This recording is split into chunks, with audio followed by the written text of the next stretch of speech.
specialist, how much responsibility it is with having to understand the budget and how much NOSHA is responsible with report writing, investigations, and field work. And so we listened to her, we onboarded her as much as we could. And then about 2 weeks, we started seeing where there were limitations. So I pulled my whole team together, my admin team and NOSHA, and I said, we want this young lady to succeed. She's very excited. Let's feed that. So we met with her in a meeting. We outlined all the areas of the division and her department, and we taught her. And we said, we're going to work with you in the next 30 days really intensely to make you successful. And that's what we did. And we do this with from those that are welcoming stakeholders, constituents at the door, all the way to division directors and to the office of the president. So we see all of them as opportunities. So when this legislative concern report is coming up, those are examples of what I really, really encourage. And I foster that kind of support in our office, because all of us are all here to serve the people.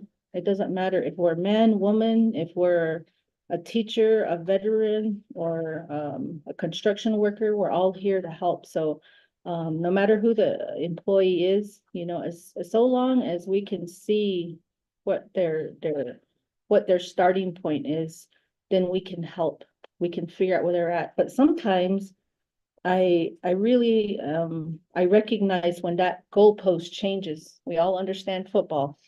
We know where the football is at, and then we have to try to get this right. And that field post changing like this, and like, how do we keep up with that?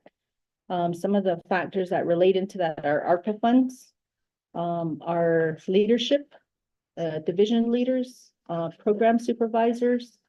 And what I've learned in the last year is what's really the root of all that across all branches is the opportunity for an employee to access training.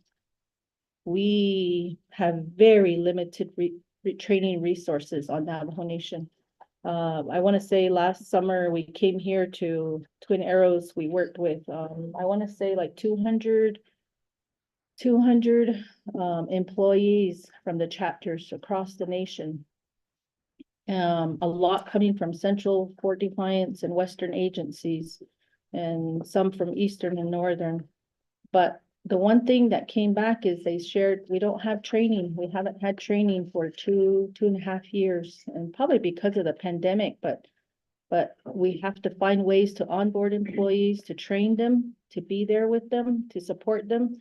Sometimes when people come on board, they don't know things, so they don't know what to ask. So we have to make sure that a lot of the information that we share with employees are very, very clear, so they know steps. So that's kind of what that's not kind of, it is what I've learned working as my first year as being a director, and looking at all of the processes we have in place, and really fortunate to have institutional people who have worked here a long time, like Lorraine and Rosita. Is Rosita here? Mm-hmm. She's so quiet down there. But to have these people here, they help. We can't do what we do every day without their institutional knowledge. So I just want to say that. I know that's kind of long, but when we look at your budgets, when we look at the percentages of budgets, we talk regularly. With the guidance of Lorraine being there, knowing what we have to accomplish, that was really helpful. When we look at hiring, how do we foster hiring in departments and divisions? And so this is what we're doing with hiring practices. Navajo Nation wages, the minimum wage, the wages are not just on with Navajo Nation, we span over 3 states, New Mexico, Arizona, and Utah. And we don't just look at the state, we look at the federal minimum wage. We look at, what's happening. And we also have ONLR, who is going out to these construction sites, project sites, making sure that our Navajos are earning the same wages, if not better wages than those non-natives that are working on those sites. So there's a number of ways that we can monitor this But what we're doing right now across our division is we're having this comprehensive compensation study that is happening, and it's a process. And looking at the phases, I want to say there's 7 phases, and we're behind in those phases. But it doesn't mean that it's not going to happen. It's getting done. I think the research that has to be done is probably more than they anticipated. And then the information that was requested from divisions about their organizational charts, those came in at different times. So some are more responsive while others are taking a little bit longer. So the divisions are given reminders, turn this information in, because when you're not turning this in, you're delaying the process so that we can move on to the next phase. So those can be challenges that are out of our control. All we can do is give reminders and then move forward. And then for the vacancies, yes, we do have a high number of vacancies. Unfortunately, and I say this respectfully, is that these vacancies existed before I came here, but also what is the major health factor that happened before I came here was the pandemic. You know, losing all these people and finding out that either our employees have lost their lives to that health issue, or they have family members that did, and therefore they left their jobs. And so there's a high number of vacancies, and how Navajo Nation recovers from that is a gradual process. I was at a agent meeting yesterday, and there was concern coming from the public and from Eastern saying the same thing. How do we recover? How do we help our people recover so we can fill these positions? How do we get them in a place where they can come back to work because we need them? I don't have the answer to that. I really absolutely don't. We can go out there and do recruitment and help them understand that the vacancy is here, but that healing starts with them. You know, how can they recover from that? I can't fix that. You know, that's all of our responsibility. The other thing that we're doing to address the vacancies is we have a number of division directors, 2 that really stand out right now, that understand how important it is to take ownership over these vacancy issues. So when we look at Department of Personnel Management, they're a processing center. They don't make decisions. They don't make decisions about budgets, about positions, other than determining whether or not they're qualified.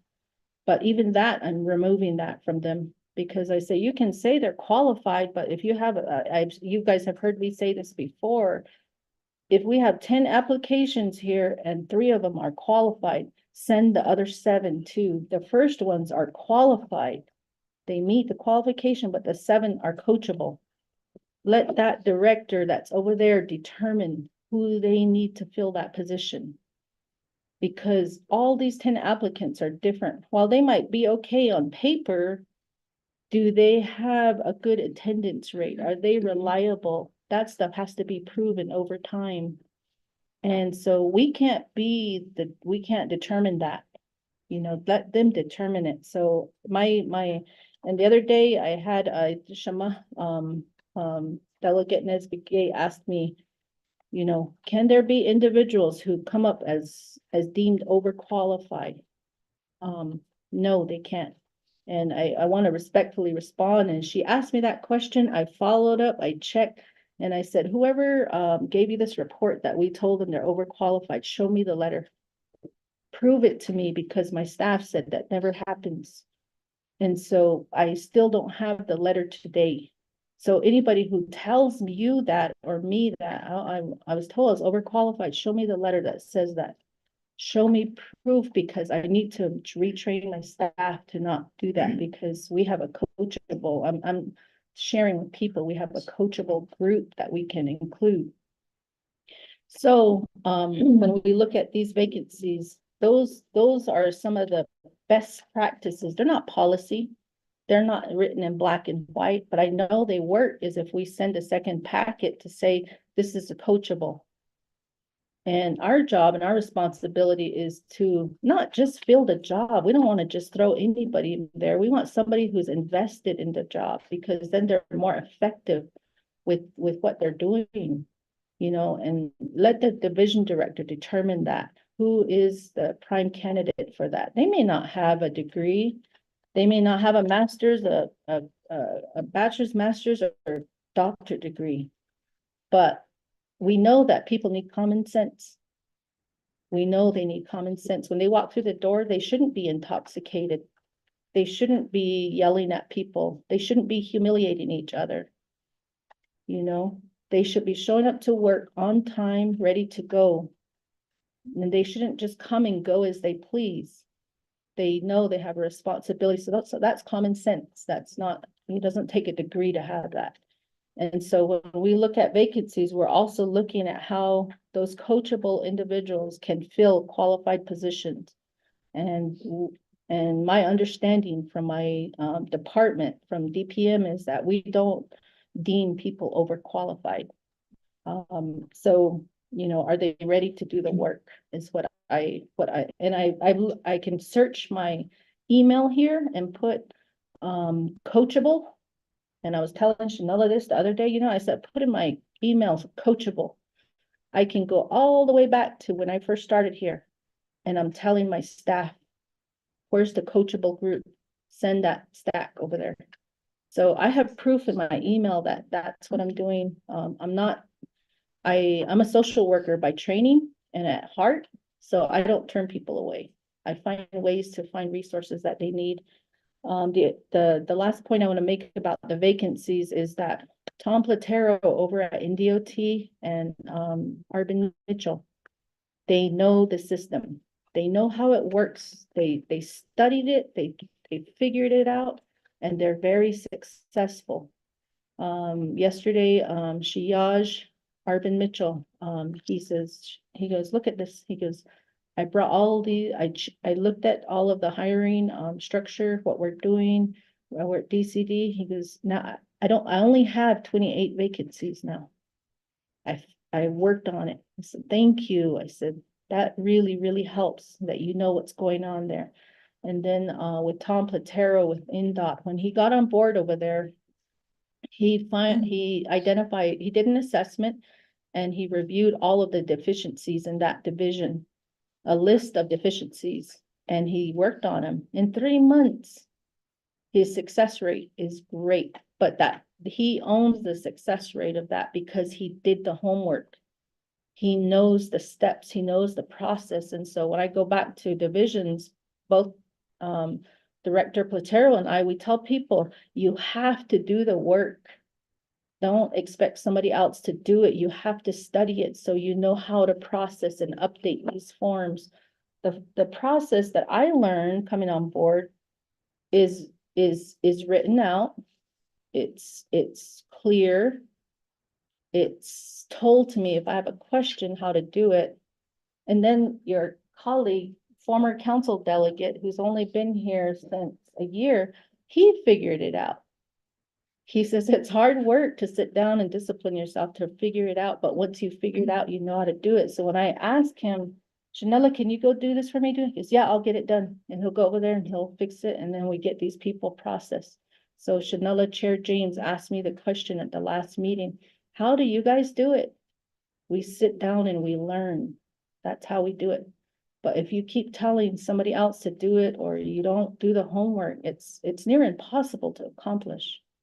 Nobody wants to do it because it requires discipline to read and to fill out forms. But the form process is something the Navajo Nation has established. And it takes time to unravel that. And that's really what it is. So I know I expressed a lot, but I hope that gives you an idea of the work that we've been really, really pushing at getting done. So yeah. Okay. Thank you. Ms. Tabaha, do you have any response?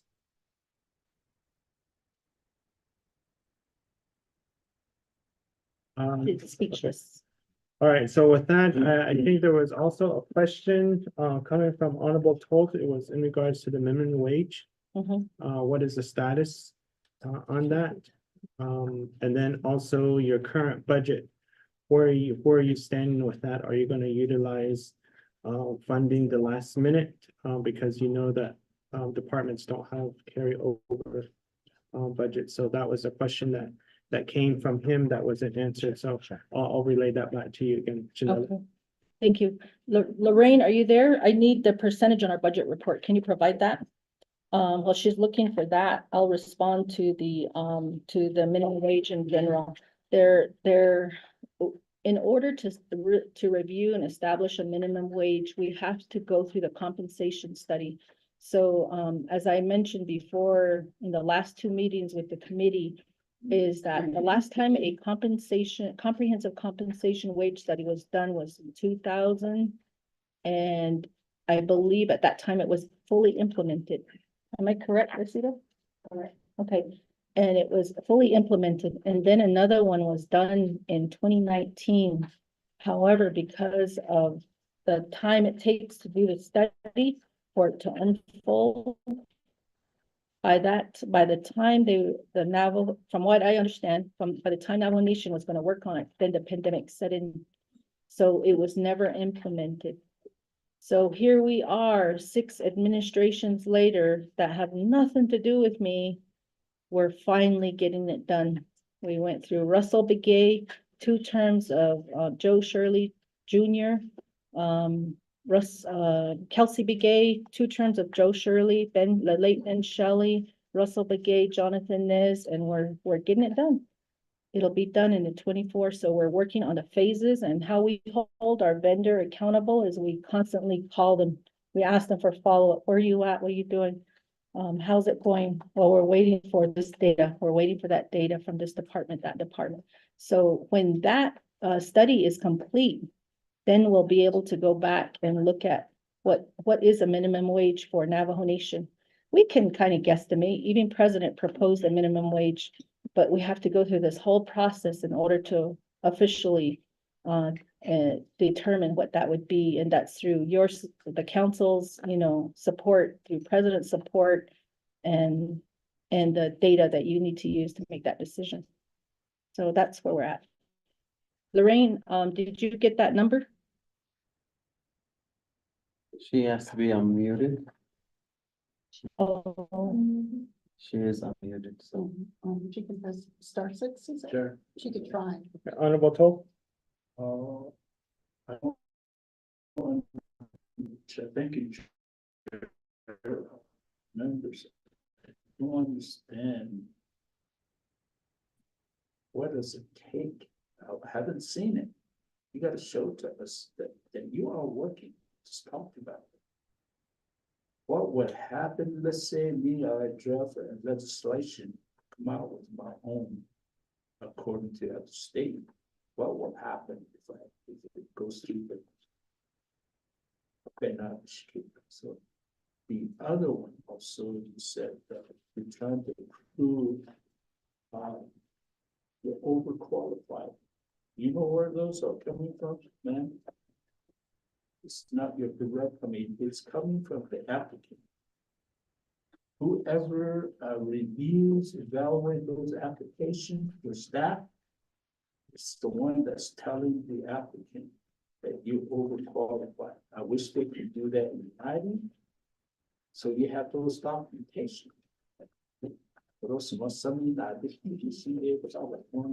So a lot of times it comes from whoever evaluates the application to the applicant. The other, and maybe only qualified. I seen the letter some time ago, and it had those proofs. I wish the staff could share that with you. You know, the other part, if you overqualified, you apply for this position. No, we just can't say we have this rules and cut off. That's not working. So, and I understood what does need to be and what does it need to, what do we need to do to come out with our own image? What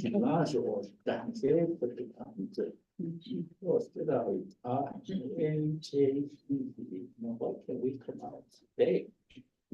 You drop out the legislation, say, okay, this is going to be minimum wage. And all you have to do is follow them, you know? At the chapter level is where I'm coming. When you hire PPs, we look at the state and also federal minimum wage. So we take a guess from the tribe. Let's say you're gonna give a temporary employment to the backhoe operator. My chapter used to put $12 an hour. So we look at the state and also the federal minimum wage. So, guess and $10. Then we put that, $12 an hour. We put that in our budget. That's how we pay the PNP. That's where you need to look at, Gosh, don't need, I know in small business are opposing, I know one from the council. Business, and she was kind of disagree with coming out with minimum wage. Just like, they do under the table, they pay them. So okay, and I just I'd like to see what you meant. Minimum wage. I'll be caught in the middle of that. So. What the heck? Thank you. She emailed the numbers. All right, yeah, thank you. Thank you. So with that, I'll give the floor back to Chanel. Okay, thank you. Lorraine, can you report the budget percentage for what was the question? For our, did you want it for DPM or do you want it for the division is my question.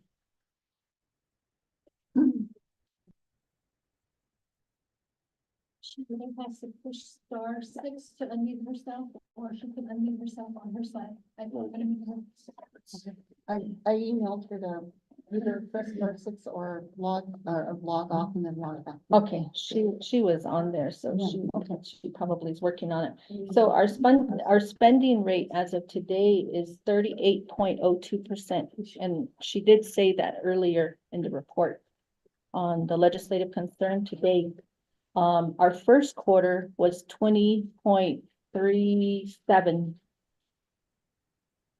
And then most of those balances are in personnel. Lorraine, are you there? She's not back on yet. Okay, so that's where we're at. Sure.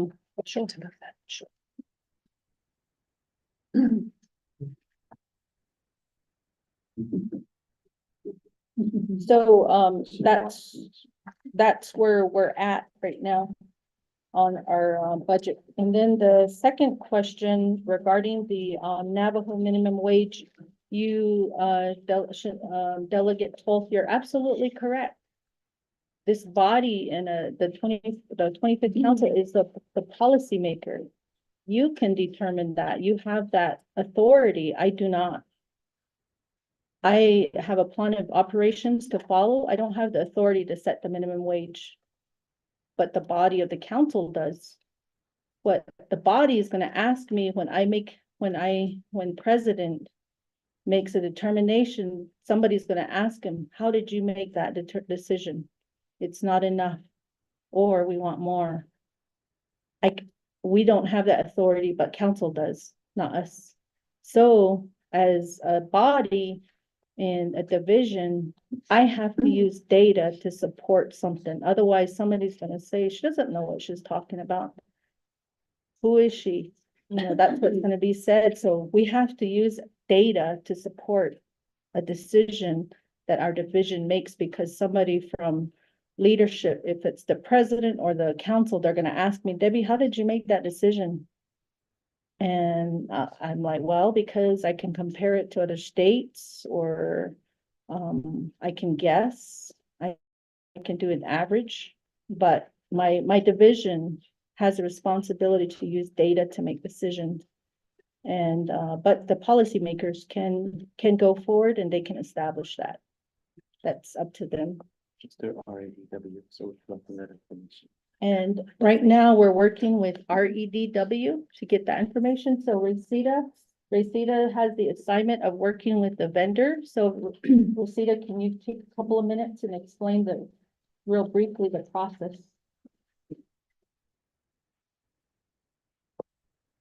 Thank you, Mr. Chair and members of the Health, Education, and Human Resources Committee. We do have in our report that we attach that we handed out on page 2. I'll go ahead and provide that update. And real quickly, I just wanted to indicate that we did select REDW, which is a human resources consulting firm to conduct the comprehensive study for the Navajo Nation executive and the legislative branches. The study is going to or will include an analysis of all the positions within our class plan and to provide recommendations. Page 3, I'm sorry. And to provide recommendations to address anomalies within the current pay structure. Currently, we have 722 positions in our class plan. And I do have a chart illustrating the timelines for completing the project. We have 7 different phases. The first one was to begin the project. We will have a kickoff meeting on September 5th of 2023, followed by a leadership kickoff meeting. And then at the same time, they started distributing questionnaires to all the key leaders of the Navajo Nation, executive and legislative branches to complete and to provide their information regarding the current classification and pay plan. And directly after that, we began collecting the questionnaires, and as Ms. Liz Manuel indicated that one of our challenges was that we had a very difficult time having our leadership and managers respond. We also had a request to start submitting source documents to the vendor, and we had issues with getting them to submit organization charts. So one of our staff or our core DPM teams begin developing the org charts. The other was, we did have interviews, in-person interviews. We had 3 of the REDW team come on site and meet with the president as well as the respective division directors. And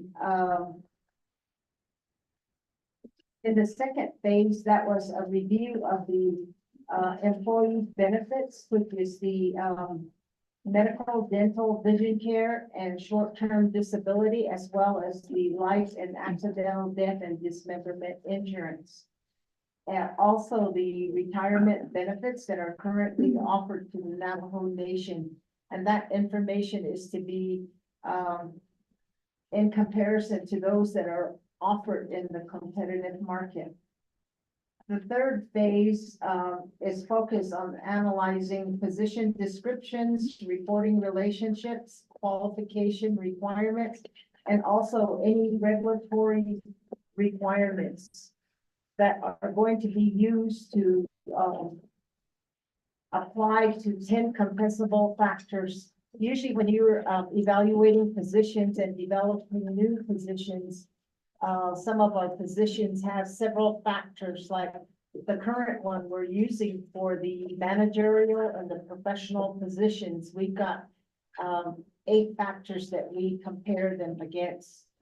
And with the technical, the clerical, and the operating jobs, there's 15 factors that we compare to determine the pay grades that are to be assigned in addition to the market data that we collect.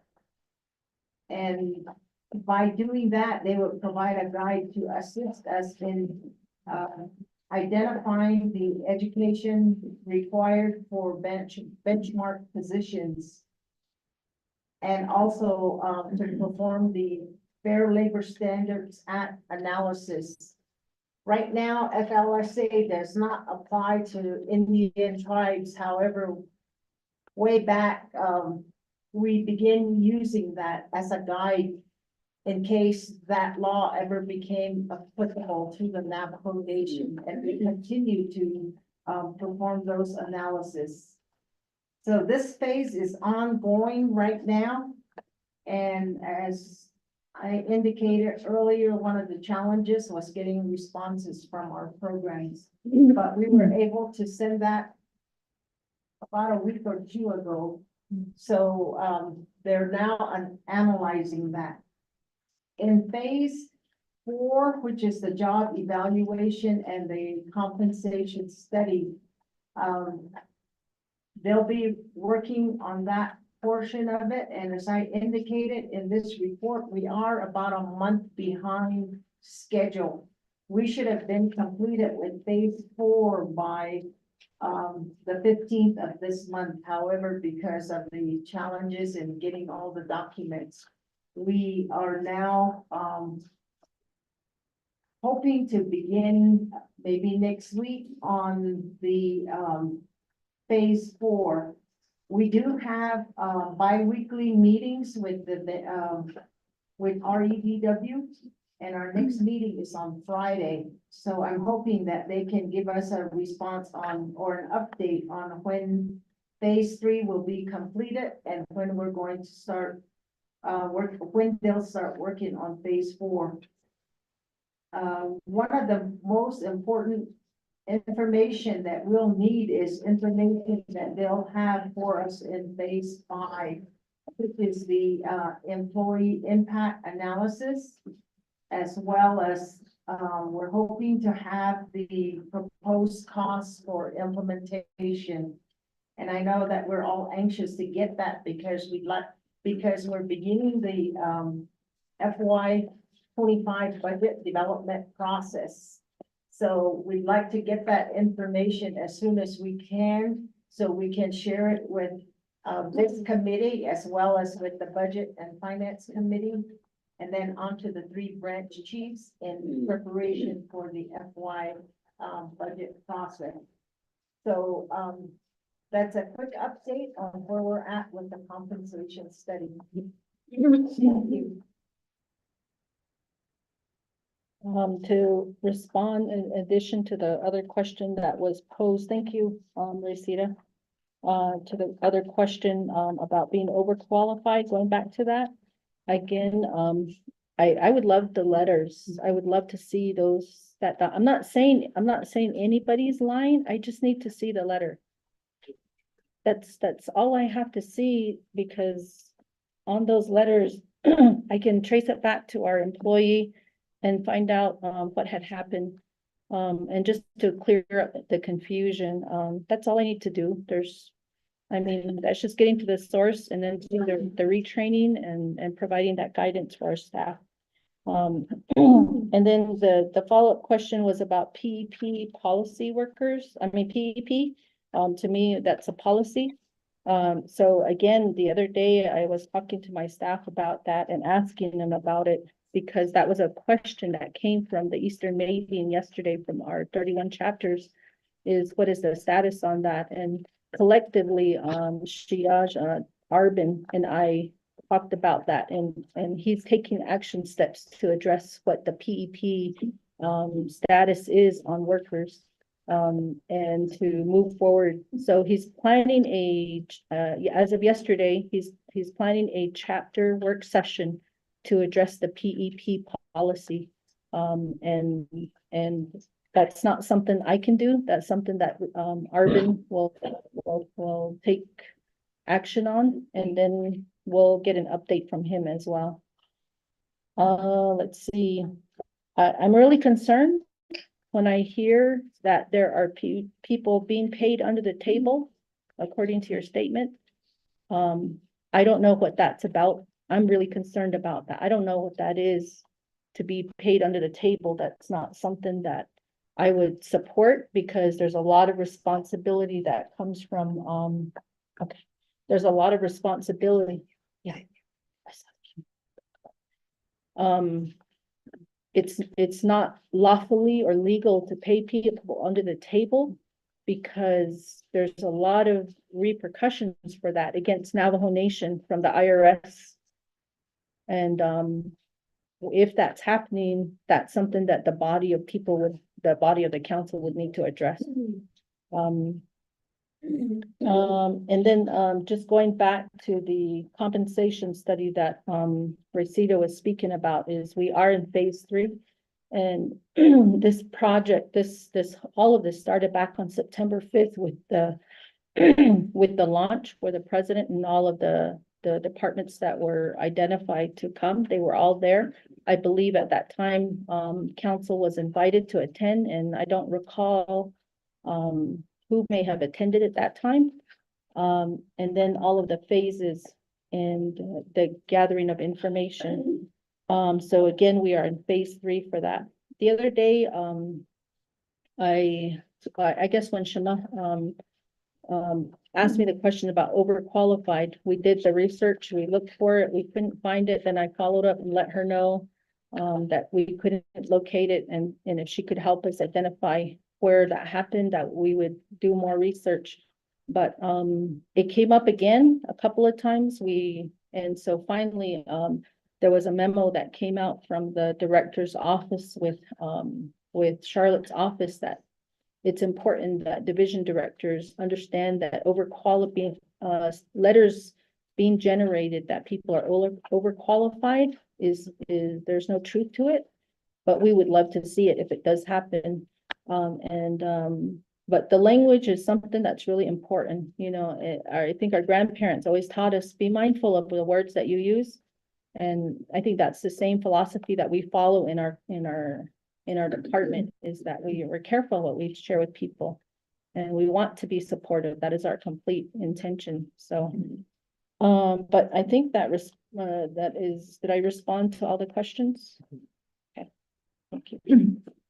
All right, thank you very much. And then really quickly, since we are talking about the minimum wage, I do believe that we have Miss Lorraine Tapahi at legal counsel that's currently working on the legislation that I dropped several months back ago. And there's been questions in regards to are we going to do across the Navajo Nation, or are we, because if we do it totally across the Navajo Nation, then we will be interfering with those small businesses that are operating on the Navajo Nation. So I did inform legal counsel, Ms. Tapahi, that we'll just concentrate right now on Navajo Nation employee and the positions of the Navajo Nation only. If we start talking about those small businesses or the New Mexico, the Arizona, and the Utah businesses that are on the nation, then it will take longer to create that legislation. So it is being in the works, but right now I did clarify it to the point where it should just cover Navajo Nation positions, and that's where we are at. And so just wanted to provide that update. I did ask for, I did text our chief legal counsel, Dana, to see if she could join us, but she's, I guess Mr. Tapahi is with LOC and Budget and Finance work session. And so she's assisting there. So I'll work with them to provide provide a statement, maybe a quick summary for the committee to let us know where she is at with that legislation.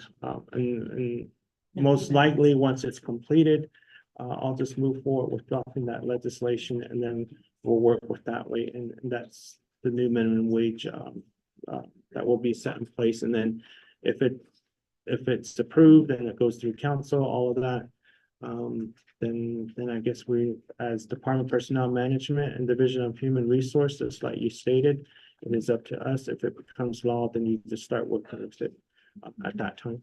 Unless Ms. Lowe had received any update from. The chair, if I may, the only thing I wanted to say was I got an email from Ms. DePahi that she needs supporting documents from DPM, and I'm not sure what those documents are right now. I don't know if DPM has any insights on that. I think because Ms. Toddy had her hands up. Yes, thank you, Mr. Chair. What I'd like to clarify also, and then, is to provide a little background on that.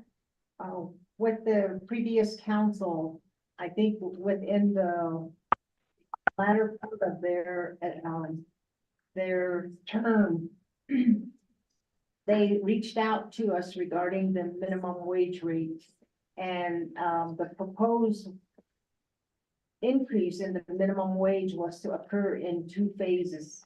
The first one was to occur in FY 24 to adjust the rates from I think it was $10 and some cents to $11.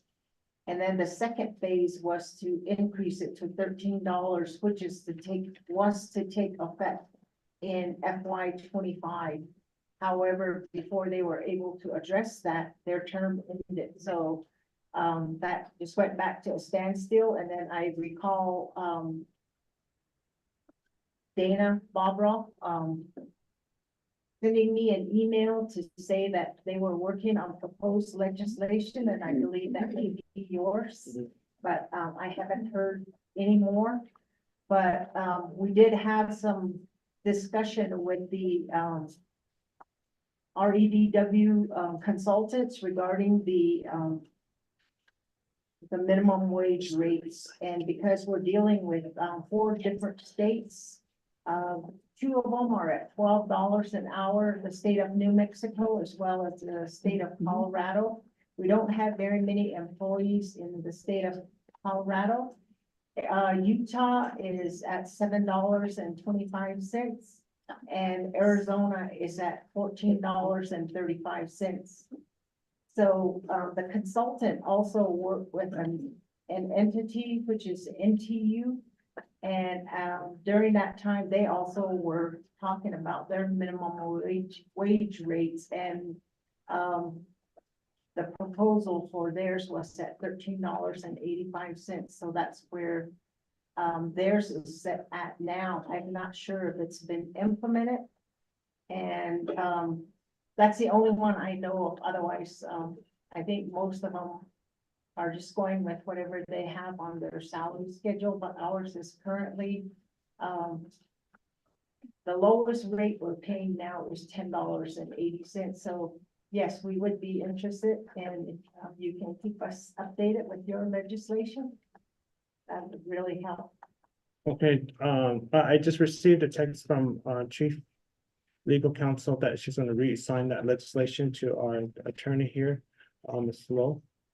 So once that transfer and all that happens, and you sit down with Mr. Pond, maybe we can set up a Zoom meeting or something like that with DPM to figure out what she was waiting for from DPM. Yeah, thank you, Chair. Ms. Lowe? Chair, yeah, I emailed back to Ms. DePahi and she hasn't responded. So all I know at this point is that she stated she was waiting for documents from DPM. So I'll see if I can find out exactly, and then I'll send an email to DPM, and then I'll copy everybody. Okay, in. all right, sounds good. So that way we're all on the loop. That's regarding the minimum wage. Charlotte, did you have your hands up? Did I see a hand up? No. Okay, Vice Chair.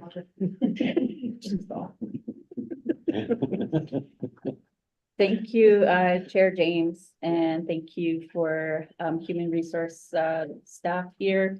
I really appreciate your presentation. I just know just very little about the wage adjustments, but at the least, I think I can understand that it is a multidisciplinary approach. So it's a combination of economic, political, and social factors. And so I think, well, it might be easy that Chair James and I decide a new rate. I know BNF is gonna grill us at the grill. And they're gonna say, how did you come up with these numbers? Is what they're gonna say to us.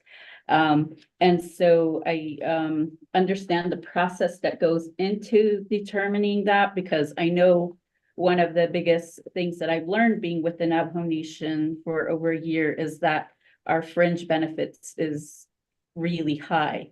And I remember, trying to budget, it's supposed to be a person making $50,000 per year in salary.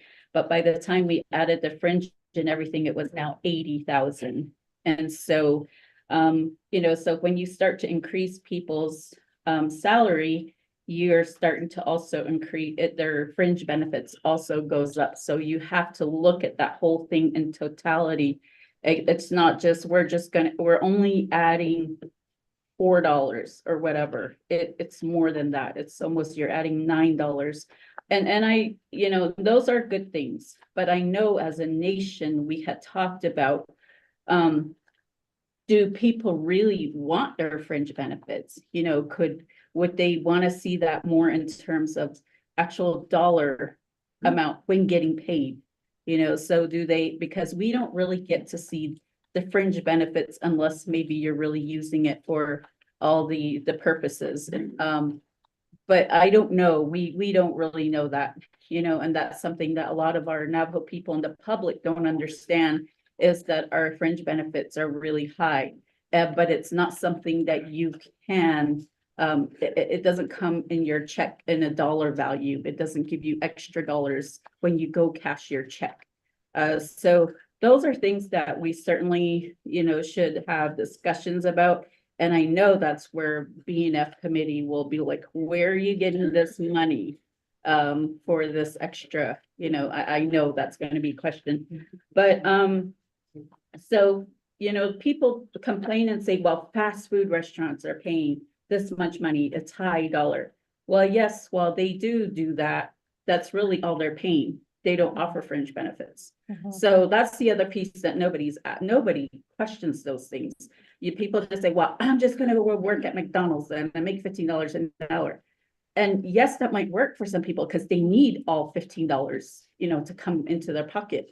And that's good. But then, also know you're getting no fringe benefits, nothing. So, so those things are things that you really have to look at it from that broad perspective. I appreciate that you work on facts, and I feel like we should do that more.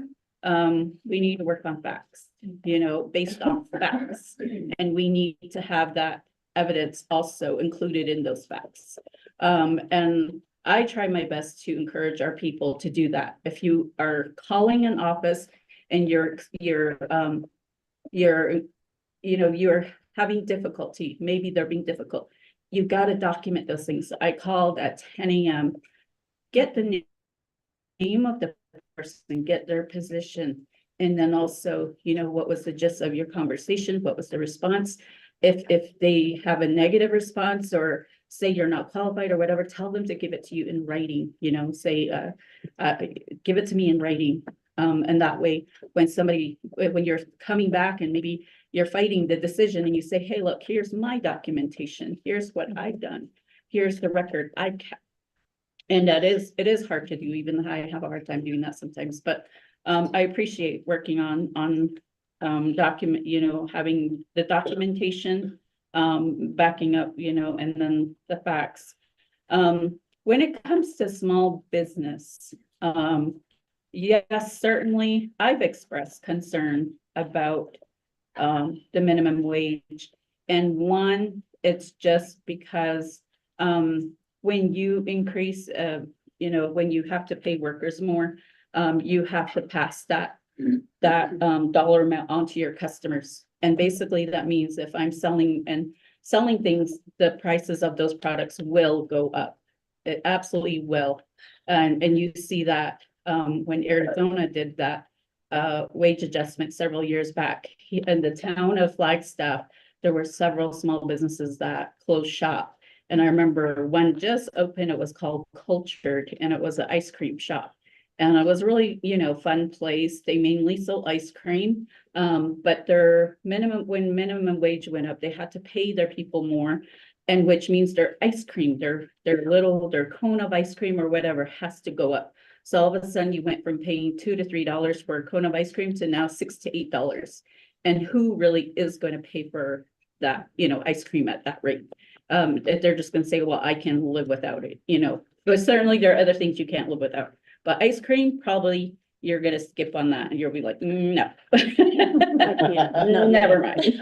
Maybe you can, but most people are gonna be like, $6 to $8, never mind, I'm going somewhere else.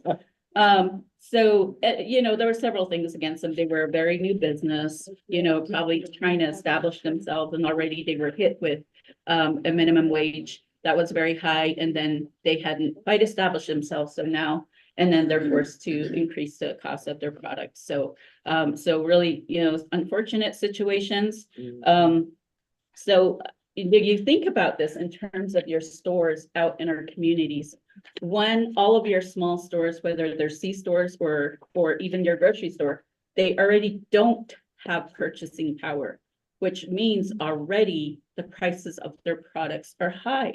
So you had a picture of a store in, say, Helene Wheatfields with a can of Spam at $6. And it didn't freak me out because I know that that small store doesn't have purchasing power. So when they bought the can of Spam at wholesale, it probably was like $5. So they added just a little bit, and unfortunately it became $6. The only real people probably who have purchasing power are Walmart and Target, maybe. Even Target stores are starting to close. So that's the only person who has purchasing power. Everyone else doesn't.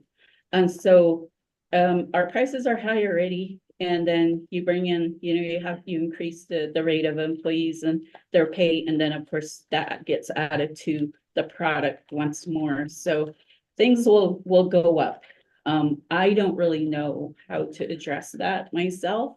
And being a store owner at one time, which I no longer am, for the record. I know those things. So how do you, and so when my experience of being a small business owner in a rural community was, I operated at a break-even point and then also in the end at a loss. So that's just it, so unless you're a corporation or, a big store, then you might be a little bit more successful. But that's what I know. And so I appreciate and understand the time that it's taking for the salary adjustment and salary study, because it is going to need to come with that. Why are you asking for this? Why do you want this? And if we have that packet, it'll be, we have the ability to say, there was a nice study done. It considered all of these things, and here's what it is. So, and the nation is definitely the biggest employer, on the Navajo Nation. You don't have the luxury of having like a bunch of other private businesses or other, government. Maybe state might be another one that's a big employer here on the nation. But otherwise, it's just the Navajo Nation. So you're going to incur all of the costs. Okay. But I'm not telling you anything new. You already know this. Is that complete? Question? Committee members, any other questions, comments pertaining to the report that was provided to us? Honorable Helena Nansegay. Oh, yeah, good morning, girls. So on so thank you for your presentation and colleagues and our staff and EPM staff. Oh, yeah. Coming from executive employee as a Navajo Nation employee and work for the nation before, each department had their own human resource. I think is that, if we like to go back to the departments having their own hiring, their own advertisement. And you as DPN could provide the trainings. Because the reason why I say that is when I came aboard after leaving the nation for about 24 years and then coming back. When I first started working for the nation back in the late 80s, they provided trainings. They went from agency to agencies and provide training. They provided, you know, the personnel policy and procedures, everything that an employee should know. They provided all that. And then I came back later, back in the late 1990s. Nothing was provided to me. Or that even after I became a supervisor, no training was provided for our Navajo Nation new hires, then nothing, no training was provided for them. So that makes a big difference. I think the hiring should, the human resource department should be given back to the programs. Then you guys, the personnel be responsible. They go for that. I don't, maybe that will kind of, you know, when I came council, my position as a senior center supervisor was vacant over a year out in the, they filled that position. So, you know, that just shows me that you guys carry a whole load. So if the program has their own human resource in their own department, that would really help because they know what they're looking for. They know the person that they can hire. I know that auto and the hire the paper, auto and it comes back to personnel. It's at personnel, still at personnel, no, the 2-3 months or 4 months of the that's too long of a process. I did that with some of my, you know, the vacancies that were in my senior center, and I got so frustrated. And if we just had that in our programs, and advertise, interview, fire, just after that, set their papers forward. Instead of waiting on personnel, we're waiting on personnel being on attention. I'm like, what is going on?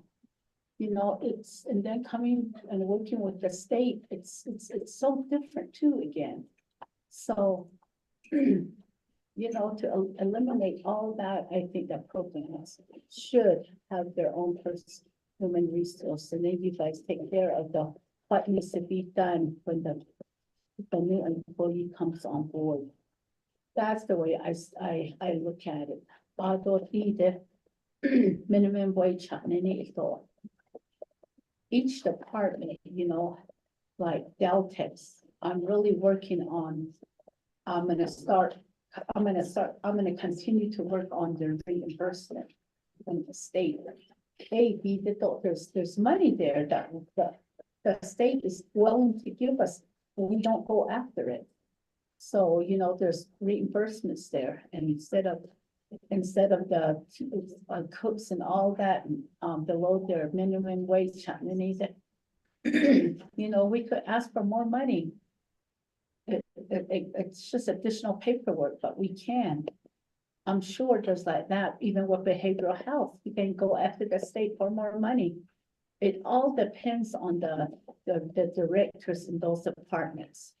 If they want to do it, they know it's there, they just don't want to go after it. You know, I talk with the people that reimburse us, the Navajo Nation. That's what they say. Navajos, the money's here, but you guys don't want to go after it.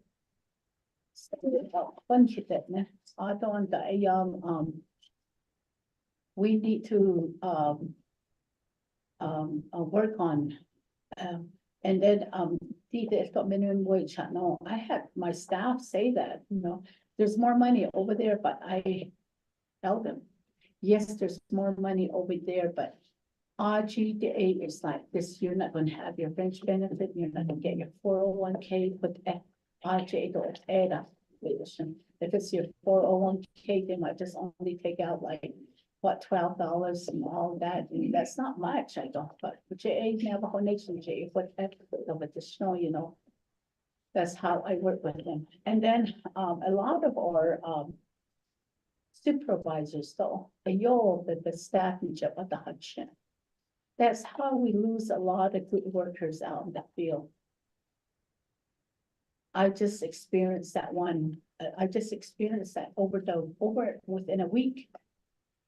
So how late, additional, we need to have these trainings for them.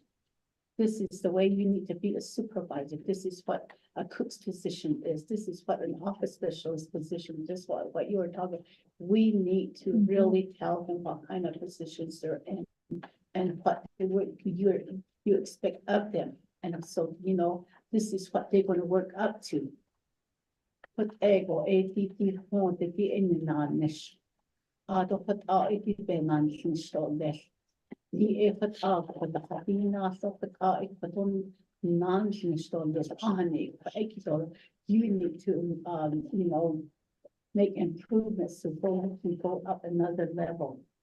That's one way of being a supervisor. That's how we need to really train these supervisors like that.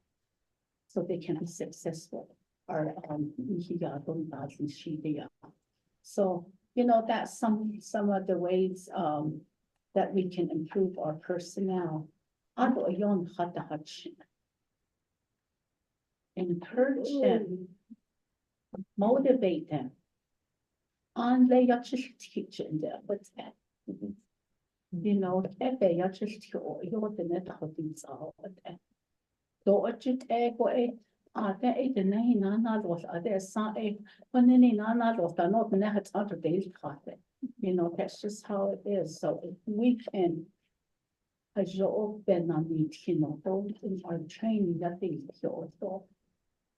Not selection where, even out there too, it's like that. When you guys do your hiring, whoever you be the executive directors and we don't go over there. So so a lot of these out there in the field, I hear this. I think the Texas shift, my supervisor saying this to me, and these people been in these positions for over 21 years, and they still don't know how to talk to their staff. So those are the people that probably need to train, and these are good workers that are in there. Beyond doesn't show that. Just like what you were saying about the young lady at the office clerk. Motivate them, build them up. Build them up. So I wanted to bring them up because it is very important, very important. At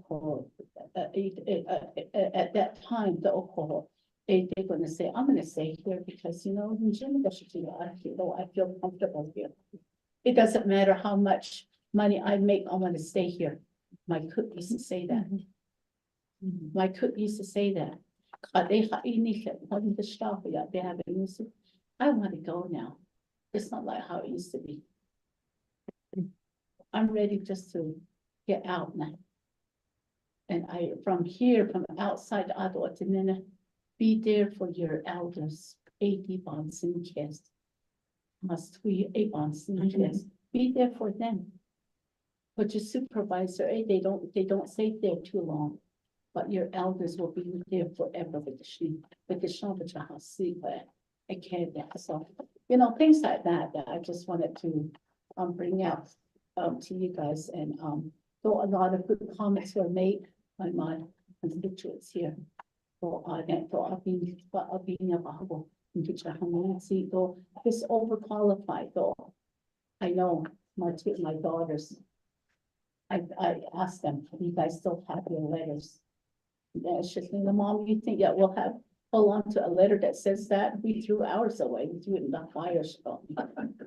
So, and I'm trying to get the other guy that was told that just not too long ago, a couple of weeks ago. So I'm trying to get a hold of her, a hold of him, I mean. So, if I do get a hold of him, I'll bring that to you guys, so. They never order it, that new either. They have to hear it from somewhere to say that, for them to say that.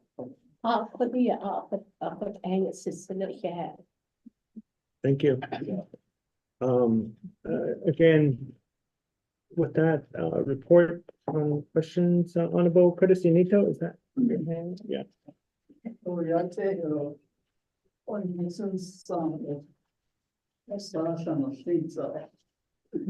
Well, thank you for your report, though. I appreciate that. Just by listening to you guys, it sounds like you guys need training. You guys ever get trained by from an accountant department or business administration? What you guys are doing is, it sounds like you guys are trying to figure out how all your operation should be proceeded. So the kids, I know there's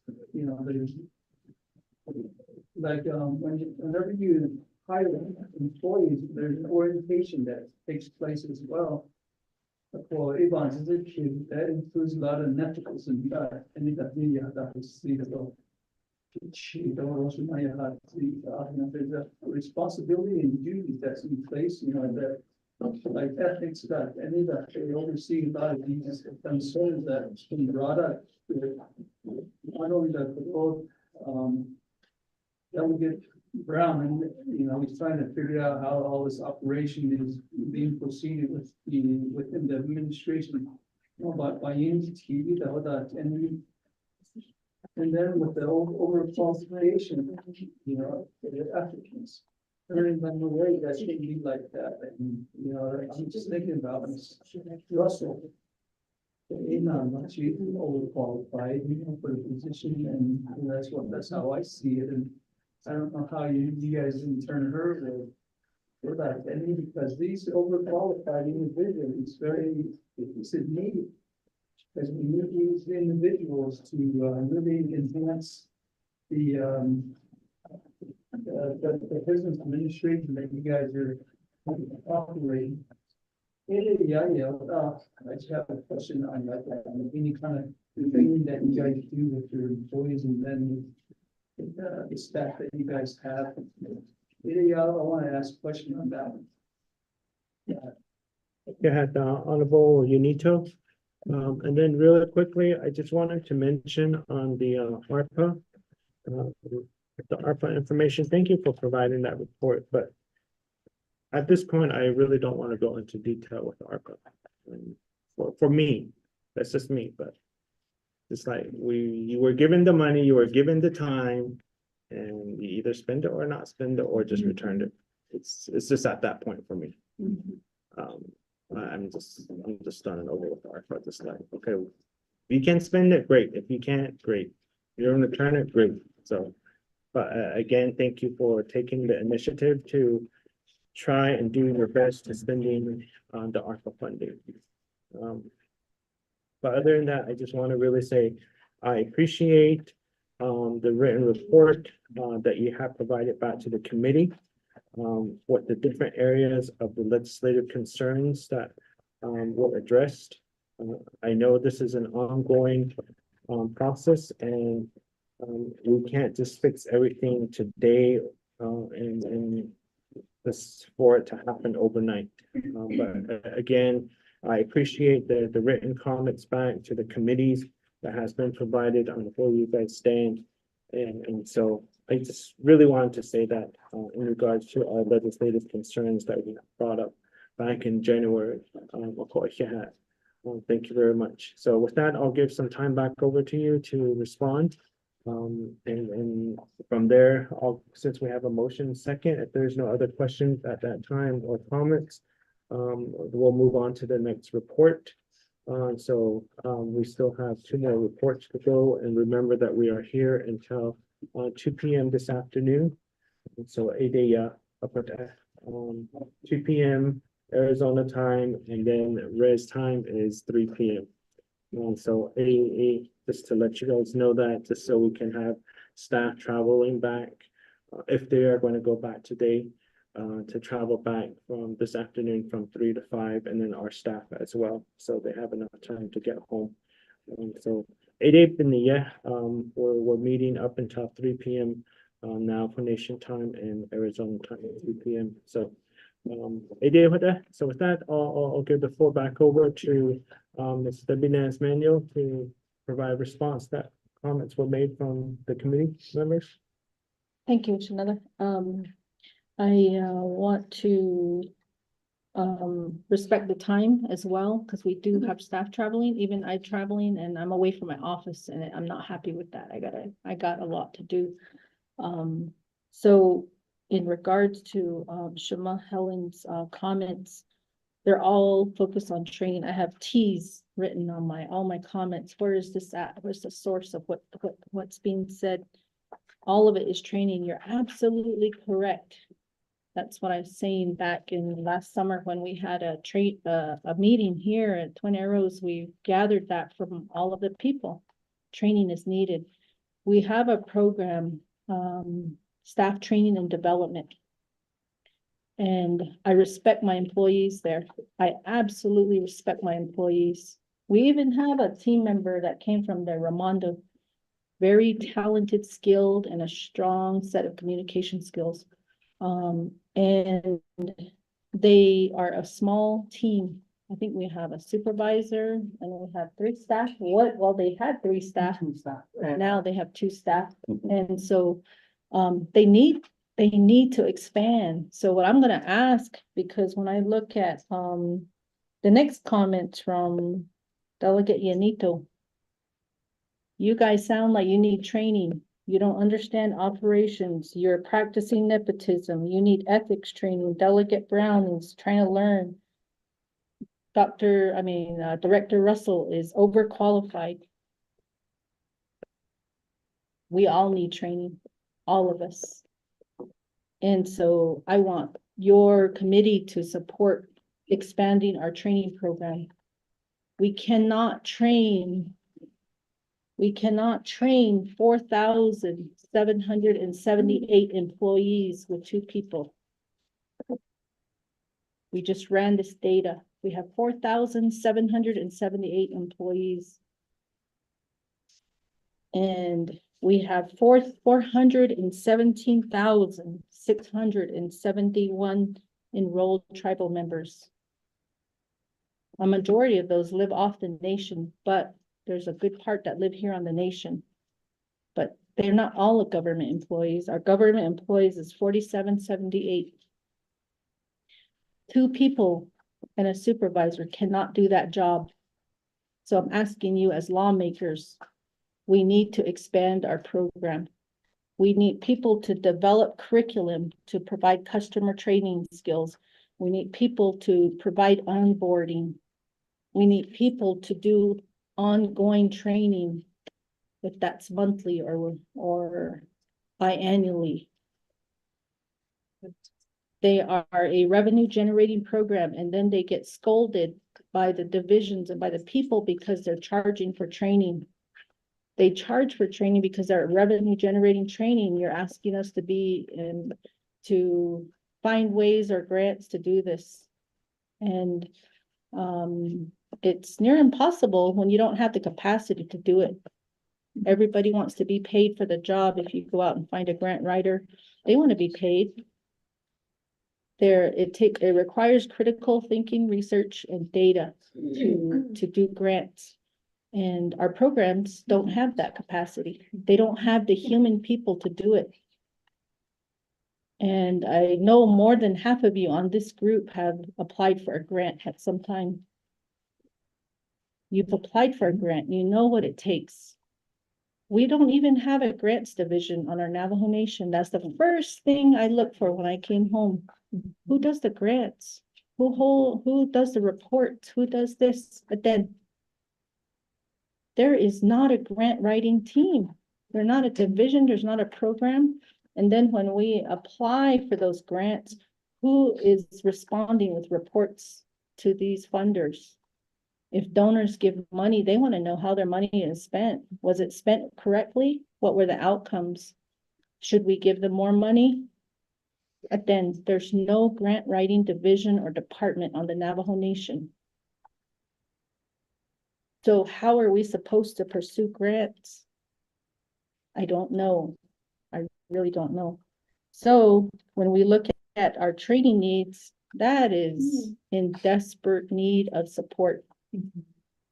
So I always, even as somebody who has higher education, and I'm not bragging, somebody who has common sense, I'm not bragging, I still need training. If I decide to do something, I want to learn something personally or professionally, I need training. If I want to learn how to be a better parent, I need training. If I want to be a better communicator, I need training. So we all can use it. So I agree with you that training is critical. And I agree most heartedly with the statement that was made that training has been absent since 1990s. And the reason why training hasn't been available since the 1990s is because the national education programs, they had on-the-job training federal dollars available. They don't do that as much anymore. They do workforce development, they do these things, but way back then they would send people in the 70s and 80s, they would send people off to these bigger places to learn how to do heavy equipment, to learn how to sew and do all of these basic things that somebody would do. But you know, we've been empowered since that time to take on those responsibilities. And even as nations as a whole, we said, oh, we can do it, we're sovereign, but yet we still need the grants. So in thinking and responding to that, you know, I'm fully aware of what happens on the national level, and I'm aware of what our state governments and bodies offer. But when we look at the Navajo Nation, we have not taken the steps to create a division that writes grants. That's their sole job. And we don't put any budget into our training program. And that's even before I came, those things were already like that. And so figuring out how to change that is something that I'm tasked to do. And then responding to earlier there was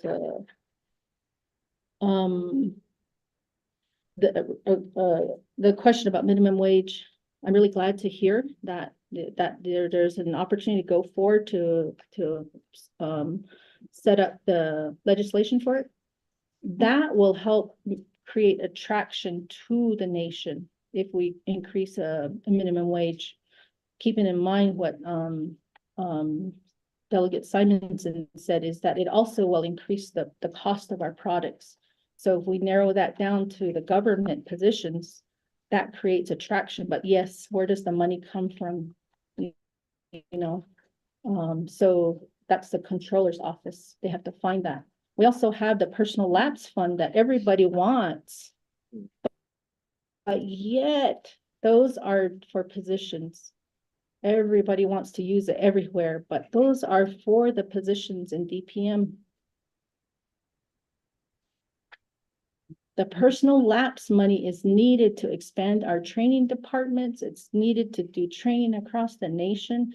It's needed to establish positions for grant writing. We have to think in that mind frame. How do we reinvest in ourselves to build a capacity? That's what my concern is, and it does keep me up at night. So establishing a minimum wage is really critical. What I do need to know is what documents are needed from DPM. Again, this goes back to the data. As a policymaker, you guys want to make these decisions, but again, you're asking me for data, and I hope I have it. So it kind of comes full circle. So I need the specific, if you can email me the specific data so I can give that to my staff and to support your resolution that or legislation that you're wanting to do, that will be really helpful. And then I do believe in staff empowerment, just real simply. I believe that, and I every effort I can get to do that. I do that. And then, I think I'll just leave it there. We have a lot to cover, and some of the items that are on the next report, we've kind of already gotten into that. We've already covered them. Yeah, We did. there's a lot. All right, so that completes your response. Yeah. Right, Janelle? So with that, Honorable Unito, follow-up question? Yes, how is your department planning on, doing all this, training that you guys got, the grant?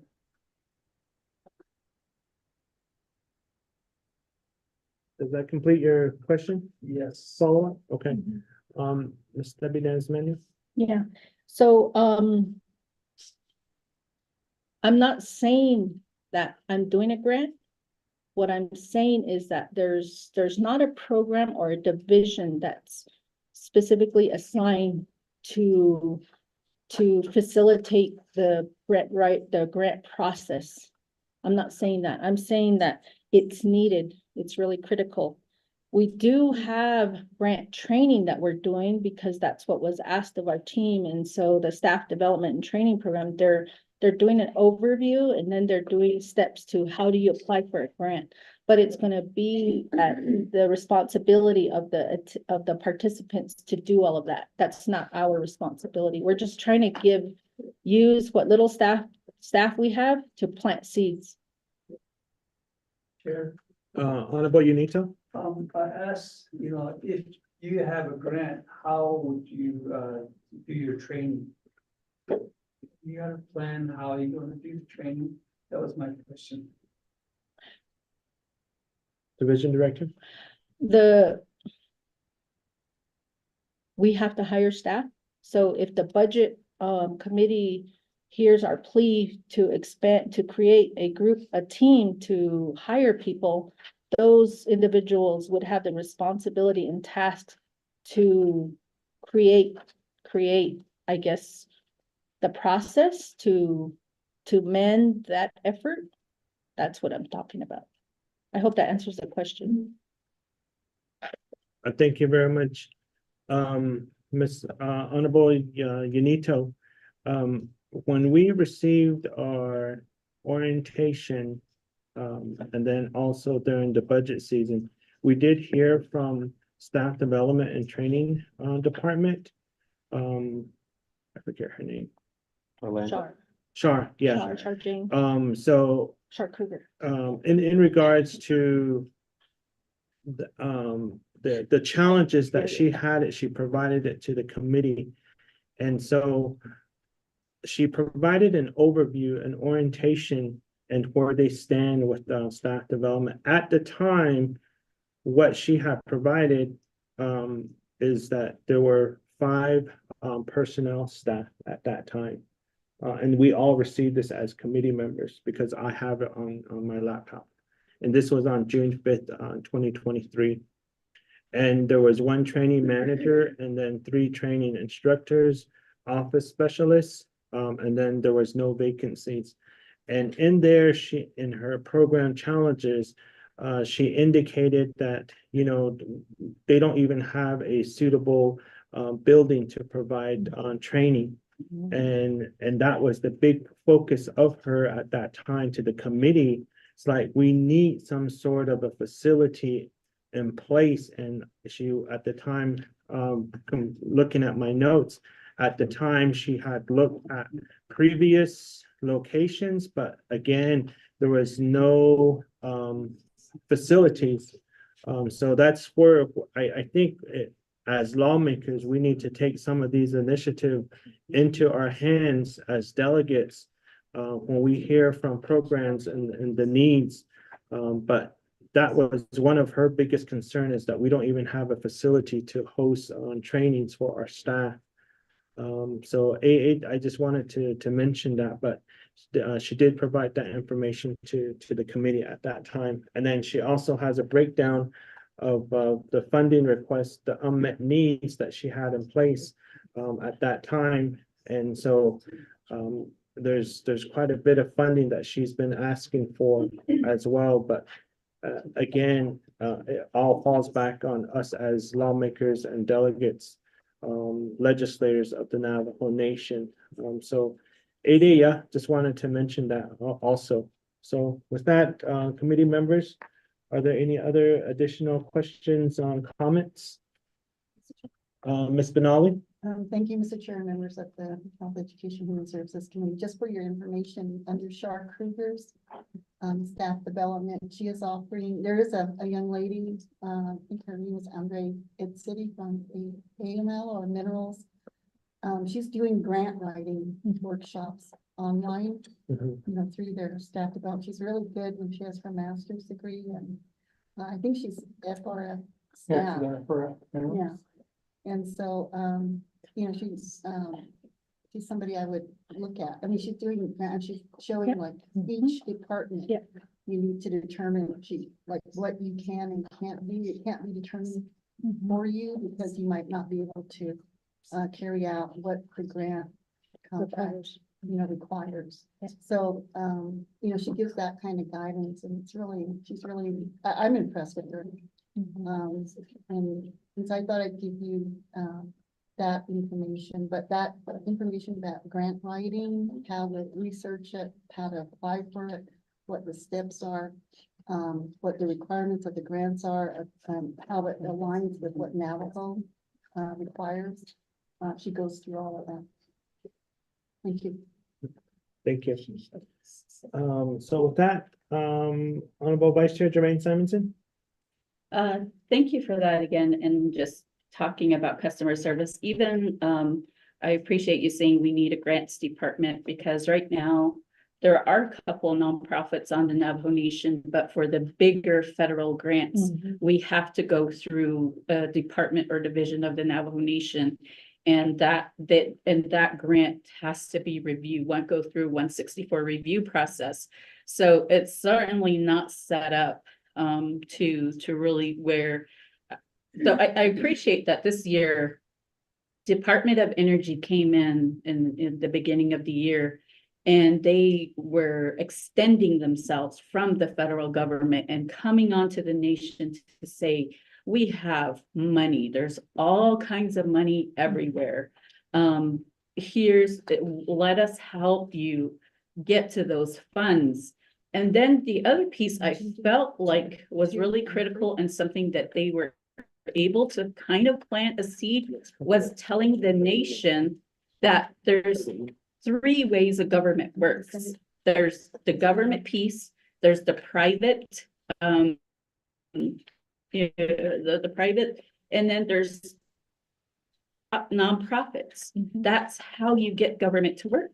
So all the years that I've known, Navajo Nation government has never really embraced nonprofit organizations. They've shunned them quite a bit.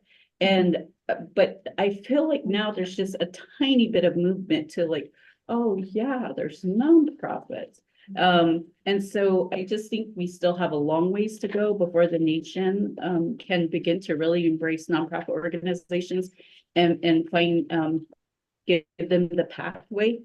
So I have a really good, nonprofit organization who is trying to do a lot of work around land conservation, and they found the grants, but we missed out on one because I guess it had to go through water resources, and it had to go through the 164 review process.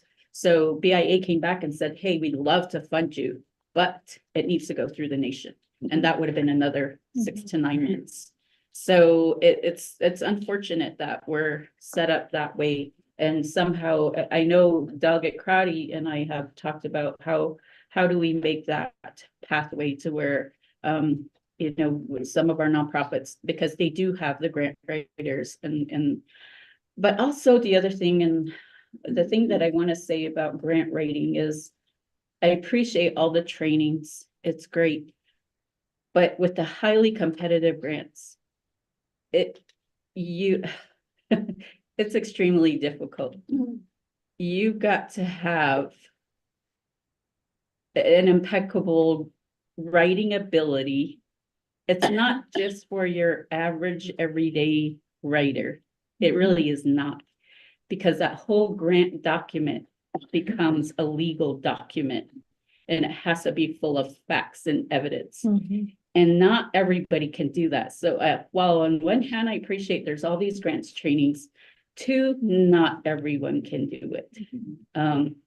There is people headhunt for the 5% grant writers, the people who are 90% successful in getting grants. That's who they're probably all taken. So if we were to find our grant writer, hopefully we find somebody who's willing to serve the nation. Maybe there is, and we will need to find those folks and bring them in. And that will be those ace writers that can, capture a lot of grants, because in the world of philanthropy, there's over $1 billion available. And we only the Indian nations only capture half a penny of that entire over 1 billion available in philanthropy. So we still have to there's money there.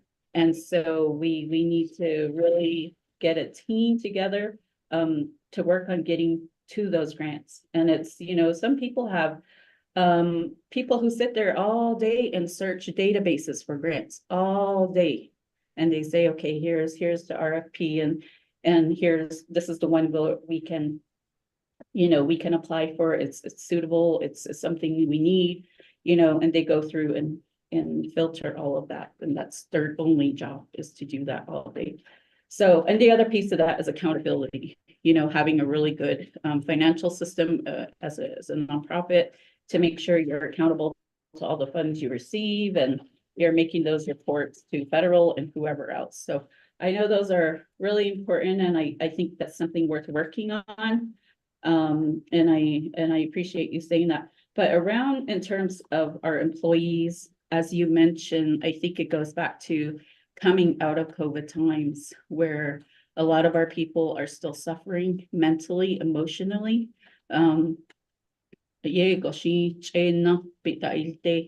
And so, and all of our employees as well. Some of our employees were, frontline workers. And did we provide any relief or any crisis response to their, the things that they went through? I haven't really heard of anything. So I think that's something that probably, should take place as for our employees, just to, have some opportunity and times for them to come together to talk about what this means coming out of COVID and going and providing services once again, so I just think about our employees that way. And, just acknowledging that they went through this really awful hardship, and many lives were lost. So, oh yeah, nakanda she bansas case ishin huge and da kai halit open that la non nashina the net lead that's really should be the goal. So that's all I want to say. Thank you, Chair. Yeah, thank you, Vice Chair. I know in this report, we did, again, like I stated, we did receive the written report, and it's all spelled out for us. So again, thank you very much. I believe I don't see any hands up. With that, we do have Honorable Toth. And so with that, I'll give you the floor, Shatash. Thank you, Chair, members. I don't see why goes back to personnel. Receiving people are listening to us. A lot of these applicants are disqualified. They even have a degree. And I don't know who evaluate all that. So I have an individual complaining. Even went to the president trying to convince that this person is qualified. I am qualified, Leon. So I think that would be so I don't know who's to do on the screen. Is your information shown the why this person is not qualified? Is it the duties and responsibility of each favoring certain individuals, it should be happening. All neutral. Even with in-law stuff. So then consider the qualification. Just changing that evaluate that application. All these applicants will buy down. You're not going to see that. So it comes to us. So issue that's what this has been. Your point that we know. We have a double standard. I don't know. Is that why we're supposed to have 90 days evaluation to give a person a job? If that person cannot perform with that 90 days, then you put another. But it seems like you just block them off. Oh, they've been beneath that. For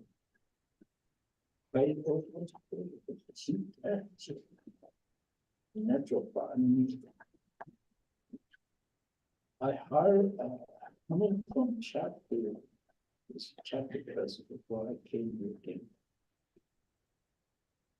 Individual that I hired, the chapter manager. I trained her, sent her to training. She got the hang of it. She's working for the community over 3 years now. For give the people a chance to train them to learn the system. You won't sit out here, so. But hey, I don't know why it's happening that way. Oh, you see that? Just reading one of them right now. So, yeah, so I'm the president. But Ella, Chair, thank you. Oh, all right, thank you. Again, thank you. A lot of this that we're starting to ask is in reports B. If you look at report B on our agenda, the qualification criteria is under number 10.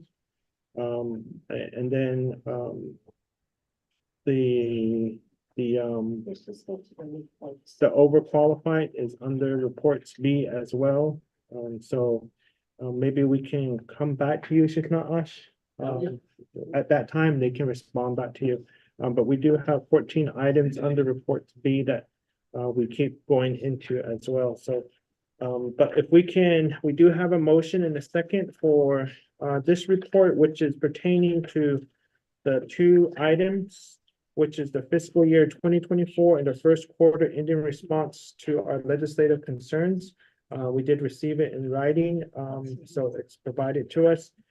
So we do have a motion that was made by Honorable Vice Chair Jermaine Simonson and then second by Honorable Curtis Unito. If there are no other questions and comments from the committee members, I'd like to ask for a vote so we can move on to the next report. With that, going twice, 3 times, there is none. Honorable Dr. Andinez, how do you vote? Green. Honorable Unito? Green. Honorable Poe? Green. Honorable Nesbegay? Green. Honorable Vice Chair Jermaine Simonson? Green. With that, we do have 5 in favor, 0 opposed, and Chair not voting. So with that, thank you again for providing this written response to us of our legislative concerns. Thank you. With that, we'll move on to item B, report, which is 14 items. And the first one is an update regarding the draft personnel policy manual for review, identifying critical topics like types of leaves, etc. Again, a work session. We need to really come back down to where we are at on dropping legislation as well to make this amendment to the personnel policy manual. Number 2 is the OBI. Favorable determination deemed inaccurate due to court backlog. So if you can provide us an update on that one as well, or maybe staff is on the call from OBI. I have no idea. Number 3 is new government management software. Your enterprise resource planning software system update. Where is that at? I know that was provided to us. So where are we at on getting that new software in place? Number 4 is the comprehensive compensation wage study. We practically went over this already in the previous report. We probably don't need to go over this again. We just know where we stand on this comprehensive compensation wage study. So we can just skip that one since we did that in the last report. Number 5, quarterly report to the current numbers of staff. I do believe we did receive that information, and that was 4,778 employees that was shared with us. And then we do have 417,000, what was the other number? 417,671. 671 enrolled Navajo tribal members. So we have that numbers as well. So that was provided to the committee. Number 6 is quarterly report, departures, termination, higher types of funds. So if you can provide us an update on that as well, and your fiscal year 2024 budget and 25 budget, your needs, most likely your unmet needs, and we somewhat covered it, but it was asked of Honorable Toth where you stand with your carryover budget or your current budget, and you provided the number to us as well. And I forget, you gave it to us by percentage or by quarters, and most of it was all in personnel, was the numbers that you provided to us. Maybe just do a real quick overview on that one again. I know you did provide it in the previous report. You gave us the first quarterly report and how much funding you have sitting there. And then number 9, any pending office site issues. Again, we sort of touched on this again regarding the staff development training center. Again, of course, there's other departments that are having office issues. So that's another area. Again, we did somewhat touch on the qualification criteria. But if you can provide us some information of where you stand with some changes that were being made regarding the qualifications on certain positions. And then the next one is number 11 is discussion on the 8-page PCQ. How are we reducing the length of that as well? Number 12, again, we did sort of touch on this on the previous report as well, the COVID leave. What is the current status? How are we moving forward on addressing those COVID leave? And then number 13 is the donation of sick leave. I know this has been a big question, and it has been referred over to Department of Personnel Management. And they were supposed to provide a policies and procedures regarding the donation of sick leave. What is the status and where are we at on establishing that policies and procedures to move forward with the donation of sick leave? And then number 14 is where to get funding for Navajo Nation employees. Again, you sort of touched on that, but if you can go into a little bit more depth regarding the personal lapse funds on where you stand for GWA's promotion, incentives, sign-on bonuses, overtime, comp time, the retention of the Navajo Nation employees. Again, if we need to go into more depth of the UUFB and the CHEHSC and the permanent trust fund. But I will give that up to you guys as presenters to provide that information, and however you want to provide. If you want to provide it the way it's in order here, I leave that up to you guys as presenters. And we do have as presenters, Ms. Manuel, and then Mr. Brown, Ms. Bigdom, Ms. Toddy, Mr. Garcia, and Serenity, and then also, Mr. Clark. So AA, you guys are all on here, so I will give you the floor. However, you want to go over this, please do so.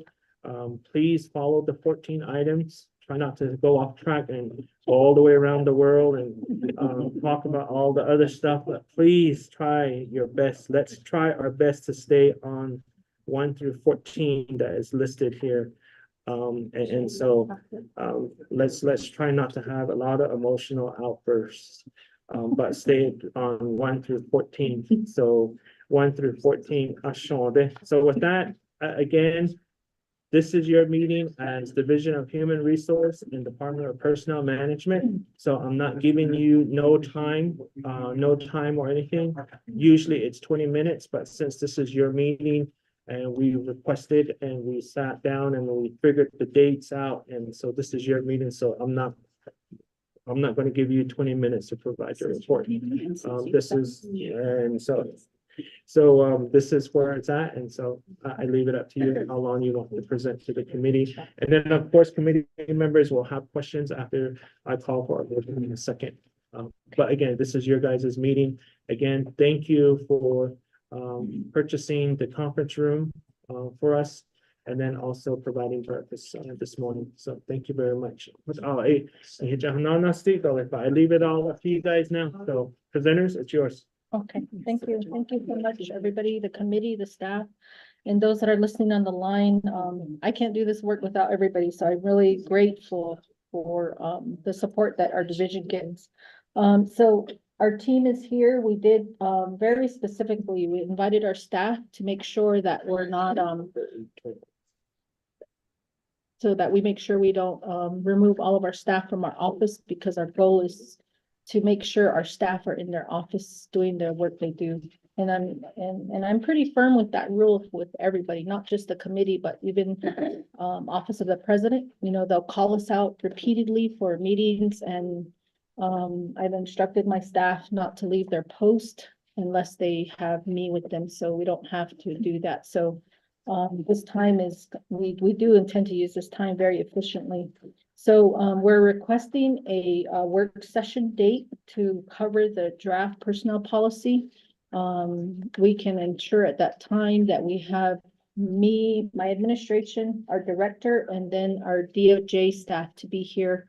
We've been working on this for quite some time. In my mind, I always think that this can go very quickly. It does not. The depth of discussion that's required once we get legal guidance involved it takes a long time. So I try to avoid being in a room with an attorney. And I'm teasing our sister right here because they can ask very critical questions that require lengthy responses. So we do need that time. So we need a date so we can set that date. And then I don't know if we want to do that right now, or if you want to give me dates later to confirm.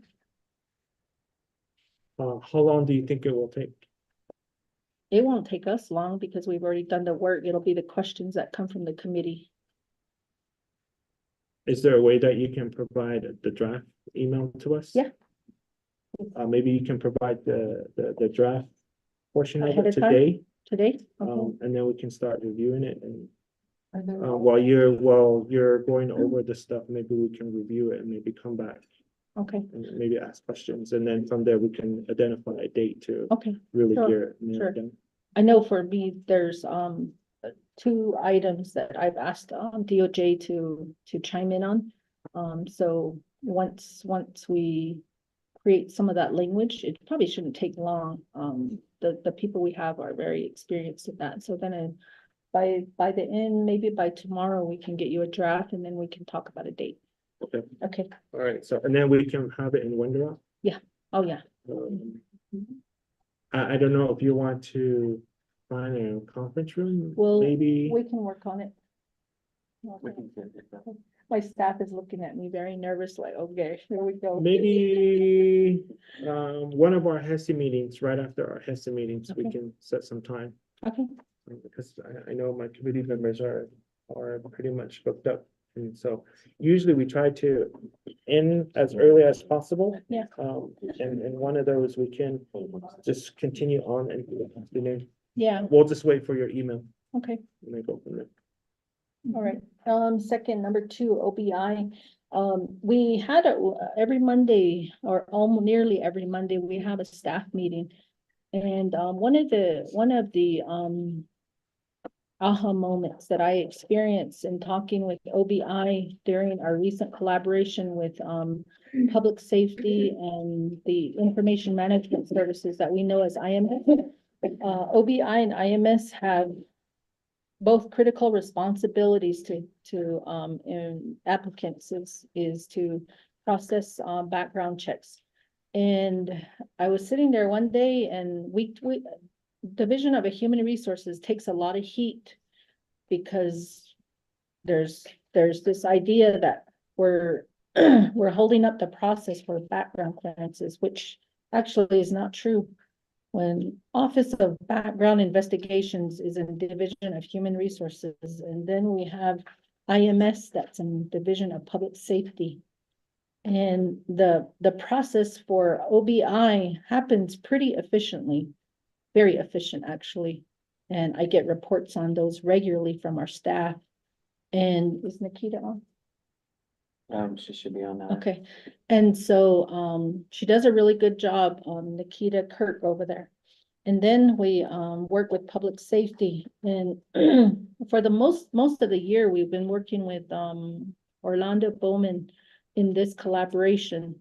And we have been literally pushing really hard to get this background reduce the delays. So we learned recently in a collaboration that the IMS has hired on 5 staff, and those 5 staff are addressing their backlog back to August. And this most recently in the meeting, they reported that they worked through August, September, October, and December. And that's a different division that I don't have control over. That's Director Mike Anderson and Michael Red Horse. And so they're working on that, but we keep meeting with them to try to get them to, because we're taking the heat for the delays. We take a lot of heat for it, but yet we don't have no control over it. But nobody's asking them. And so we're pushing on our end. But in doing that, I discovered, I'm like, this is interesting. And I asked my staff, and I asked Resita, I said, this information that we're giving the nation is what I was really careful with my words, is inaccurate. We're telling these applicants that there's no violations in their background. But that's not accurate because nobody at the justice system is reporting timely. So we're using a set of information that is old. So by the time they get hired on, we're experiencing these challenges in the departments because we're finding out something was not reported. Know what I mean? And that's alarming to me because that's on my watch. And these clearances that are being provided are inaccurate. That's really serious. That's a very serious thing. And so I wanted to make sure that we informed you of that as we begin to dig deep. So I asked Resita about that. I said, Resita, does this mean that our court backlog is giving us information that is inaccurate, not false, but inaccurate, meaning it's so delayed that we're gonna experience some challenges with some of that reporting that happens. So I wanted to make sure you're aware of that. That's out of our hands. Right now, what our staff are doing, can you real quick? Just take it, a coffee. So OBI, has been really pushing to get this agreement updated. We have an agreement in place, which was, I think, dated to 2013 or 2019, and we're trying to update it. So we've been meeting with IMS and holding them, and we met their new their new, I want to say the Fab Five, these ladies. And they said, leave us alone, let us do our job, let us get through this backlog, we can get it done. But they didn't have the staff before under Orlando, but Orlando's no longer here. He's separated from the position. I don't believe he works there anymore. So we have, we're working with Amber DeHosey. And so Amber DeHosey is the one who's leading that team. And those ladies all indicated the same thing. So I just want you to be aware of that. But Just all of. another- Yeah, can I stop you there? Mhm. Can committee members, if they show us the draft of the personnel manual, is it okay that they just show us and none of us have questions at the moment until we schedule a work session? Are we okay with that? Or is that? Can we just see it and then just give us the information? Mr. Chair, Yeah, Ms. Toddy? currently DOJ and their team are reviewing it before it goes on to the work session that we're planning to schedule with you, and I have that in part of the report that will be provided. So the draft is, the policy indicates DOJ reviews it, and then we go on to HES, who is the final approval. So, we completed the editing with the underline and strike through of all the changes that were made, and they're reviewing that right now. So, I was hoping to get a response from Paul on what their timeline would be. We were anticipating that we could get that response before today's meeting. So, I would recommend, we get that completed and then move it on to the committee. But it'll still be in draft form with the strike through. Okay, so as a committee, as an oversight, I think we're still entitled to see the draft. Yeah. No matter if it's at DOJ, but I would leave it up to my committee, if they want to just see the work or where the changes are just done as of now, but ask no questions. Yeah, If you can do that, and if you want to go into executive session, I mean, that's a recommendation, but that's totally up to you guys.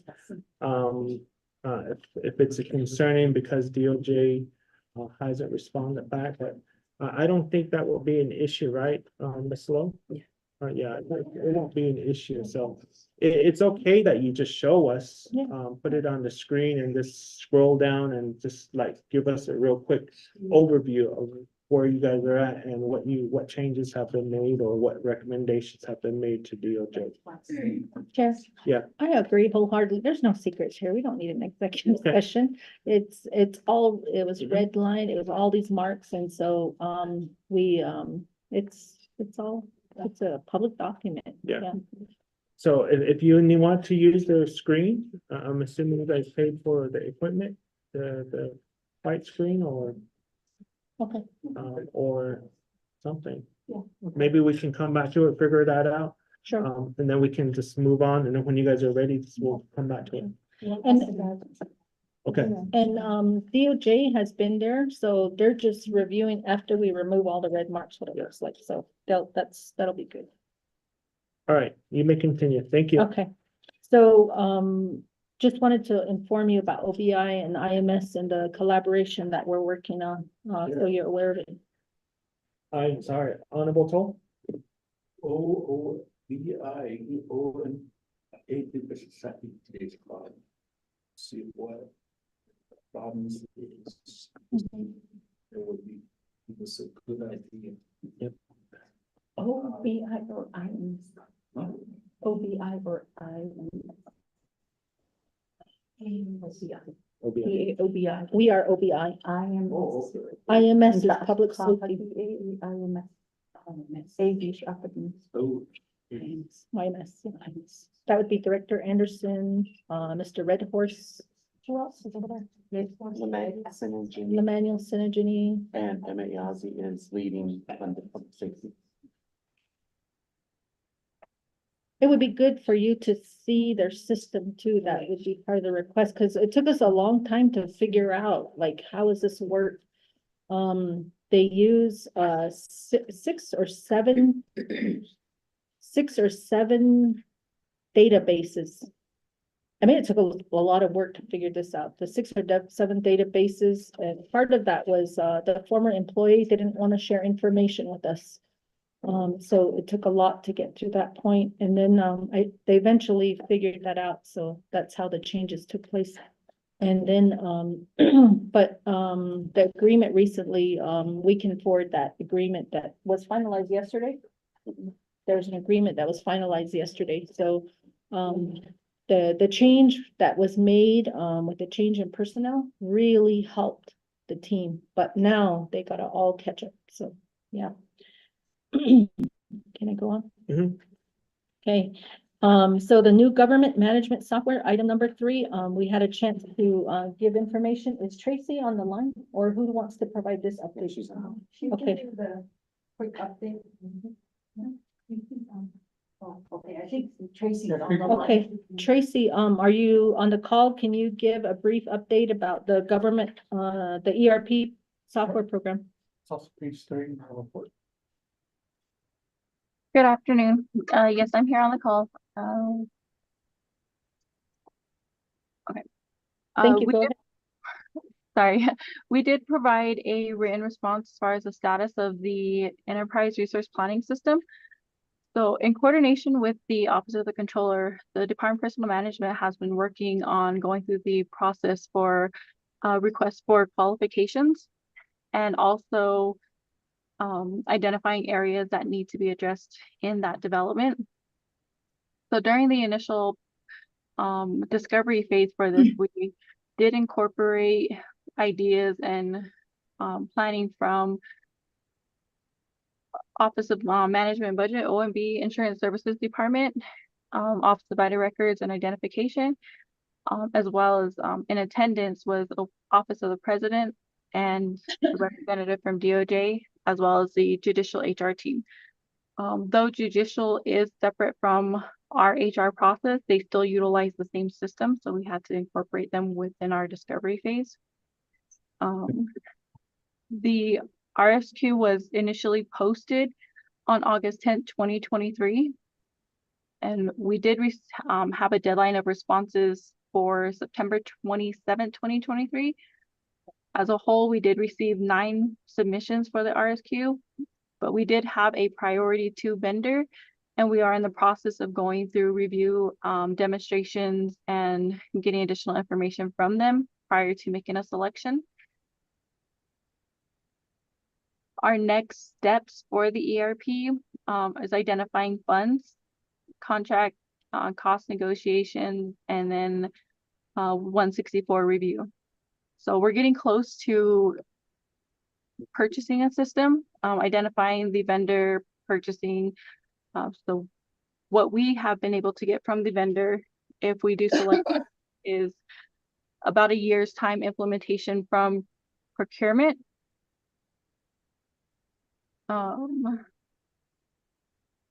But this task has been going on since July 2023, and it's been a pretty big project.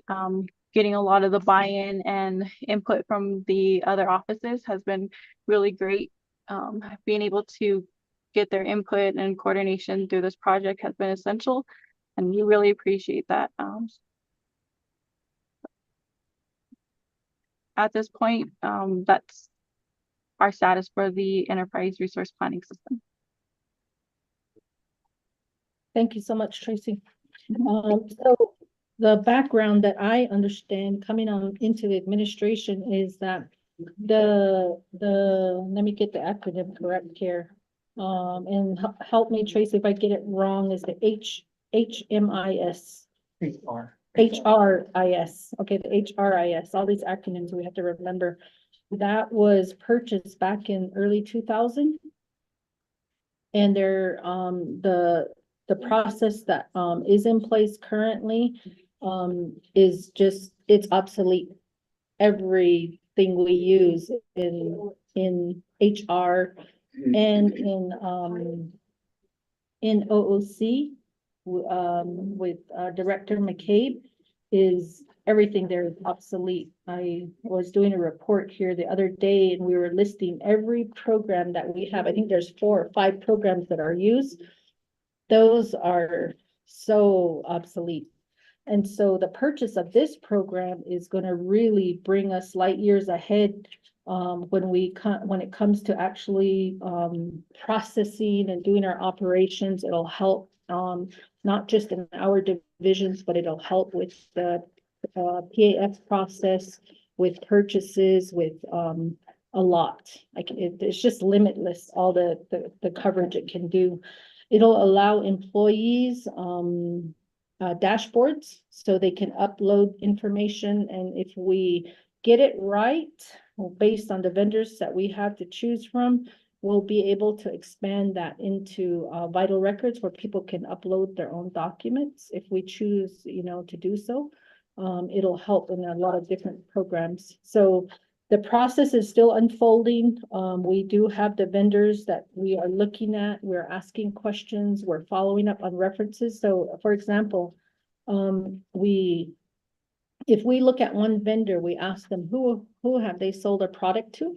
And some of these tribes are in Arizona, some of them spread across the country, some of them are with tribal casinos. And so we're following up with questions with those programs and with those tribes or businesses. And so far it's been very interesting to look at the enterprise system and to see how it will benefit the nation. But again, I have to go back because it's really eye-opening to see that these software programs were implemented in the 2000, and it's been 6 administrations, and I really don't know what the hangups were. Maybe it was the financial means, I don't know. But we're finally at that place where we can say by fiscal year 2025, which is just around the corner, we'll be able to say we've made a decision, we've made a selection, and we can go through the training process and implementing in it training, and then checking for ways we can really refine it and then fully implementing it. So that's where the software program is at right now. And I believe we are there. There has been a minor delay that was in November and December when the controller was ill and could not be present for some of the discussion because they are involved because of the funds and budgets and things like that. So there was that delay there, but we are being very aggressive right now. We schedule meetings once or twice a week just to make sure we're checking in and know where we're at. So, again, thank you for the updated report on this.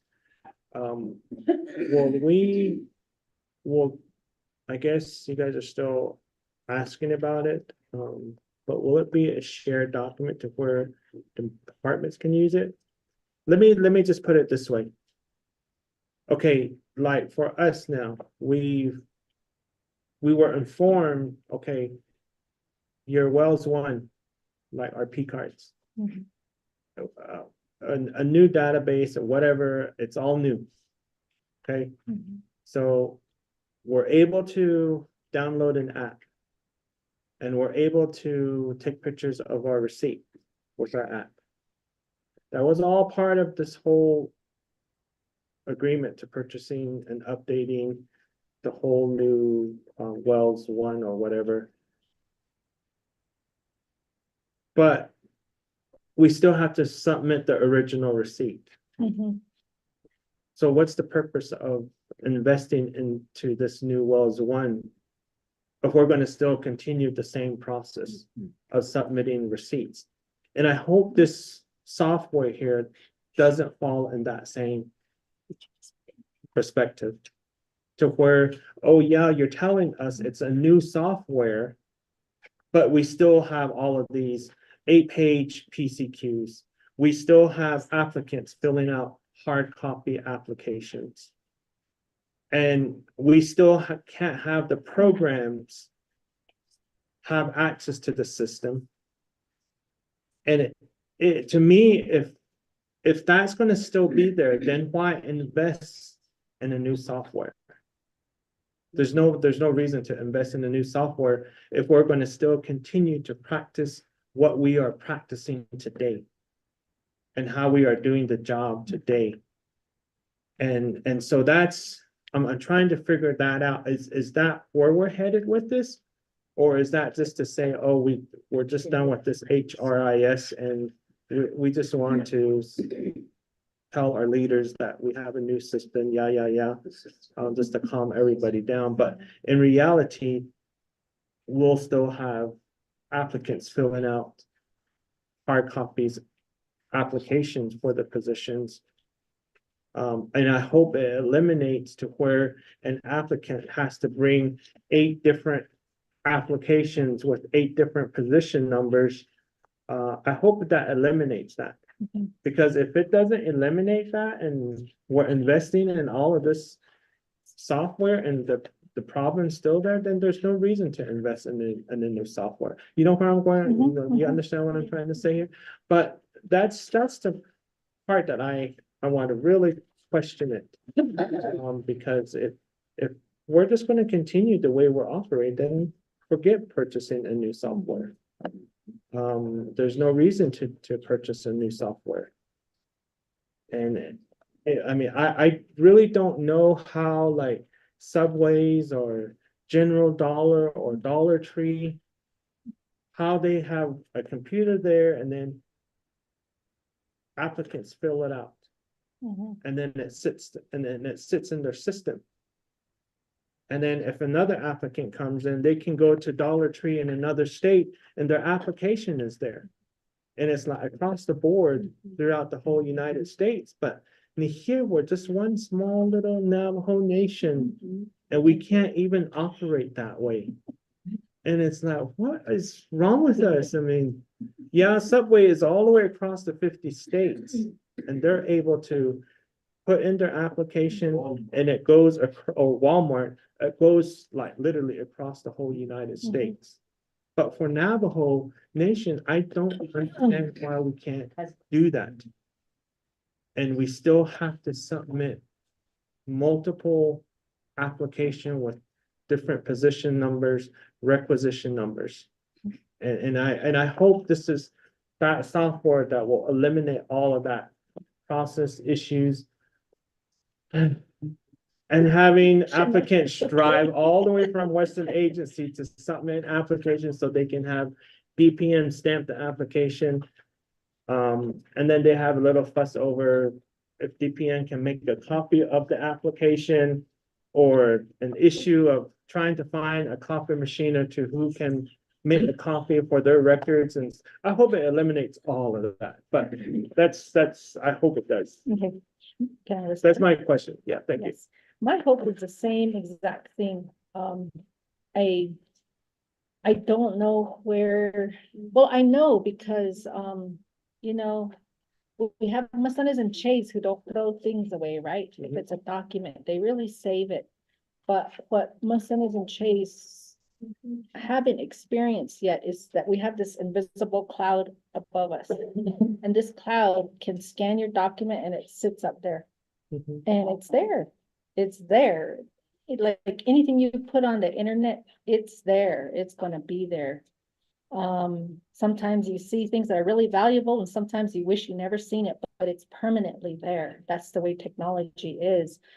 And so it's a generational divide to me.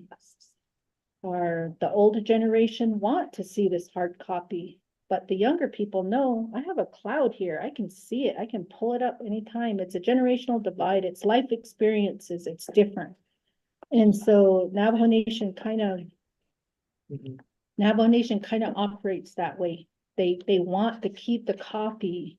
And sometimes in some rare cases, that copy has set precedents and saved Navajo Nation. But in like really legal cases, that has helped save Navajo Nation. But we now know technology offers a cloud and we can save that way too. So to me, it's a generational divide, it's life experiences, but yes, we invited the team here to join us on a demonstration.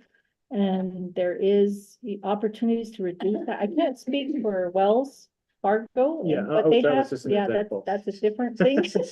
That's a different thing. I Yeah. can't speak for Wells Fargo. Even me, I kind of went into shock when I had to do my stuff, and I'm still worried because that I didn't do it right or something, but I know it'll get done. The other thing is the submission of our receipts and things. It's gonna be a transition for everybody on our team to value that document is a legal document. It's sitting there. And an enterprise system, my experience in an enterprise system working with another tribe is you can upload your information there, it's there, and then there's a little button usually that says, I attest that this information is legal, it's accurate. And all of those other tribes use it, these enterprise systems, and it's still valid. I know that these tribes have legal departments that prove that they can use those documents on a federal level, because sometimes that's the concern is, well, the federal level accept this document, even if it's in digital form. I know it works. They've been using it for 20 years. I know, so I know it'll work here. And I have the same hope that you do, is that we don't have to have people travel from Tuba City just to timestamp at DPM. That is unfair. It's financially impacts people and families. I don't want that either. You know, and I agree with you. So that's all I have to say about that. So. Mr. Tom? Yes, hi. Again, good morning, everybody. Chair James, Vice Chair, committee members. Again, my name is Ramondo Tlaw. I'm the new HR Operations and Development Specialist with Department of Personnel Management. I did transfer over from staff development, but to answer your questions, we actually are, and it's in the report as well, that we are actually working on the online application. Right now, the process currently is that we are developing the online application to work currently with our current system. So we're working on that right now. Secondly, this program that we're looking into will be accessed by every single Navajo Nation employee. Of course, there'll be restrictions on what they can access. They just can't go in there and change their pay rate to whatever they want. But they can update the information if they need to update any of their education, maybe upload certificates, whatever they need to do, they'll all be there for them. Now, and it also works coincide, should hopefully eliminate JD Edwards, which is the program that Office of Controller uses. So they'll work together simultaneously. So that's what we're looking at here with the ERP, that every single employee will have access to this program. Right now, there are a lot of other programs that use FileMaker as well. However, we don't share that information with one another. And I think that's the biggest holdback. But this will be able to be shared by everybody. If I want to look at somebody, if I have the access granted, if I want to look at, see if some individual has their CIB on file, I can just go to that vital records section, look, okay, there it is, pull it in from that for the application if they don't have it. So it's going to make things a little bit easier where we don't have people running around looking for different things. As a veteran and as a community member, if I update something, I have to go to 5 different places to update my chapter. I got to go to Vital Records. I got to go to the Veterans Agency. I got to go to OOC. Then I got to go back to DPM. Even I work at DPM, it's still got to update over there. So this is what we're hoping, that this program is going to eliminate all of that, and it's going to be one centralized. Okay. All right, Dr. Nance? Yeah, I have a question. This is kind of all over the place. I'm not sure if we're waiting for the report to be done or we're doing just questions after each number. But since it seems that we're doing that, I'll ask a question here. So on the ERP, the software, you kind of elaborated just slightly on it, on how an applicant would submit their paperwork, whatever's required. Will there be a database for not only vital records, but for others like official transcripts? Because official transcripts cost money. And if you're applying to 5 different office specialist positions, for example, that's 5 times 15 or times $20 for one applicant who may be not eligible or not meet the requirements, been required, whatever. So will that also be stored in a file? Same as other documents that are required, like the CIB, like the ID and others. Is that, I know Chair James at one point indicated that if I'm one of 3 applicants who's applying for an OS position at DHR and I don't qualify, those same requirements may be under DNR, under OUI, whatever.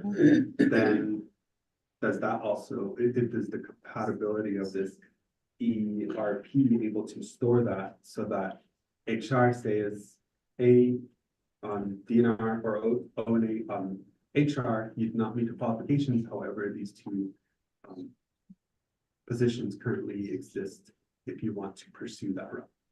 Or whatever, maybe even like a checklist so that you receive it as HR.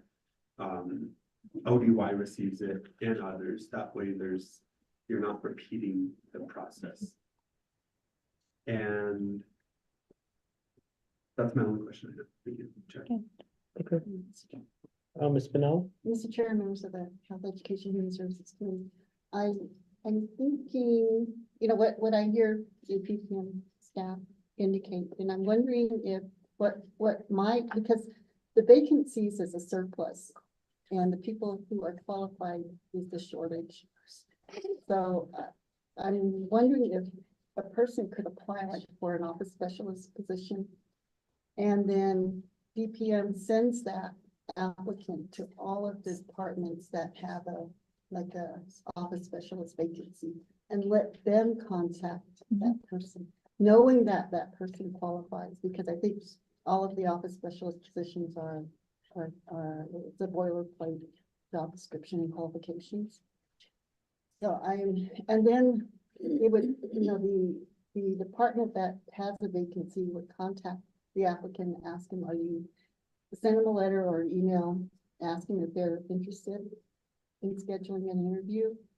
And that way the departments are the ones that are kind of hustling to get these people, you know, employed in their department. I'm wondering if maybe, because we're doing the same thing, but we're doing it differently, but now it's a change. The vacancies, like I said, is a surplus. The qualified applicant is the, you know, the one that, you know, is at demand right now. I don't know if that's something that is possible, but it's something that I think we haven't tried yet. Okay, Mr. Chair, thank you. Yeah, thank you very much for that. Again, it's just like, you know, we say DOJ, I shouldn't be saying it. Yeah. I can Okay. respond if you. Yeah, I'll practically, save you. what we're trying to say is, you know, like DOJ, we submitted a legislation to build new bathroom additions. And then DOJ comes back and says, well, you need to redo the legislation if you want to renovate new bathroom addition. But if you renovate the new bathroom addition, it's still building a brand new bathroom. But yes, number 2 is just like, okay, as delegates, we have to submit ARPA legislations through DOJ. And if Dr. Nez wants a heavy equipment and I want a heavy equipment, DOJ requires us to submit 2 separate legislation for approval. And it's just like, it's heavy equipment, just make it across the board for everybody. So if you have a delegate that's coming with a heavy equipment, then just approve it. Why do we have to, it's just across the board. And I think that's what we're asking you guys. I mean, when it comes to positions, why can't you just share that information with the other departments, the other divisions?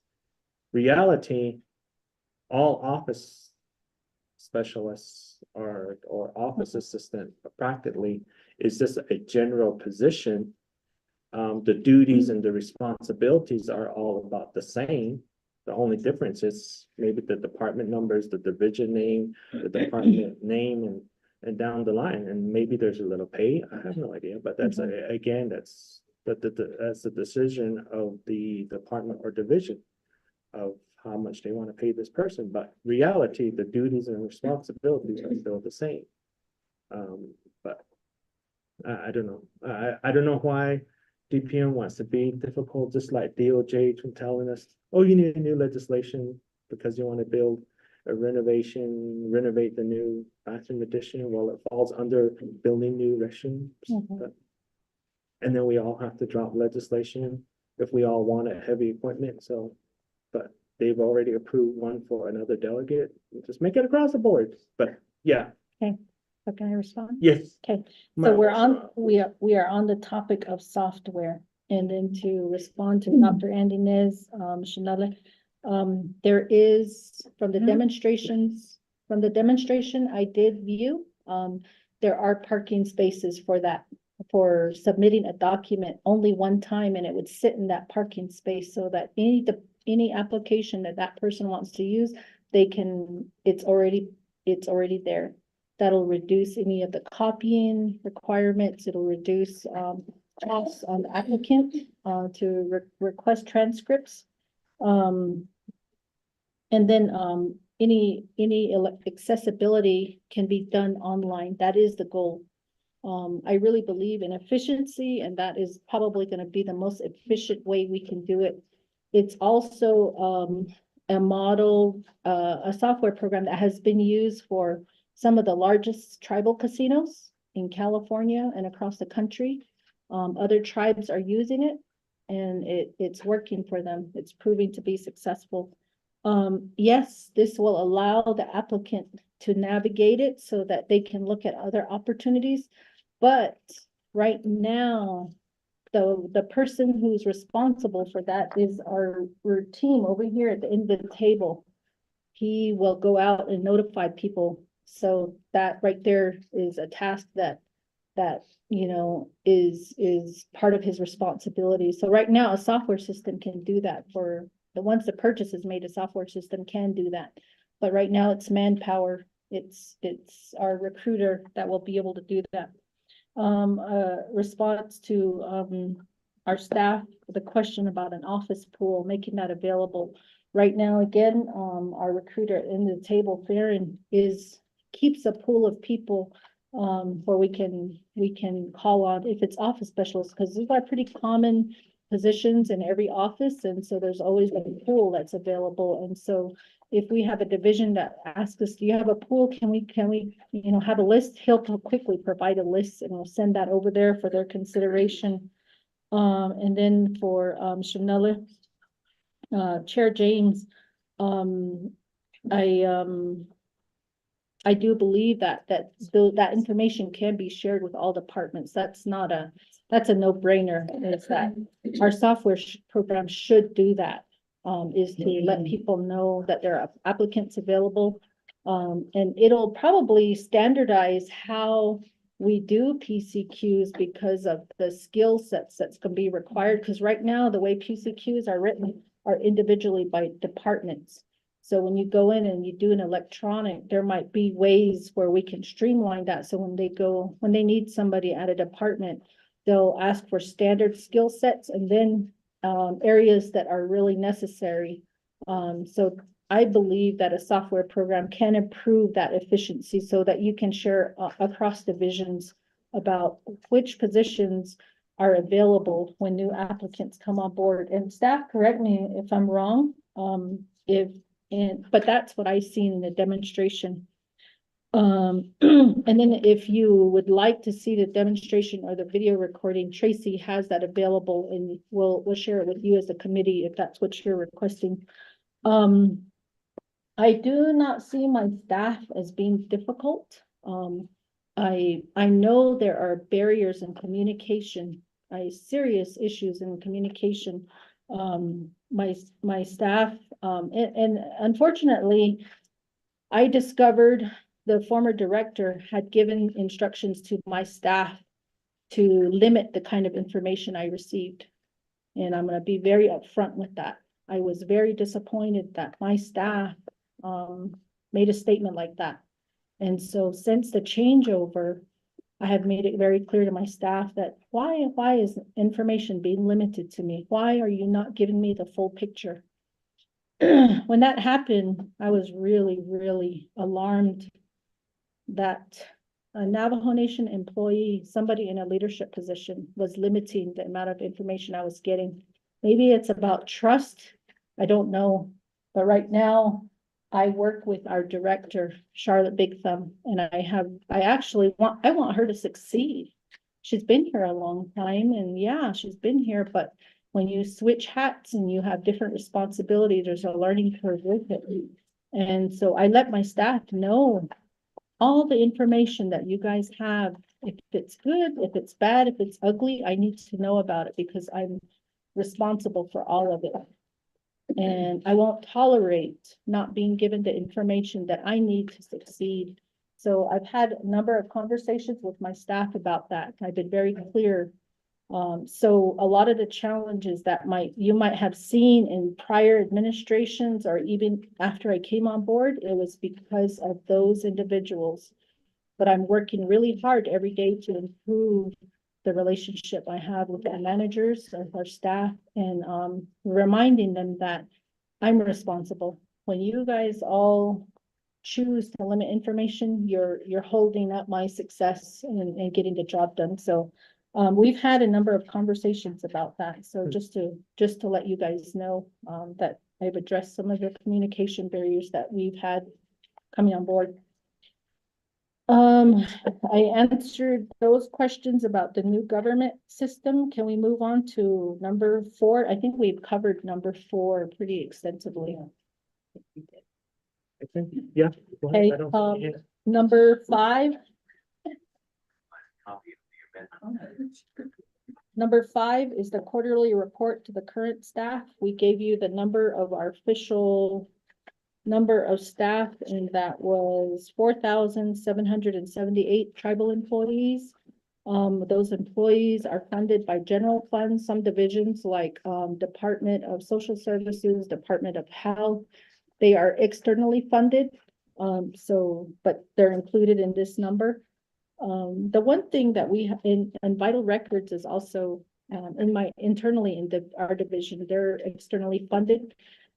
The one thing that we're going to be working on is to work with OMB Cordell Shorty to ask him about prioritizing the vital records. And this kind of goes back to what Delegate Toth was saying, is that we have 3 departments, 3 programs, remind me, that require research, investigation, and legal documents with the court. That's NOSHA. They have to do investigations. They have to provide reports. ONLR and what did I say? NOSHA.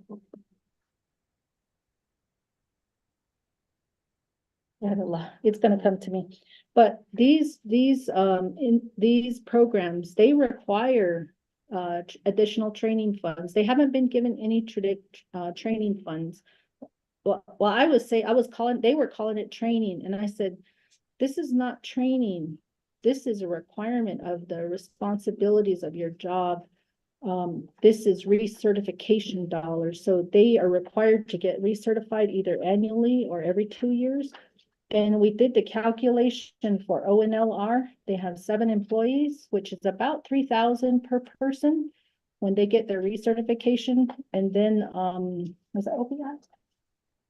Yeah, Yes. OBI also has recertification requirements. It's not training. So I said, when you guys say training, you make me think you're gonna go take a vacation.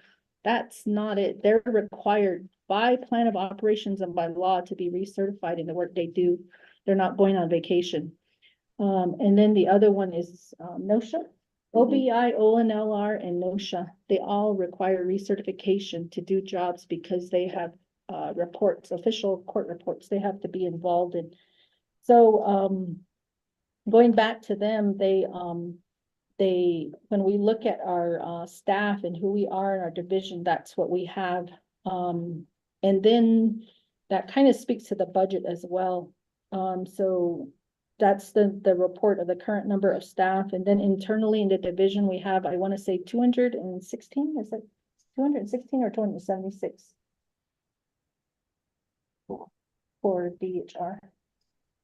I want to say it's 276 employees. It's on my report that I gave you before.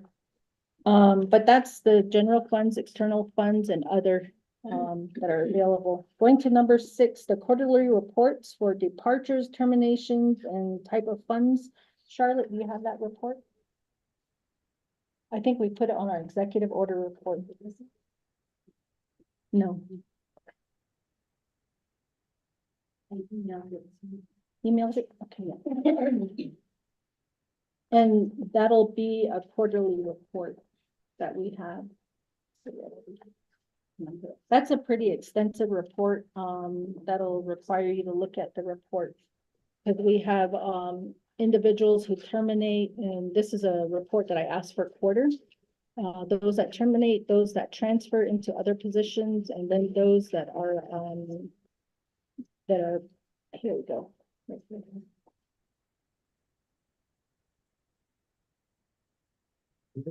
Yeah, I can. Okay. Oh, it's the one that we showed. Oh, yeah, I guess it's that one you showed us. I'm usually seeing it in a different format, so they're getting really good at showing these numbers.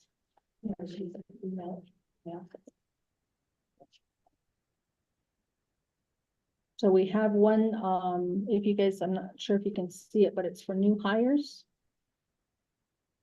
And that's by branch.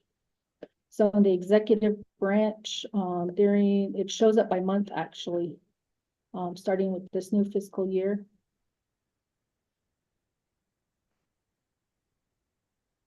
Legislative branch, and then the judicial branch.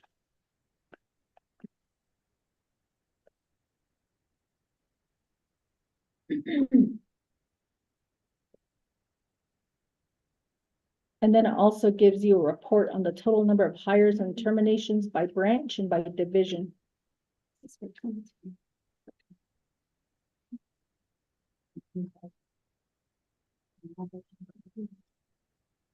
And I believe Ramondo handed those out. Thank you. Sure. Yeah. They have a number. I'm gonna ask questions. All right, I don't, did you email it, Ms. Benali? Yes. Is that the one From, for, Serenity, I just forwarded it. It was,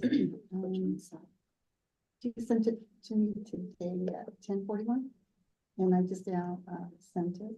Forwarded. Holy block from Serenity? It's forwarded to me. Okay. All right, and so, yeah, I did receive it. It was this email to us. Or was this not emailed to us?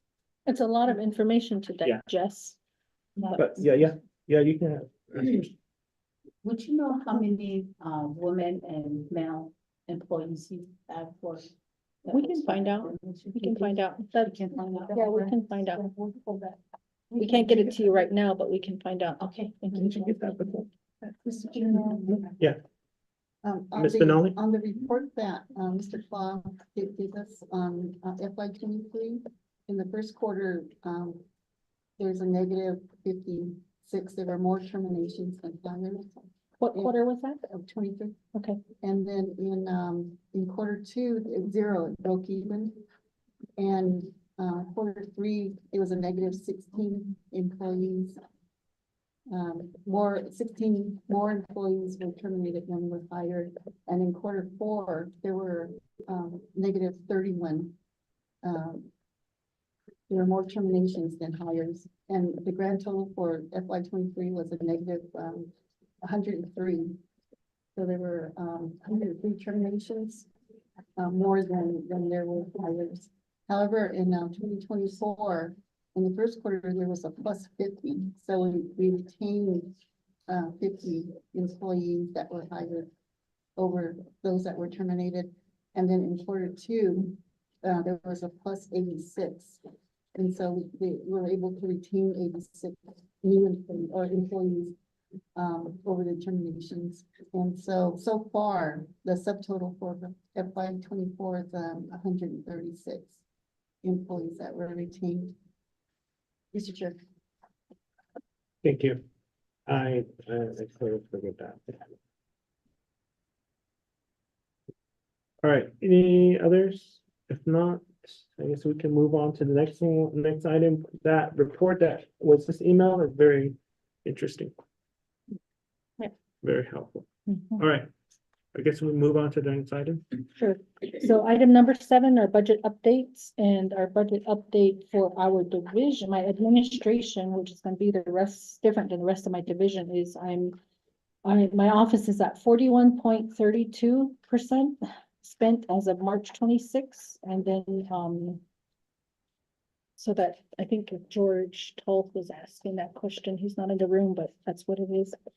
And so we've been really, I talked with my staff at this last staff meeting, and I was telling him that I've been able to digest the responsibilities of our budgets in our office, in our division. So we check right away with our departments to ask them what the percentage is, and we're letting them know that we need to make sure they spend, be stewards of the money. You know, I don't believe in these promotional items that people try to drop a lot of money on. I said, I don't want to see you guys spending a lot of money on, you know, big old fancy things. I said, I'll allow maybe a fly swatter or a ruler, but we don't need to spend money. We don't need to be careless. So that's kind of my philosophy. And Say the goodbye. yeah, that's definitely DPN who did that. And it's part of the recruitment efforts, you know, that they have is to, and it's interesting, even though we have this Eastern agency yesterday was asking me for these things here. We want one, we didn't get one. And I'm like, oh my gosh, but that's how recruitment works. So but anyway, just to kind of let you know, some of the budget updates, like I said, we have very little dollars set aside for training. Well, last budget season, we did request that. And we let chief of staff know, we let president know, but it wasn't a part of the bigger planning process. And after, I want to say, last October, November, and December, we were asked for funds to support this effort, that effort, but we don't have money. Our administration and HR does not have money. So it did. I think people always say that. So I let our OPVP know that we don't have money. And we also encourage OPVP to establish a community relations office, because a lot of the activities that our division is encouraged to support are community relations activities. Like we already know there are how many 5 fairs that go on, and there's a lot of community events that are needed, but Navajo Nation does not have a community relations office. We have a youth council, we have Miss Navajo, we have a number of other departments, like census is a real critical thing for the Navajo Nation. We don't have a census department that will be ready to do that. If there's voting or elections outreach that needs to be done, education, there's none of that happens, but yet we really function on that. So the community relations division is not organized at this time. It's kind of separated into different divisions. So when we look at some of the budget needs for when we're asked for support, we can't do anything, our division. And I took our master budget person to OPVP to show them that we don't have money. We can't support these efforts. We can't even do training, but yet training is the biggest need right now. It's the most incredible need. We also need to expand our staff in DPM. We need to really promote recruitment. Everyone's holding us accountable about filling vacancies, but right now, I think, how many staff members do we have that are focused on recruitment? 4. But we have 5 agencies. And so how do we do that? You know, how do we improve that? so that they can do their job well, because there's a lot of, with this executive order that the president gave, we reminded divisions that they're responsible for their recruitment as well. Being an app, it's, you know, filling a vacant position is a partnership between the applicant, the employer, and these divisions, because we don't know what a ideal candidate is for their position. So DNR has done a good job of hosting job fairs. They've been going out to different colleges. They've been at the museum. They've done really well in doing that. So we know it works. And so some of those critical efforts are underway. The other thing for budget updates is our staff with, I'll say it again, is staff training and development. We need more trainers to be able to meet the demands that are being asked from both legislative, executive branch, and the chapters. The chapters really want training in different ways, and it's not just up to DCD, it's collectively all of our responsibility. One of the critical things that came up too is yesterday I had a conversation with Deputy Chief of Staff about suicide prevention training. It's really unfortunate that we have employees that are dealing with suicide ideation. And I've done suicide prevention training for probably 5 years. I've done education. I know the seriousness and the pressures that our employees face when they feel like they're inadequate or can't do the job, or they don't feel appreciated, or if they're let down or put down. They're humans, you know, they're moms and dads and their grandmas and grandpas. And the pressures of the day-to-day work can really build up, and it can get to them. And so yesterday, Deputy Chief of Staff Chris Beecher indicated that there's calls that the Office of the President receives regarding suicide, and he asked me to make sure that we provide some resources and information. So I had to talk with my staff training and development team and find out what we can do and how we can work with the Indian Health Services, because suicide is a health issue. It's mental health, it's emotional, psychological health issues. And so there are places that provide this, but we've got to work with them on that. In my mind, it's going to be a required training that we're going to have to do. So all staff know how to handle those conversations and how to redirect those to the appropriate resources. I think the other thing when it comes to our budget updates is I look at this and I see that there's opportunity cost savings and these vacancies that exist. And this, you know, kind of goes back to the personal lapse fund, is that we really need to find ways to keep those dollars in DHR so we can meet the needs of training that's needed. Over 110 chapters said we need training, we need this. And we also need to be able to provide customer service. Everyone talks about how they're not treated very well when they call the government, and we need the dollars from personal lapse fund, the cost savings, to deliver those training opportunities to the nation. But we can't do that on the budget we have, nor the personnel we have. That's unrealistic. We also have buildings. We were talking about that. I'll kind of answer the question on number 9 is DPM has swapped spaces. So they were on the east side of admin. Is it admin 2? Is that what it's called? Admin 1. They were on the east side of that building. They swapped. They're in the same general area, but they're on the west side in admin 1. So OMB will now take over the space for DPM. But going back to staff training and development, they don't have a building, and I really commend my staff, Shar Kruger, for her work. Man, that lady is so persistent. She wants her staff back in a building, and we have even Ramondo here who can attest to that. Is she has pushed and pushed and pushed general services to give her the reports, and I have pushed to get those reports. There is black mold in there. It's a historic building, I understand. There's bees that have infested the ceilings. Help me out, Ramondo. What else was there? Black There's mold, asbestos, mold, and lead. asbestos, mold and lead. And they have some amazing space in there, equipment, and they can't move back in. One day, when we thought we saw all the reports and we believe we had the clearance, they started going back in and they were trying to get it cleaned, and then here, they got stopped again because of what was in the ceiling, the bees?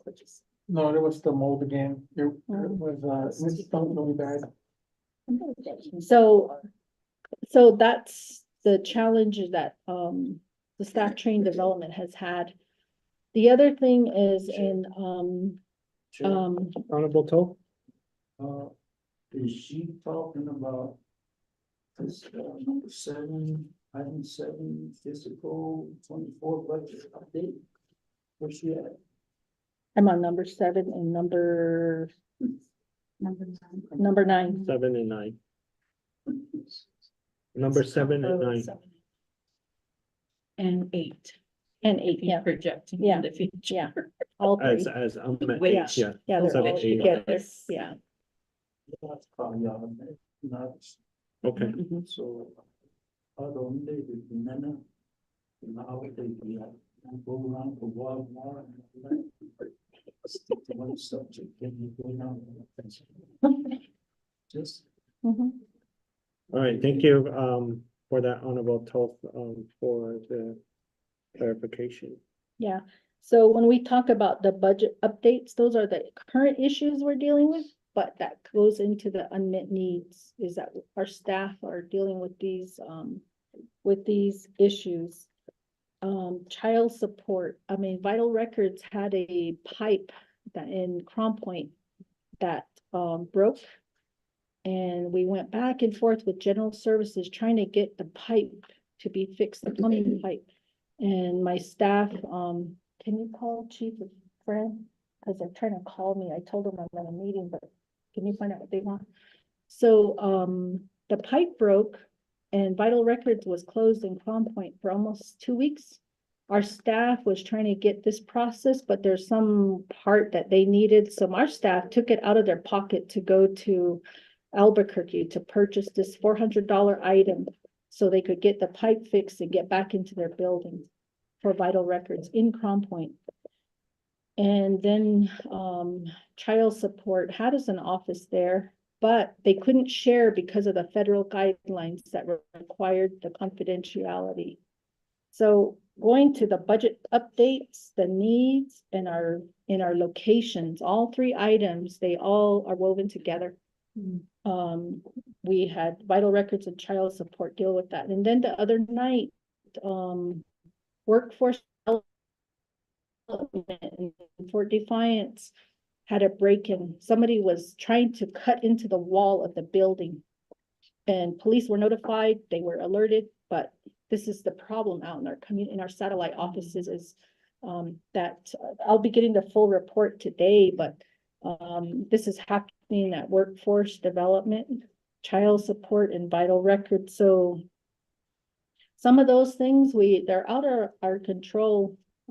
We got Vital Records and Crom Point fixed, but now fortunately for the legislation that happened prior, they'll eventually be able to move into a space and provide Vital Records, child support, and one other program, some other programs that are in that location, they'll be there.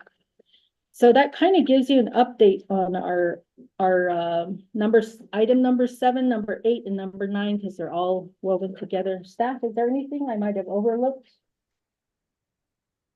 or left out?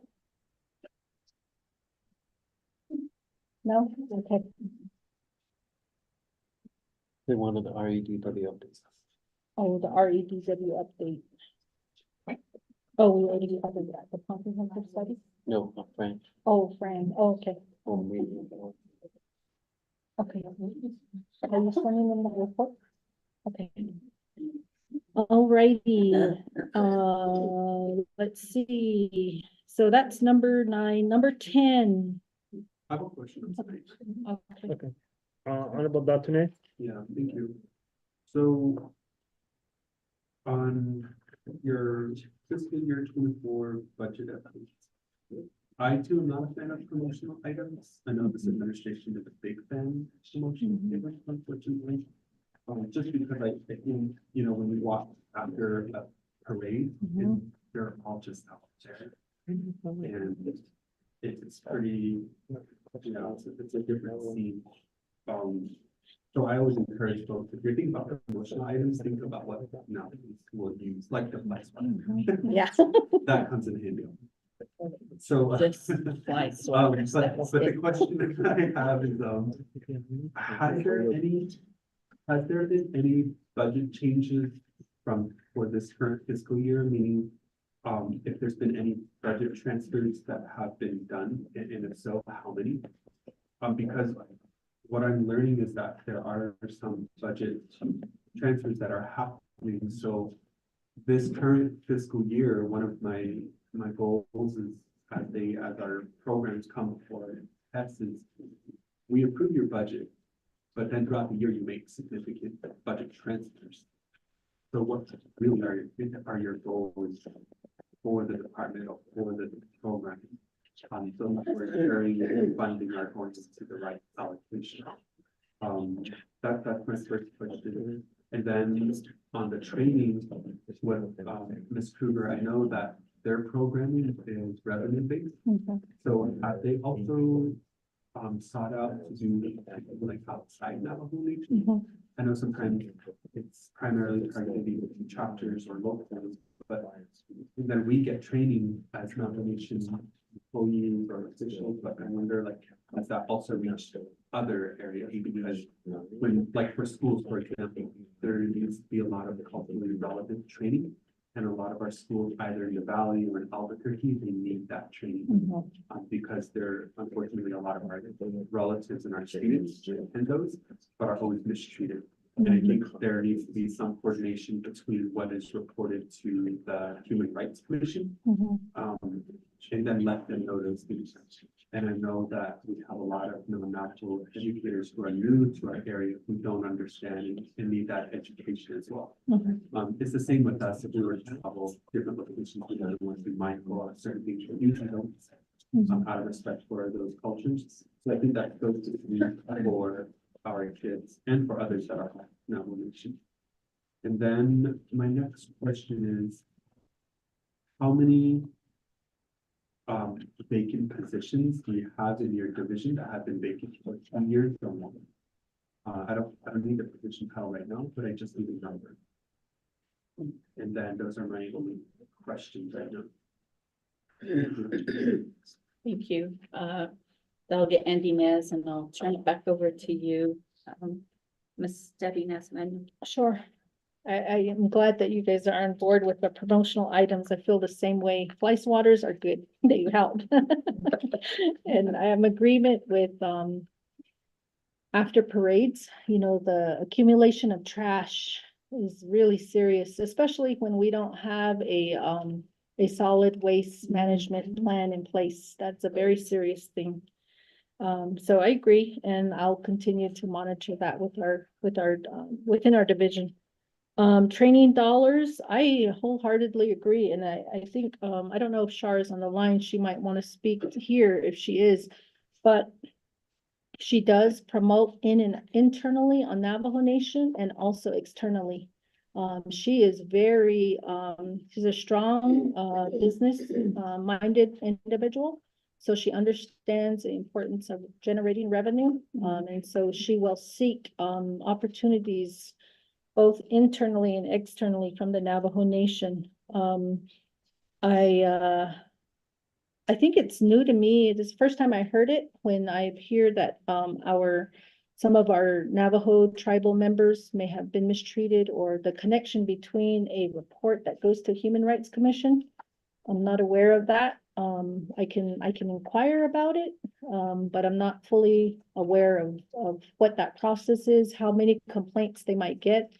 And as a division of human resources, what my responsibility is in that.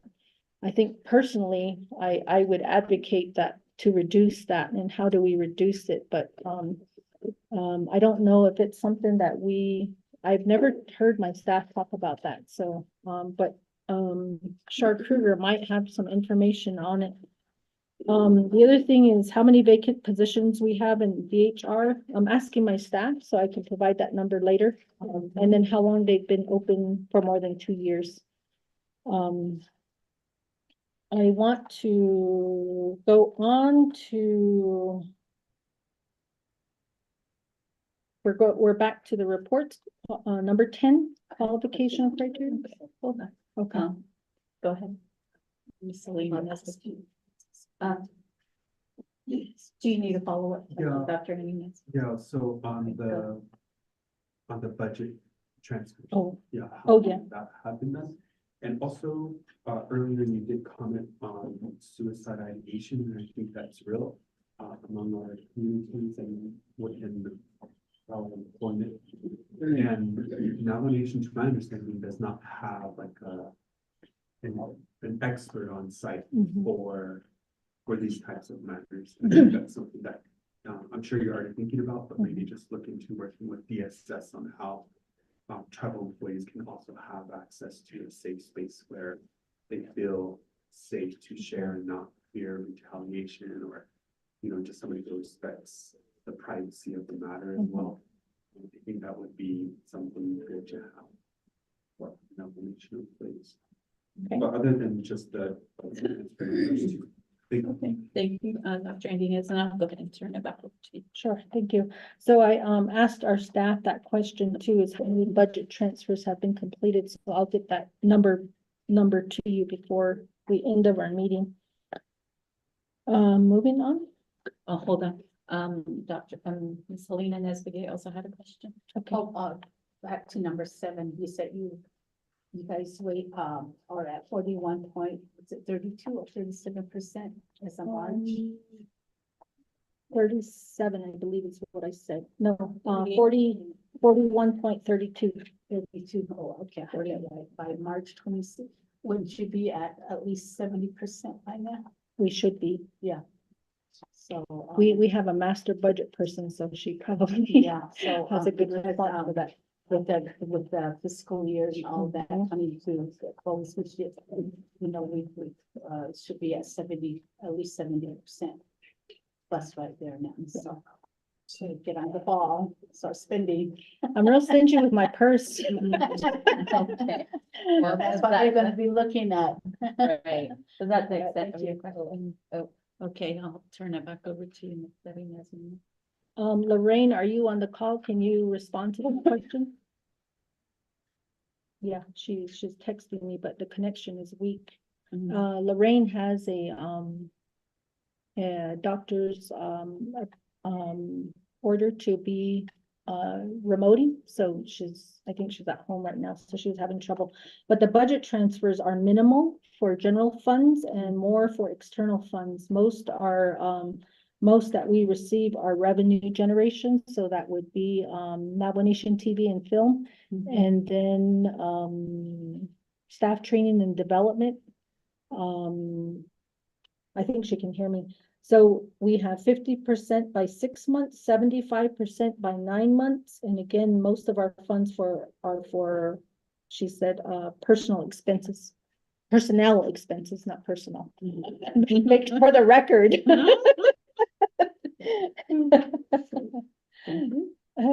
Okay. That's not, do you have any follow-up?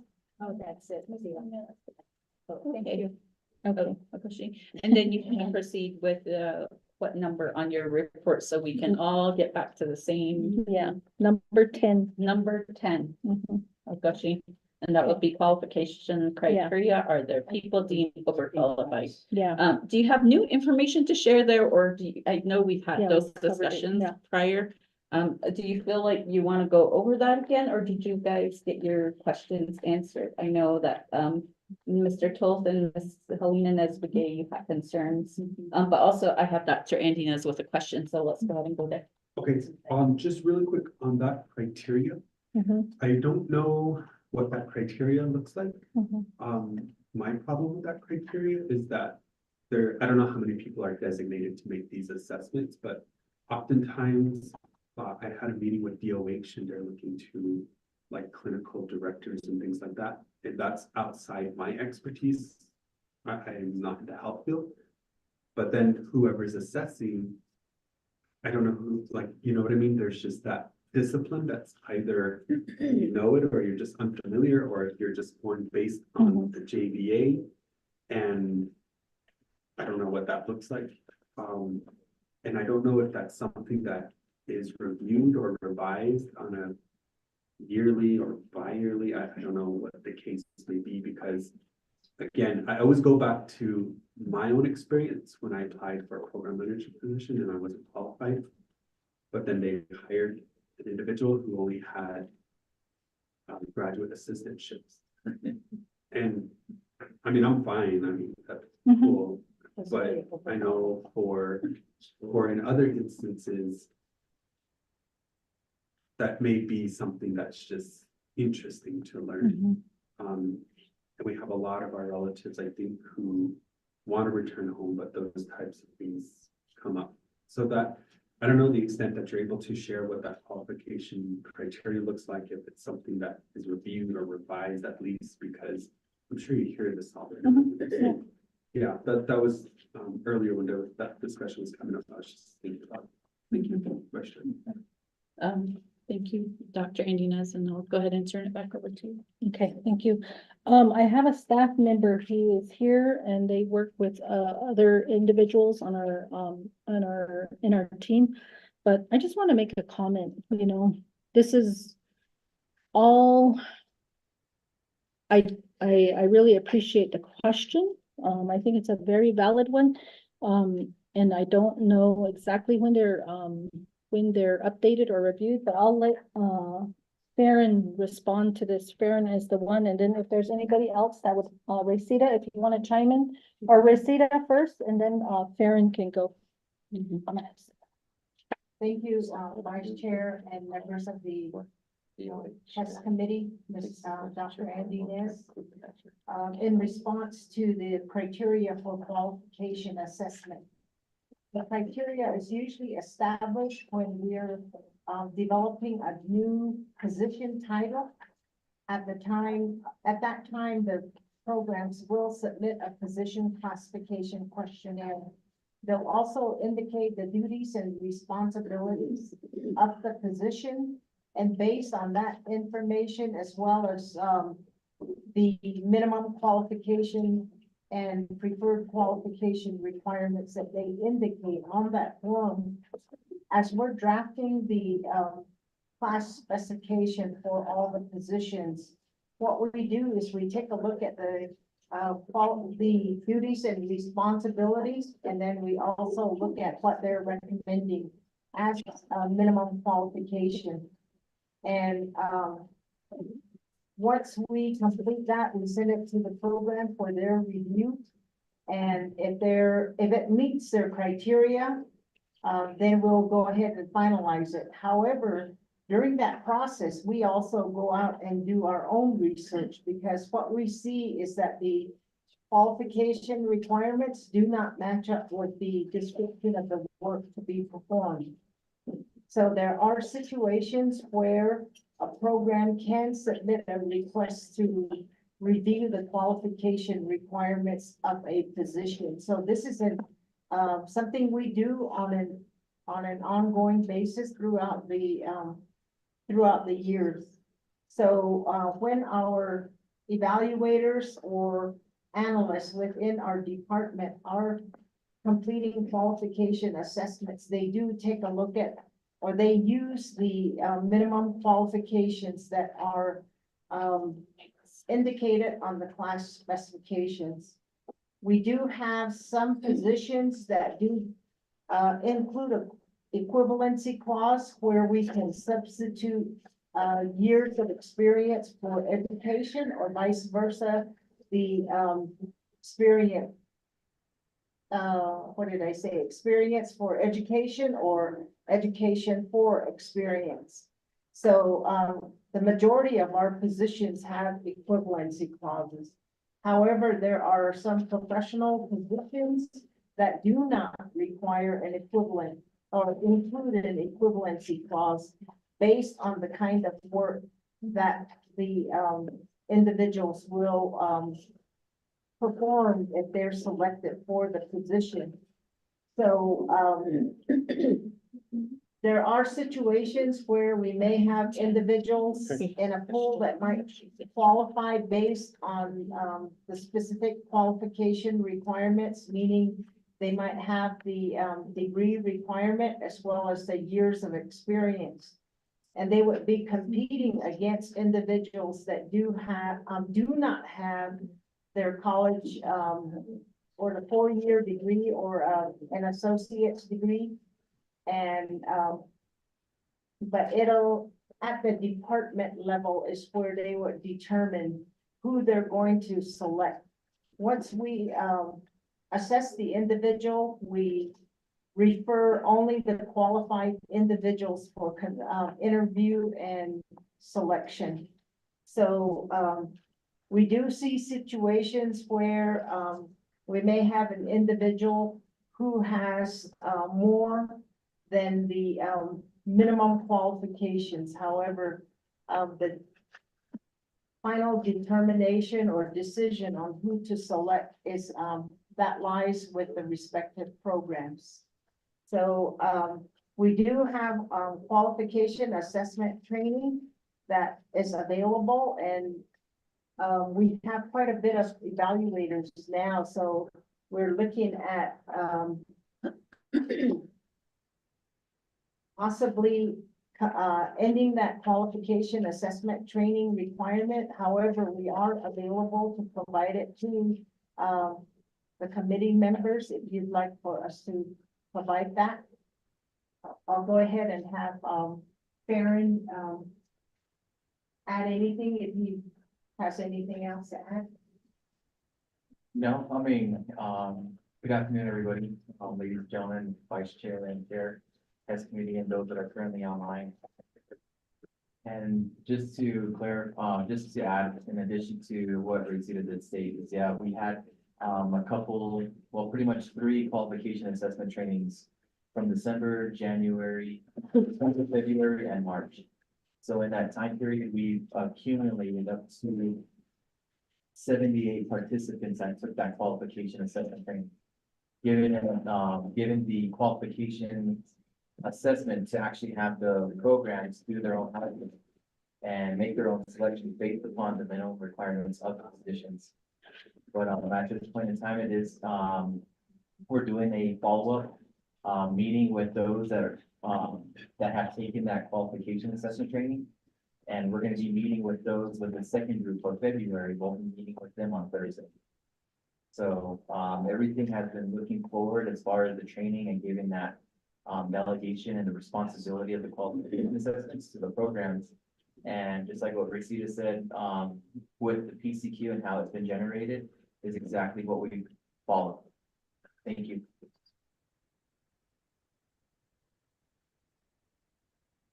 Thank you. Any other follow-up questions or questions, committee members? Chair, Mr. Copley. Oh, Honorable Toth.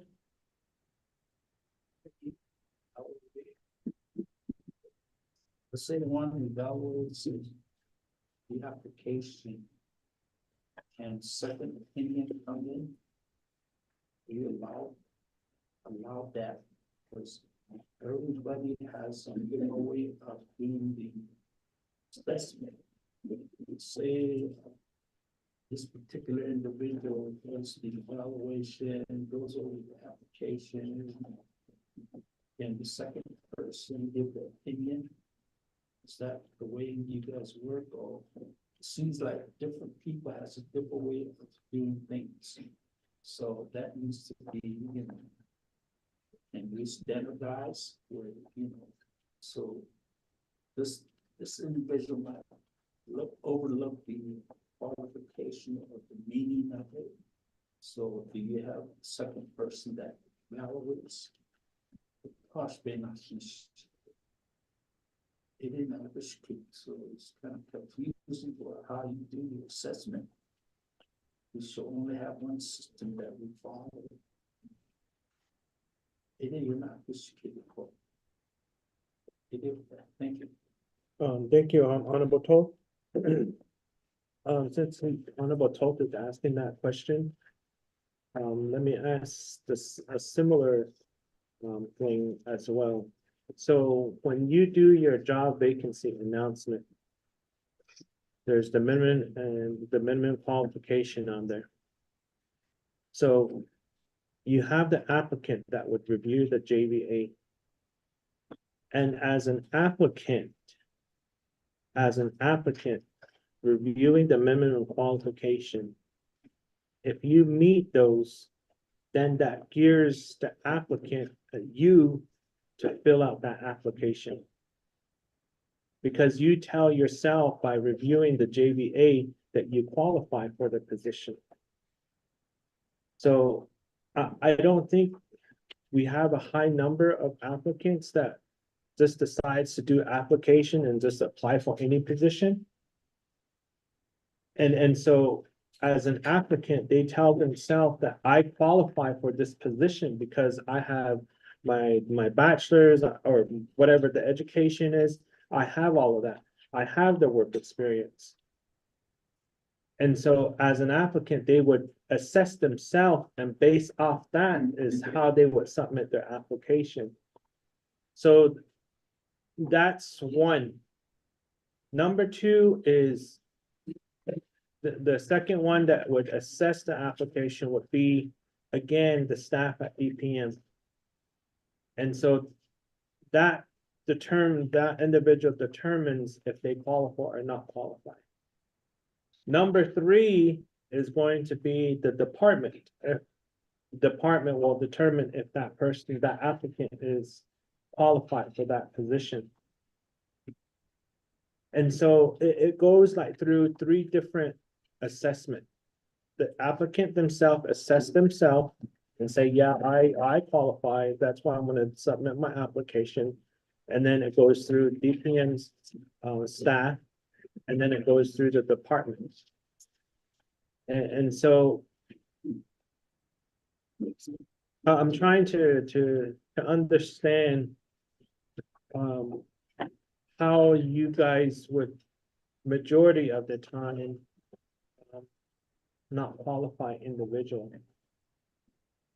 And I would understand if they didn't have like no education. Yeah, but you have individuals in there that have educations, but they still don't qualify because of the work experience. So when it comes to that work experience, are there any other equivalency or any recommendations or that you guys can immediately do? Or do you just automatically disqualify the person because they don't have the experience? But then on the sideline, we end up saying we want to bring our kids back. And then at the same time, in your report, you're doing recruitment drives at these college institutions.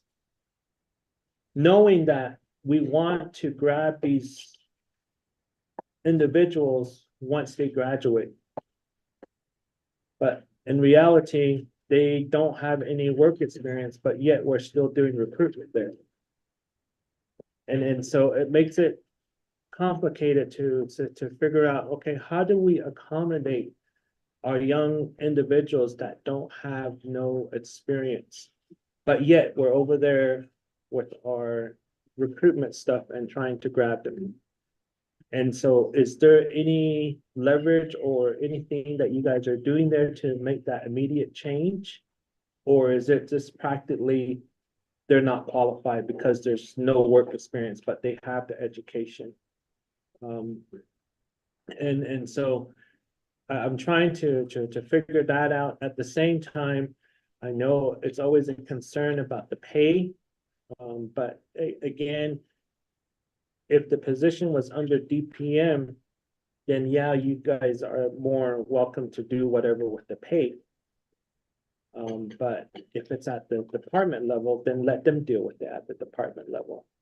Just try to work with that applicant and see how you can bring them on board and make that accommodation.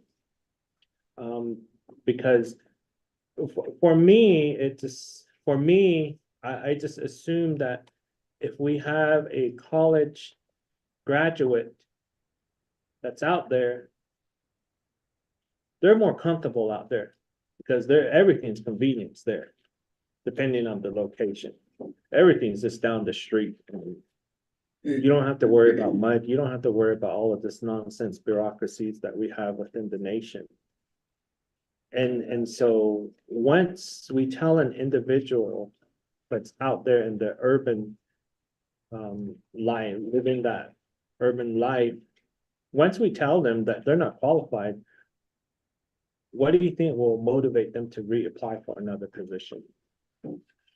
I don't think they'll be so motivated to come to the nation because we're not willing to work with them or to address on how we can grab them, even though we know that they have a master's or a bachelor's degree.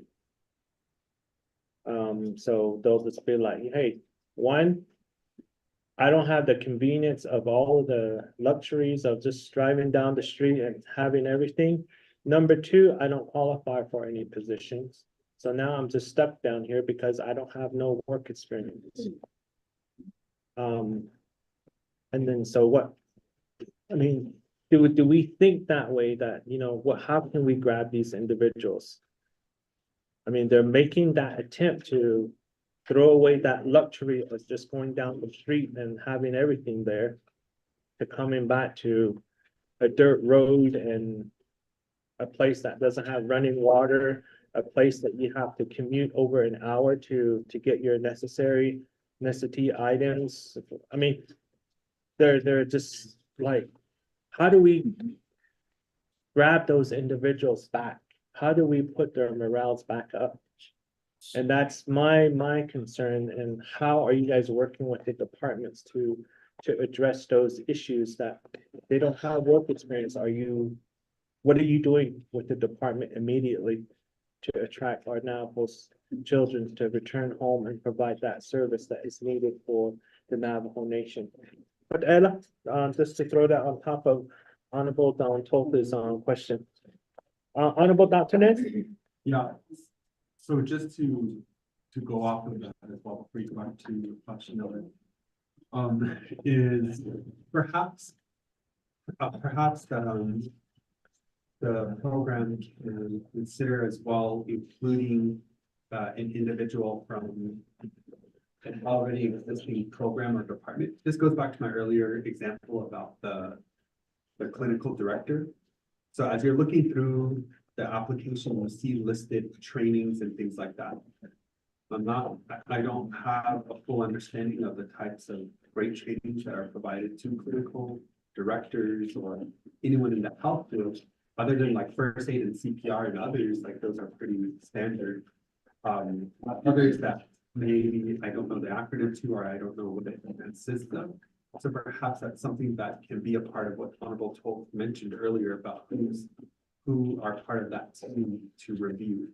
At least this would give some insight for the director or whoever for example, if you're hiring somebody with Adobe, bring Adobe representative on, somebody who has that understanding about certifications, about licensures, about bed and those types of important licenses and trainings.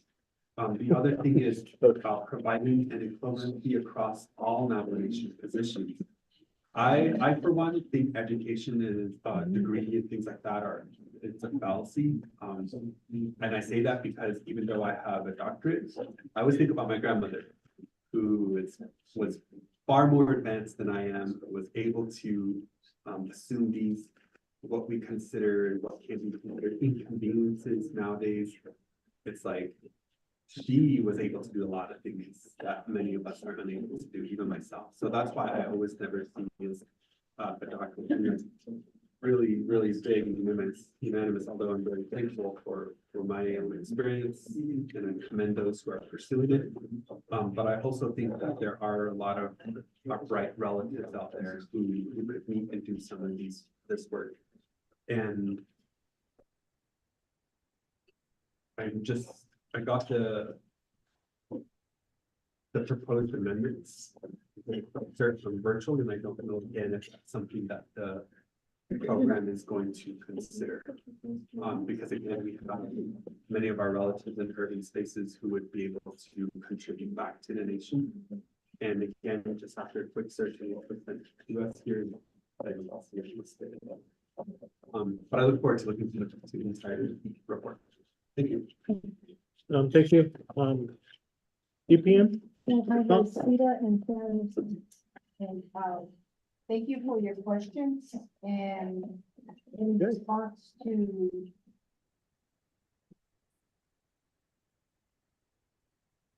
giving, whether or not we, have a second opinion or someone else reviewing, qualification assessments internally, and what we've indicated in our training is that there are situations where, if positions have equivalency clauses, or if there's questionable areas on whether or not you could be able to give, or you could be able to give credit to the type of experience that one indicates on their application, what we encourage them to do is to reach out to us, and internally, that's what we do.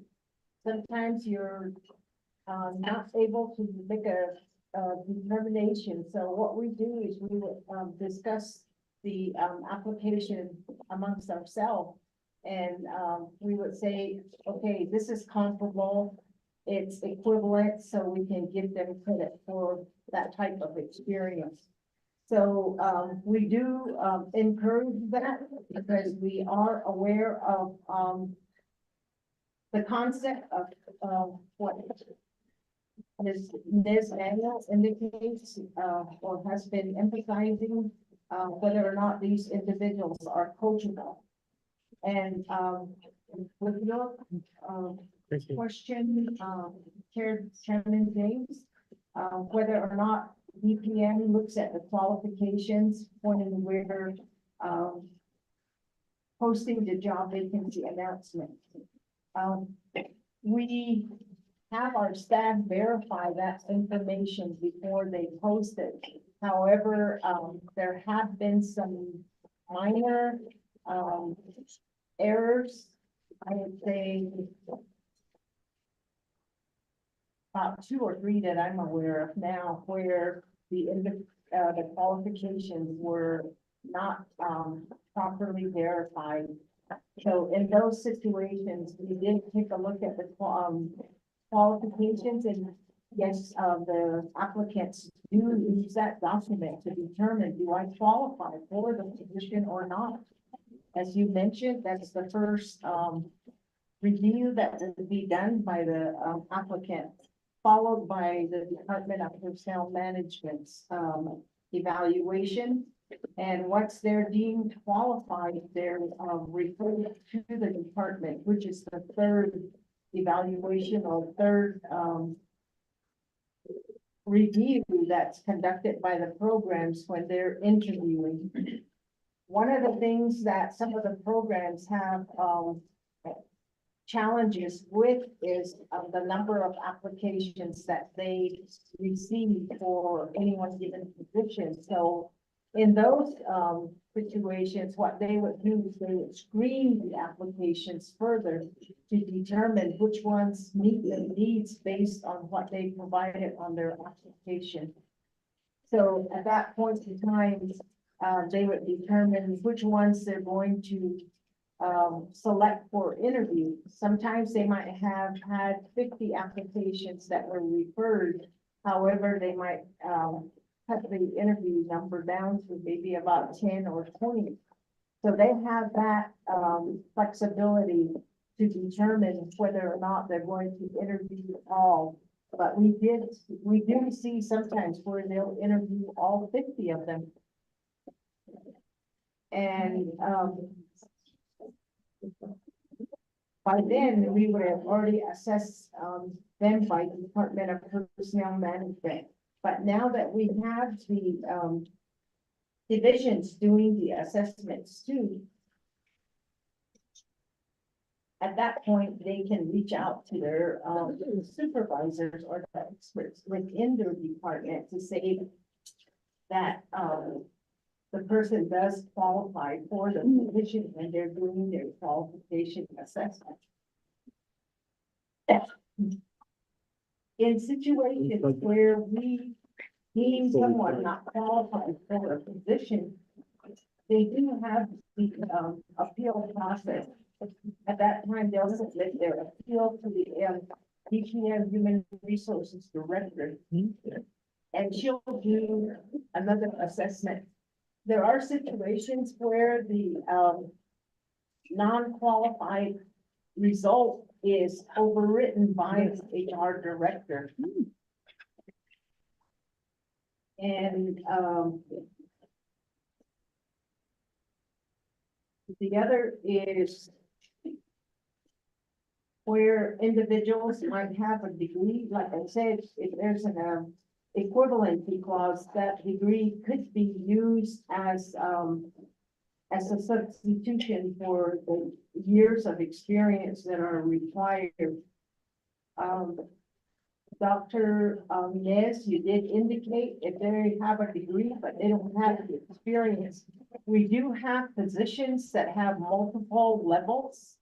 And right now, OMB and the Department of Justice are requiring that, or have requested that if someone does not meet the requirement for a senior contract analyst, we can assess them for the lower level positions like a regular accountant and then also an associate accountant. So the associate accountant would just require a degree with no experience. So there are entry level positions that are developed for some of the positions. So the other thing is the internship. We do have, like, for the clinical positions, those individuals that receive their master's degrees, however, they don't have the years of experience that are required. There are internships available for a family therapist as well as a clinical specialist. So they are able to work and do the majority of the work, but it's under supervision of a supervisor who has the necessary license and certifications. So there, for those positions, we do have that type of internship available for them. Within the Department of Justice, we have the law clerk interns who are still in a law school, attending a law school. And then we have, once they get their Juris Doctorate degree, then they can be hired as an attorney candidate. And from there, depending on the years that they put in, they could be promoted to the next level as an attorney or a senior attorney, and then moving on to the principal attorney. So when we develop the class specifications for the positions, we look at whether or not an equivalency clause can be applied for these positions. So we do have quite a bit of a more than majority. I would say about 80% of our positions do have an equivalency clause. So, but you know, you are more than welcome to come to our office. We'll share that information with you, as well as if you want qualification assessment training, we can also provide that to you. Thank you. Thank you again. Oh, Mr. Garcia, go ahead. Yeah, sure. Chair, Vice Chair, and heads committee. Just to elaborate a little bit more too, with the career fair, as you mentioned, what we do at the career fair is pretty much more of a proactive activity for us. We're reactive, we're actually just sitting there. Proactive, we're actually getting out there, getting to know the people and what, challenges they're currently facing with either finding a job, what their qualifications are.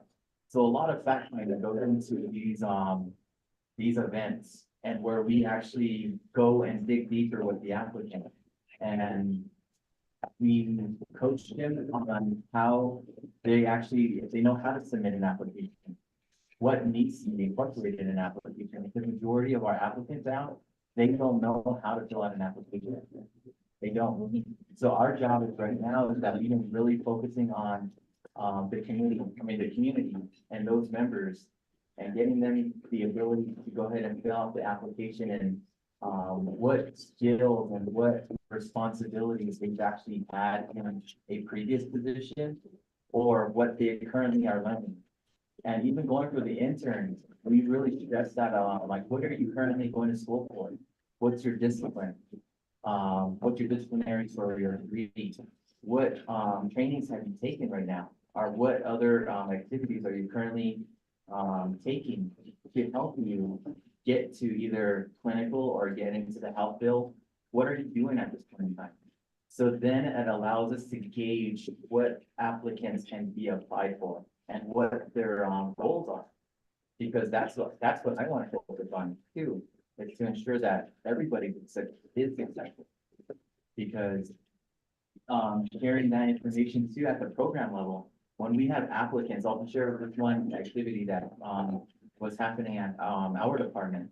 This gentleman wanted to submit an application, and the gentleman was very, he was like embarrassed, but he didn't want to put that out there. So I asked him, what are you looking at? What do you want to apply for? So he had a background of heavy equipment operator, and he worked at a lawn, and he had other delegations that were tied to what he was doing. And I looked at his application, he only put one sentence. And I asked him, would you really think that at the program level, they'll be able to accept your application? Or how can I evaluate this cleaning up the parking lot? And I asked him, what other duties did you do? He said, I worked on a skid steer. I was taking out the mud out of the car wash. He said, I have my EL license. I said, how can you put this all on there? I said, it's great information that you're able to put in your application to help you get to that level. So after spending at least about 30 to 45 minutes with him, he submitted 5 applications. And not only that, I just photocopied everything, so he didn't have to write out everything every single time. So I went above and beyond, but not only that, our team does that. The whole recruitment team does that. So we go to these locations, we fact find, engage to what, we go in there with a goal. So if you take a look at it for, with the corrections, our team actually went out there to Kayenta and to the city. And we looked at what we need to focus on. We received 5 applications, and there was a selection that was made out of those 5 applications. For the trainee position, there were 9 applications that were accepted. A selection was made for them. Cook, there was 3 applications that were submitted. A selection was made. A food service coordinator, 1 application was submitted. That person got the job. A building maintenance technician, 1 application was submitted. That person got the job.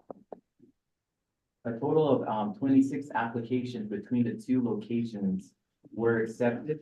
So that shows you that it's successful. I mean, we get to the point where we're able to really engage with the community and able to find the inconsistencies. Because at the community level, you'll hear, I'm overqualified. I was heard I was overqualified. You guys go by that. For us, we really inform them, we have to rebrand the application. For us, we have to rebrand what we have to do at the Department of Personnel Management. So really focusing on like the benefits, focusing on what 401k is about. Because majority of the laborers, the ones that are currently at the lower level, we really focus on that information going into interns too as well.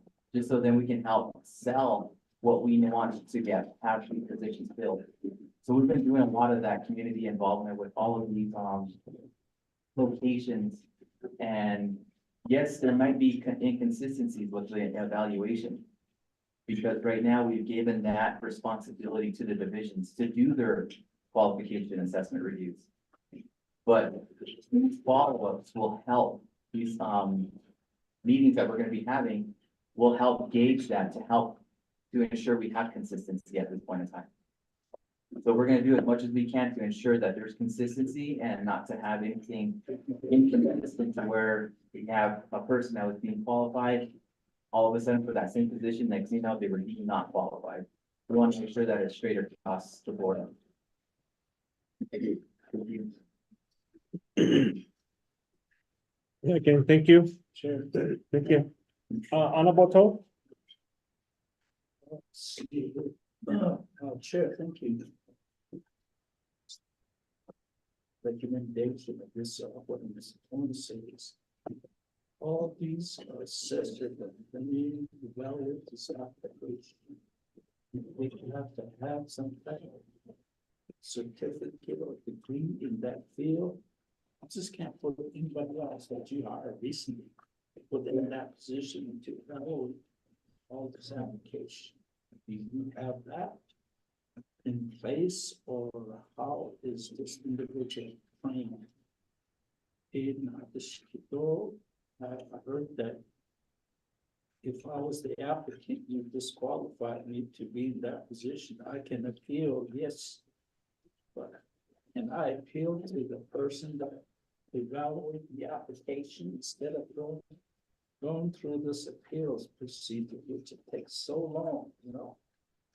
I want to discuss why I was disqualified. I can talk to this individual.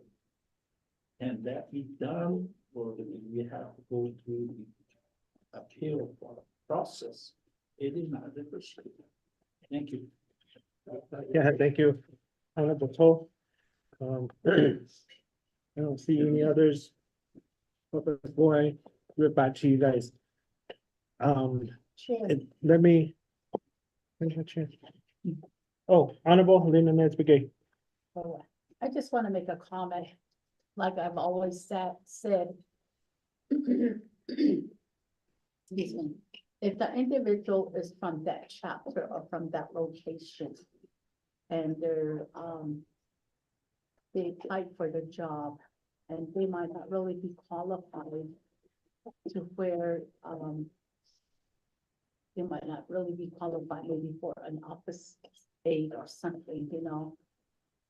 Maybe we can like you said, coachable. Office aide, you know, we can work with them. That way, they're not going anywhere because they live there. And they don't want to drive too far from where they are. Just talking from a remote area of the chapters, a lot of our young people are like that. And they're like, I did apply for it, but I didn't get the job. That's what they say. But you know, I'm willing to learn, and I'm willing to do this and that without anything. But they didn't get the job. So, and the other person that got the job, that person was more qualified and all that, but they didn't last on the job. They might have had the job for about maybe even a month or two, and then they left because they moved back from somewhere else to the place. But like Chair said, you know, they're used to the city life. So if somebody is from that area and you know they lived there for so long, and I'm sure that I've seen it happen, because a lot where I work at, you know, a lot of our youth, you know, they're really determined, and they're willing to work, and but the training is provided for them. Here I go with the training again, is provided for them. You know, they'll stay there. And they might even stay there to retire, even though they don't really look at the dollars, as long as they get a paycheck. That's what I look at from my that's what I look at. I call because I have all these children that come in they changed their lives because some of them, they come in to do like maybe, they work for a court. You know, the court assigns them to do the, services at my center. And then they like that, they had that feeling of working, once they started working, nobody just. And then they're like, I want to work here, I want to, do you have a job for me? But you know, and here I only had 2 positions there. And I called, and you try to encourage them to go apply locally, like we have social service. We have the PD here. And HEHSC, you know, they're really determined, even like, and like our baby boomers, some of them, they just want to come in and sit at to be a receptionist. Maybe they retired as a receptionist at BIA, but they want to come back and work that way too. So that's what I want to throw out there again. You don't have to answer me back, but I just wanted you guys to, I just wanted to throw that out there again. So thank you. Yeah, Chair. Oh, thank you. Any other questions, committee members? Honorable Unito? Yeah, I've got a good example of that. You know, we don't have a CHR at our chapter. So there's a CHR that comes from Board of Finance, cover our area. They come out here and they come out there and then they do their evaluation or whatever they're doing within the community. And then they go away and then we don't see them. And then we have to get a resolution going to get them back over there. I don't know why they don't follow up on a lot of things and those kind of things that's happening. In Hanoi, just like, you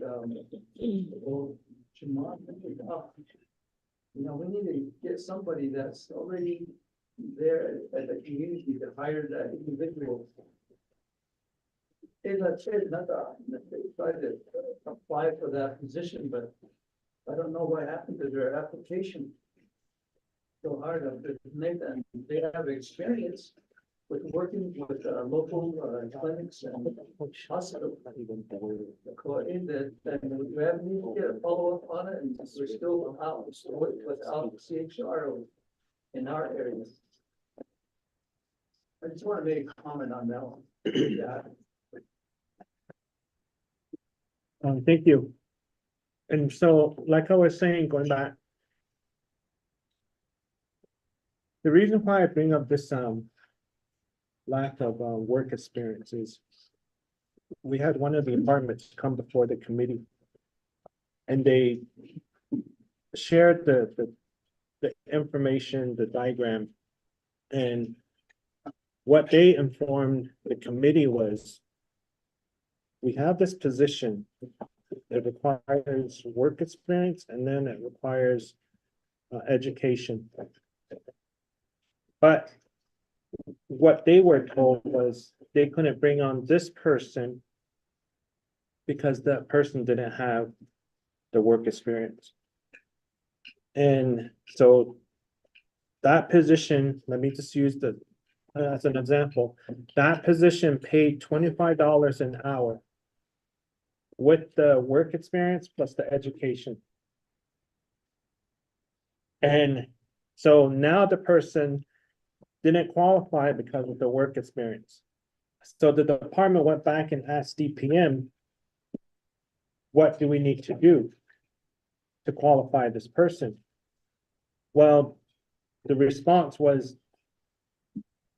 you can get rid of the work experience and just make it an education experience position. But now you do that, and then now the new hourly rate is $15 instead of $25.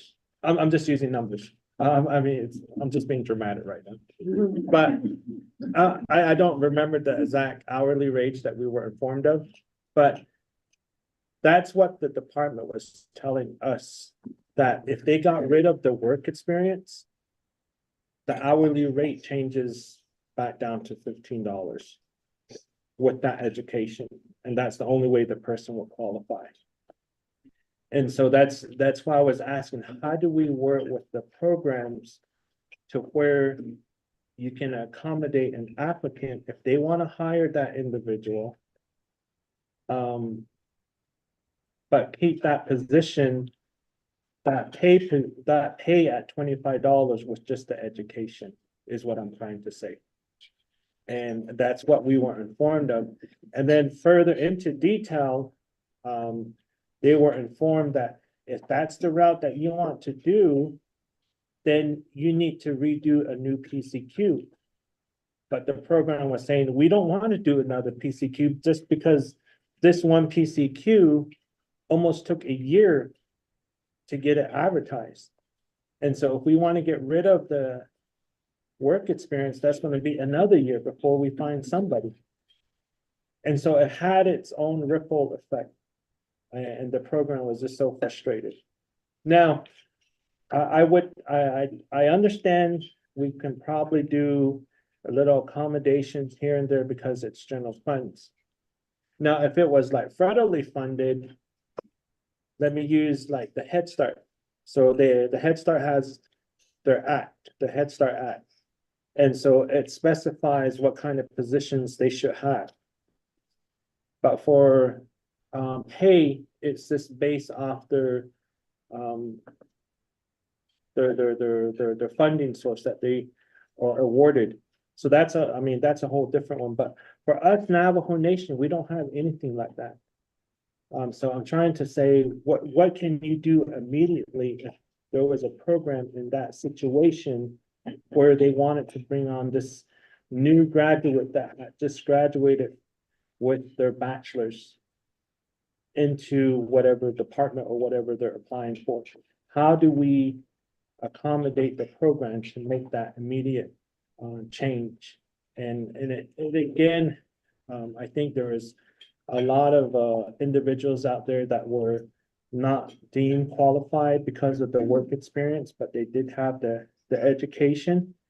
They did have their bachelor's or their master's degree, or some of them will have their dual degree, but again, they still don't qualify because they don't have the work experience. So going back to that question, how do we address that and how do we accommodate that? Does that have to be inserted in the personnel policy manual? To make some sort of language that will allow DPM and departments to work in that fashion? And if it's so, then what language do you recommend that be inserted in the personnel policy manual to make sure that the programs have that opportunity to work in that fashion? So if there's no other questions, honorable, all the honorables. Honorable, and honorable. No question? Okay, all right, I'll give the floor back over to DPM. Okay. I'll have my staff respond to this after I share this I'm asking the committee to keep in mind that there are phases to this process. When Honorable Benito asked the question, when Shema Helen asked the question about hiring, we don't do the hiring. The divisions do the hiring. We process the documents to support the hiring process. So the JVAs are provided by the divisions departments. And then the qualification assessment has changed over this past year. That process is evolving. So for the most part, it was done by DPM. But now, because of all of the demand to have the departments take it over, divisions take it over, there's been this training that has been provided to those that want it. Keep in mind that not every division wants the responsibility Some clearly don't have the capacity, and then some just don't want it because it's a lot of work. And then there are those that want it, like DNR. DNR really wants that because they're very large division. And then once these are all processed and reviewed and all the T's crossed and all the I's dotted, all those applications go back to the department. They are the ones that do the hiring. They make the decisions on who they want. So when the example was used about the CHR worker, that's not, I don't sit on a hiring panel, and none of the staff here sit on a hiring panel. Those departments do. Maybe their division directors on there, I'm not sure, but they're the ones who do that. So we don't determine when a CHR is going to be there. So the director for that is Director Russell, and then they have Sherilyn Yazzie as their deputy, Sherilyn Yazzie, and then they have individual supervisors for those programs. Say for CHR, they have the decision when they hire who, and then they also do the assignments as to who provides coverage in any area. Just to kind of respond to that is, if they don't return, I don't know anything about that. Our DPM doesn't know anything about that. That would be the immediate supervisor, whether or not they return to that area. And then the question about the second opinion that was stated earlier, and Rosita kind of spoke to this. So internally, in DPM, when there's a application that gets reviewed, they generally go through the process. Only when there's a serious problem does it come to me. Otherwise, it goes to the director for DPM. They review it, and then if that person still continues to be unsatisfied with the decision, it probably will get elevated to me, and sometimes they just copy me. So so the person might email me, and they might email Rosita or Charlotte, and then they'll copy me. So that's the only time I know about it. It's happening. And then if they're completely frustrated, they'll come to me individually and just let me know, or they'll send something in the mail and I review it. But there's instances where I really advocate for these individuals, if they need to be considered, and then I'll look at the whole packet and I'll have questions about it. But generally that responsibility is with the director, Charlotte Big Thumb. And but I do advocate when and where I can, especially if we take into account that the position has been open a long time, or if and I agree with what Chanel or Dr. Nez says, is that degrees are important because Department of Education supports that. They give out scholarships and you can go and pursue your higher education, your Western education is what they call it. But on the Navajo Nation, I know common sense is in high demand. So our Masanas and our Chays have a lot of common sense, a lot of life experiences, and those are really valuable. So I do think about those things too. So I'm going to hand this back over to Rosita and to Farron to respond.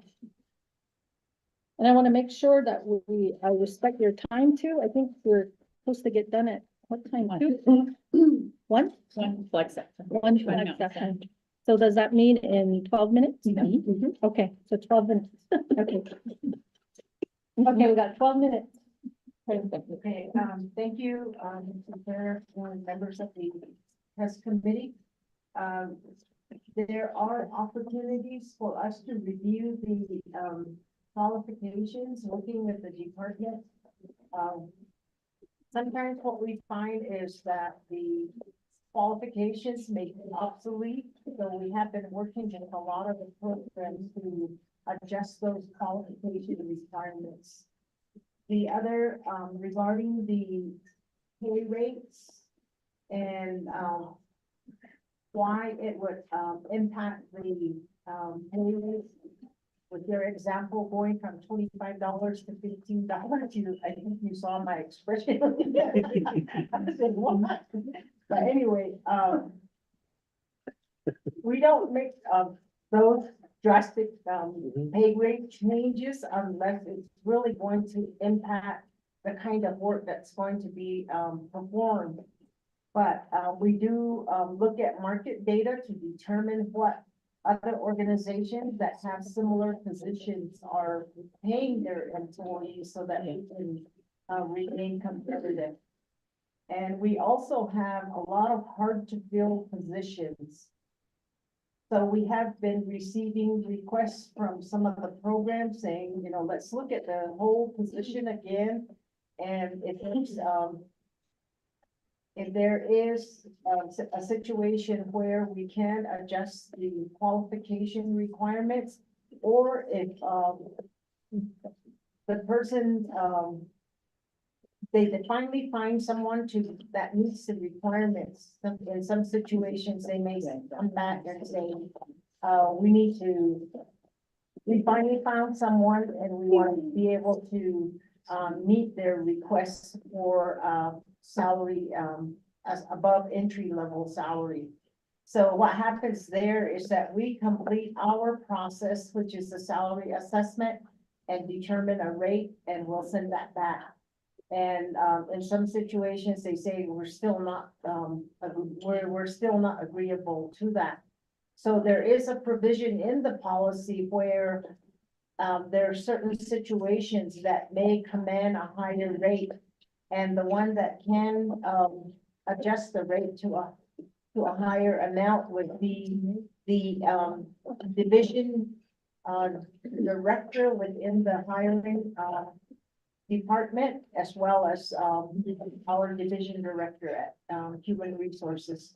So we've had a few of them that have gone that direction too. So it's like the programs really need to come forward and talk with us, because you know, we have so many vacancies, and we do realize that there are individuals like Ms. Manuel indicated, you know, a lot of times it just takes common sense to be able to do the work. But, you know, if they're the division directors and program directors are seeing that, they should come back to us, and we can work with them to make the necessary adjustments. Thank you. Karen, did you want to add anything? Yes, Chair and Vice Chair and HEHSC committee, and those that are currently listening. Yes, I know Rachel did touch base a little bit about the OUF positions, hard to fill positions that have been there for quite some time. We've actually gone out of the shell of actually just having the positions to be advertised only on VPNs on our website. Now it's gotten to the point where we actually have some of the positions that are currently, you can actually find them on the Native American Human Resource Association website. So it's getting out there, but it does take time to put those positions actually advertised. We've actually gone, if you've noticed the past 2 weekends, if you bought a weekend paper for the Gallup Independent, we do have that advertisements there as well. Aspirability has access to our data now, to where they can actually pull positions on a daily basis to have them advertised on their website as well. We do have a pipeline that's been generated. So I'm gonna be working with Capital Country, ZipRecruiter. We've actually gone to the point where I've been in communication, and the demo was demonstrated already. And it's gonna be costly. I mean, just to advertise positions on within ZipRecruiter, just for 4 slots, it's gonna cost for the month $1,800.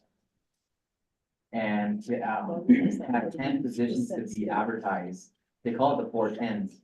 So there's 10 positions that we have that we want to go ahead and post. That's going to cost us $2,800. And that's just only for 1 month, but you have to have a commitment of 3-month period. So if we do all the positions, yes, it's going to cost us, the organization, a lot of money within that time period. I'm getting to the point where we've, I finally received an invoice from Navajo Nation Times, the Times, newspaper. We can actually have positions to be advertised. We've also created the QR code that is attached to, if you notice in your cups, you did receive the QR code. That QR code is going to be attached, and if an individual applicant takes interest in our position, they can just take a picture of it and they'll be routed to our ADA listings as well as the applications that are available on the website. We do have upcoming community involvement with job fairs. I did have that listed in your document there too as well, just so you have information. But right now, we've just been really putting the word out there. We've been kind of getting out of the belt to have all the positions to be advertised and do as much as we can with community networking. Thank you.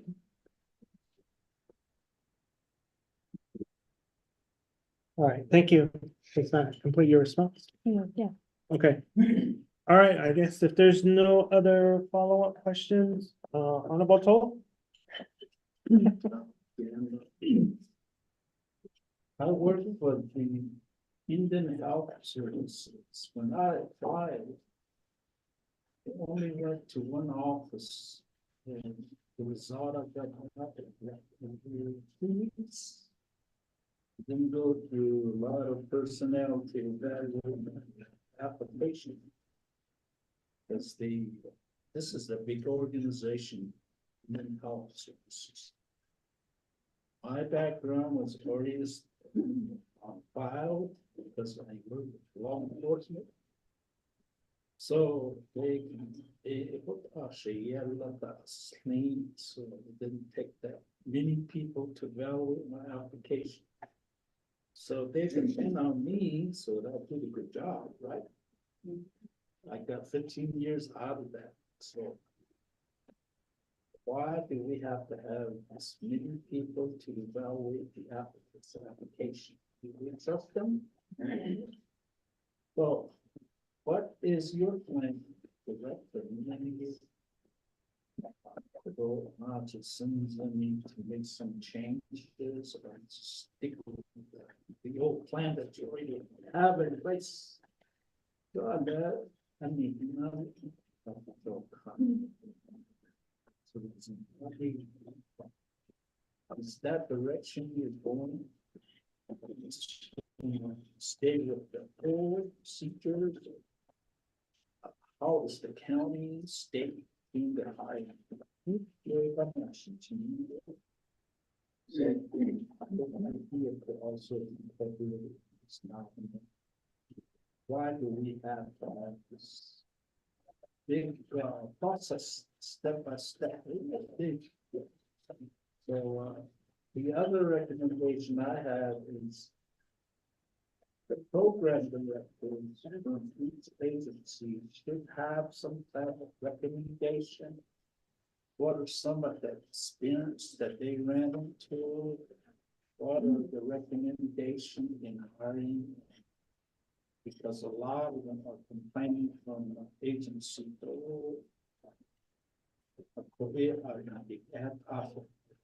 Application in the house. No, I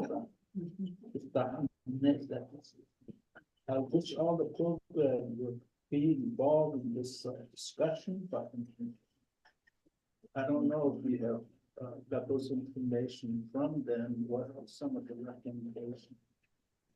Even this policy you guys worked on. Wonder who was involved. Yeah. But they didn't, this issue out of manual. I saw stuff in the screen there. Some changes were made. That's good. Go ahead and get. Sure, not this.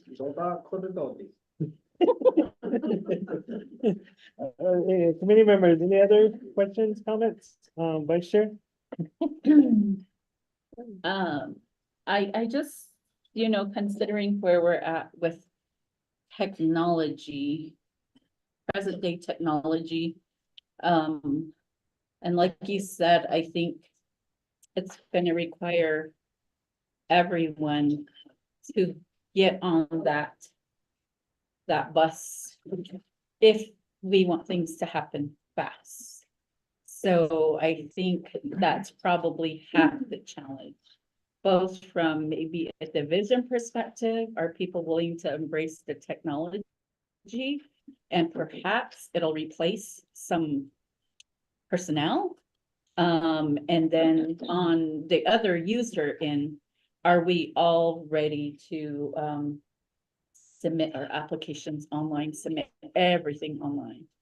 And be able to embrace that as well. So I think it's a responsibility on both ends, It's and so I think that's, you know, maybe that direction it's too fast. Somebody had a question on Facebook and they're like, where's the nation position on AI? And I'm like, hold on, we're still printing checks, okay?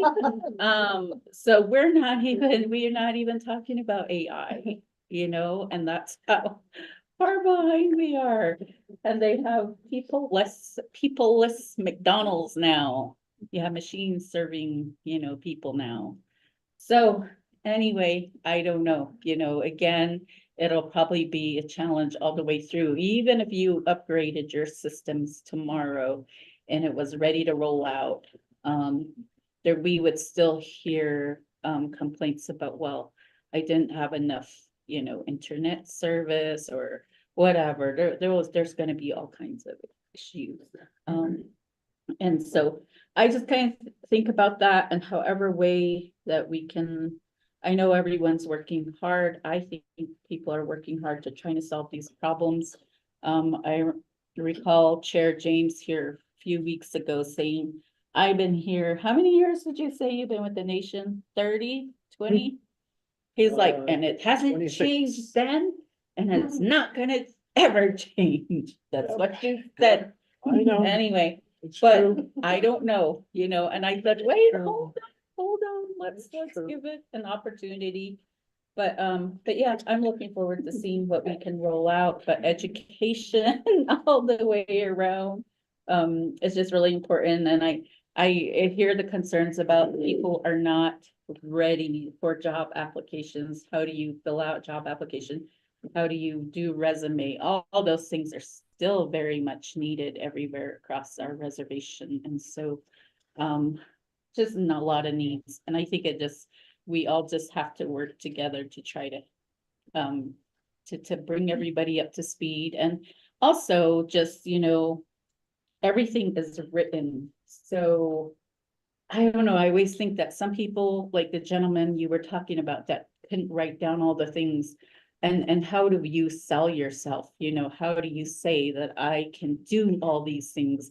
As Navajos, you know, we're the new younger generation probably can embrace that much easier and faster. Whereas probably our generation, we're still like, you know, you have to, you know, hold back a little bit. So I think we're just dealing with all those things. So I think, I always think if there was a way that we could just, maybe it could, if somebody was couldn't write, couldn't there be another process for them? You know, they might not be the best writers, but they might tell you verbally all kinds of, you know, and their work ethic and their work abilities might be superb, but they just can't write for some reason. You know, how can we accommodate them too? And then, you know, I think about when I worked at an elementary school and there was a young boy, very smart. He couldn't articulate, he couldn't speak. Because he couldn't speak, they put him in the slower classroom. So the English, the learning, whatever. They had him in a classroom that was moving real slow, but he was smart. And so what he would do is he would finish his work like within the first hour.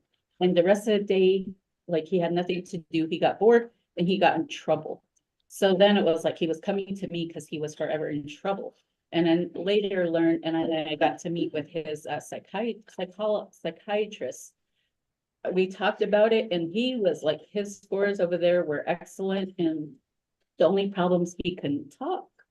And so then we're like, okay, so both psychiatrists and I advocated and said, move him back into regular classroom. He can perform. He just might not talk, but just let him go. And so we did, we moved him back and we had no trouble out of him again for the rest of the year, you know, so. Any case, I think about those things and everyone's different abilities and that, you know, not everybody wants to write or can write. So I just think, what are other ways we could, and again, if people knew how to do AI, chat GPT, right? I want to say this, how do I say this? And it types it out for you. So I don't know, maybe we just introduce everybody to chat GPT, I don't know. That could be one way. That's it, Chair. Thank you. We need all that land with you on that. Flat Mesa. Put up towers for broadband. Ms. Benali? Thank you, Mr. Sherman, of the Health and Human Services Committee. I was just thinking about the applicants who meet one qualification and don't meet another qualification, but they're a good candidate, you know, for the job. And I used to work for a nonprofit organization that had a subcontract from the Federal Employment Training Program. I worked for them for 5 years. And we helped people that came in, who, some of them didn't have high school diplomas even. And so we entered them in GED and then, but what we had to do is talk with the potential employers to take a chance on this person to hire them. And so I'm thinking like maybe with these individuals, if they meet the qualifications for education or they meet the qualifications for experience, but not the other, then we have a 90-day probationary period within National Nation. Every employee does that, even the qualified ones. Okay, so that's just to make sure that they're a good match for the position that, you know, they're being hired for, considered to be permanent employees. At that point, 90 days are not permanent employees. So I'm thinking maybe that's the time frame, the open window, where we can ask the programs to take a chance on this, you know, person that meets one qualification but doesn't meet the other, but they seem to be a good candidate. And then the only addition maybe might be is to do a midway evaluation on them to be fair to that candidate. Instead of doing the evaluation at the 90-day period and tell them, okay, you're out or you're in. But maybe doing a 45-day evaluation and tell them where they need to improve. And just tell them you need to have better work habits, or you need to understand or read more in this area. And at the 90 days, I mean, the other option too is to extend the 90 days to like 180 days, like 6 months. And that would, you know, and they would know that that's a stipulation to where they become, you know, potentially a permanent employee. And that would give enough time for the supervisor to know if they're a good match or not, or what kind of additional training or understanding of their position they might need. I don't know, that's just one option. And I think that's maybe it could be resolved by placing that in the personnel policies as an option. And then that way you don't have to make exceptions, you know, for a person who's not qualified, because our personnel policies would give them that opportunity. And I think that's all they're looking for, the opportunity to be employed for with Nation, and also for the supervisors to have the opportunity to hire a good employee. Mr. Chair.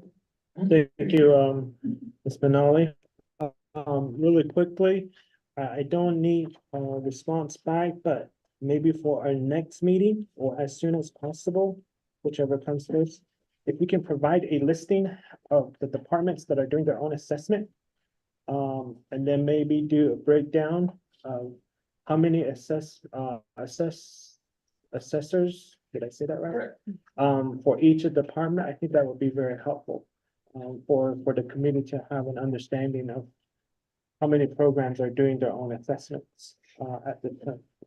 So I think that, and then for me, I just believe that as a committee, we should also take part of the assessment training, even though we're not gonna do assessment, but just to have a general understanding of how the assessments are being done with the departments to have an overview. But I would leave that up to you, committee members, my colleagues.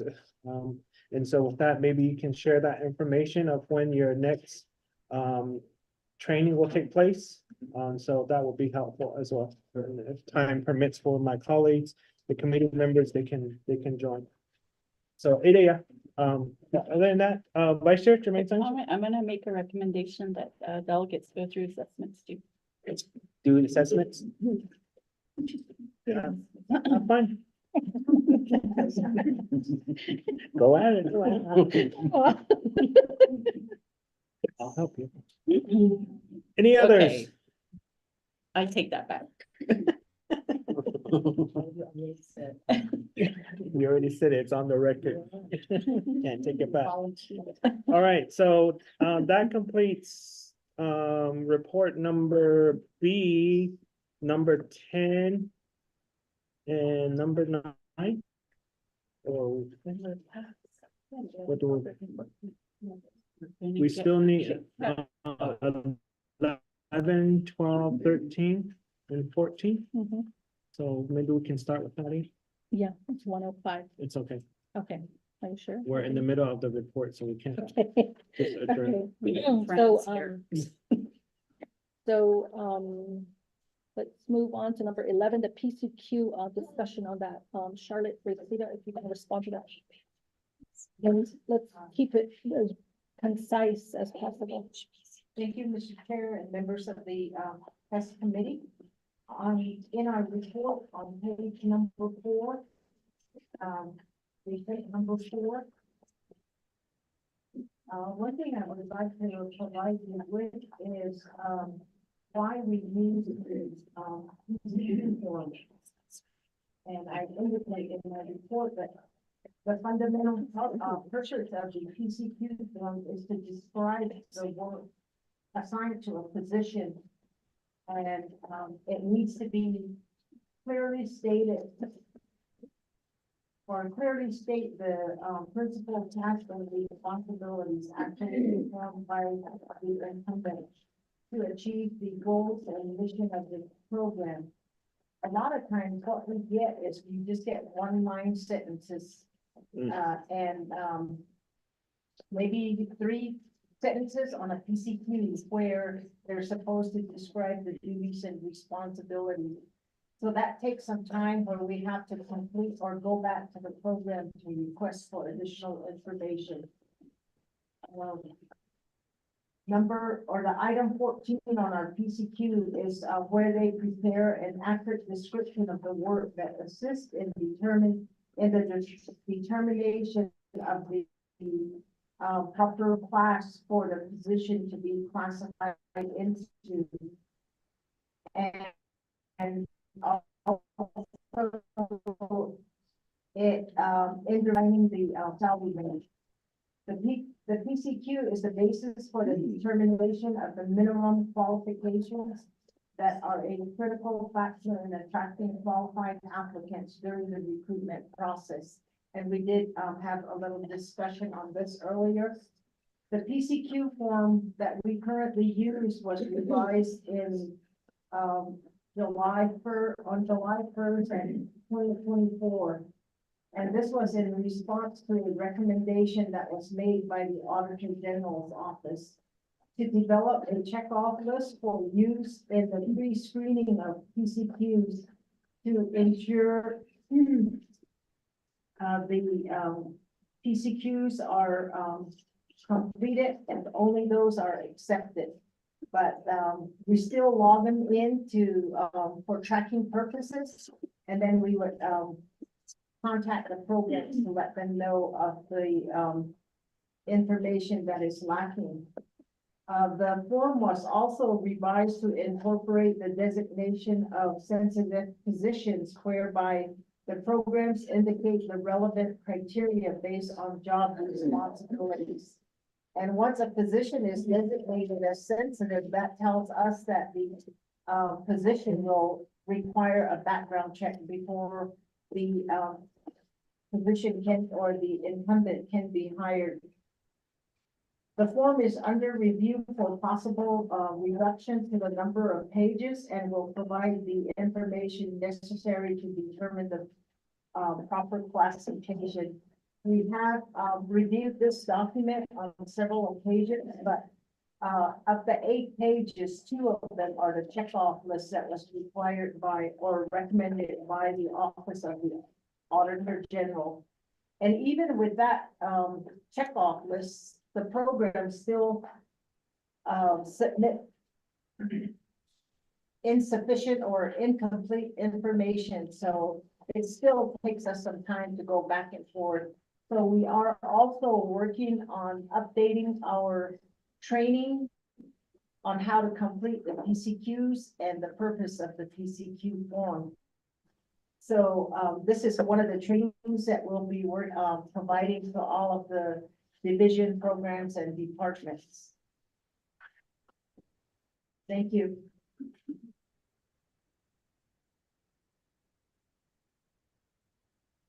Okay. Committee members, are there any questions regarding the PCQ? I know it is a very interesting document that's been used since 2014. But Honorable Toll? Let me get a copy of this. Look at it. Remember that stuff, just look at it. Yes, it is on our website and I'll go ahead and give you a copy of it.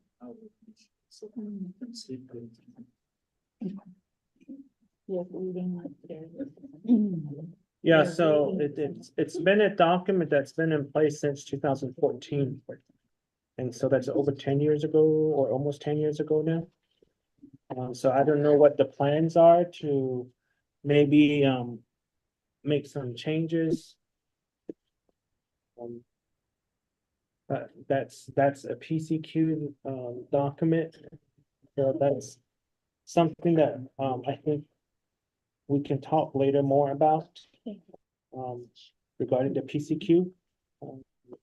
Because yeah, I know it is very, very lengthy and we'll just see how that goes. But majority of the time, I think a lot of the programs just do copy and paste, or they copy and just reword it somehow, some way. Yes. And it's just like, okay, what are we doing here? So it makes it really hard, but we'll just see how that goes. And after the committee reviews and looks over the PCQs, we'll probably have a further discussion on that.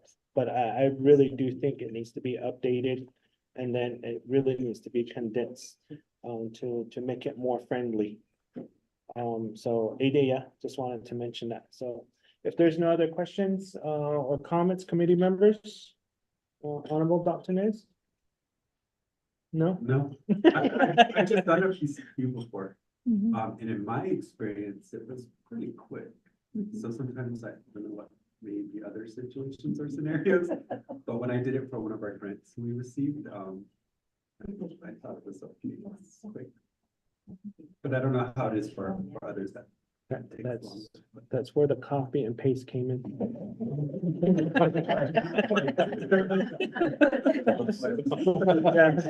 Yeah, and thank you, because we have a few of them that are right on. They just give it to you and then you're able to work with it and make your decisions. But others, like I said, will just give you one or two sentences.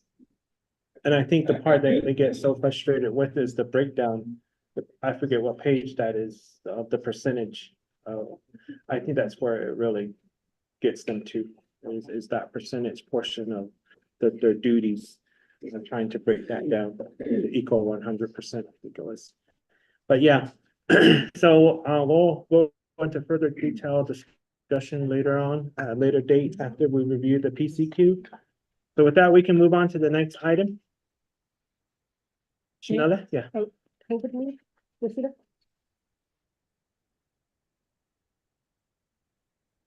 The COVID leave. Okay, we do have that information in our folder. I think it was, One of the appendices.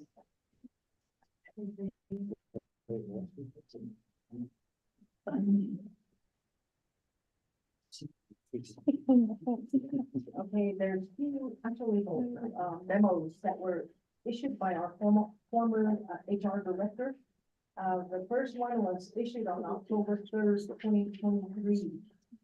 And this was an update on the COVID leave. We sent this to inform them that as of June 15, 2023, the COVID leave mandate has been lifted. And we have received the proper documentation to support this decision. And the document that we were referencing was CEM -23-06-15. That was issued. This is a resolution of the Commission on Emergency Management. And this resolution was declaring the deactivation of the March 11, 2020 public health state of emergency for the Navajo Nation, which was resolution number CEM-20-03-11. And it further indicates, due to the significant decreases in trends on the coronavirus disease, COVID-19 on the Navajo Nation. This resolution lifted the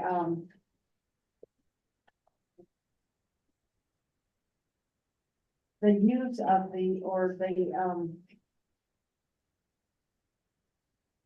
due to the significant decrease that DPM or the COVID leave policy will no longer be lifted based on the mandate and no longer, and DPM will no longer accept COVID leave requests. Instead, employees who require leave due to COVID related reasons will be required to utilize their accrued sick leave balances. This change will be implemented immediately if the DPM already received your COVID leave requests prior to this memo, which was October 17, 2023. DPM will honor and review these requests on a case-by-case basis. All other COVID leave not already at DPM will not be honored after today.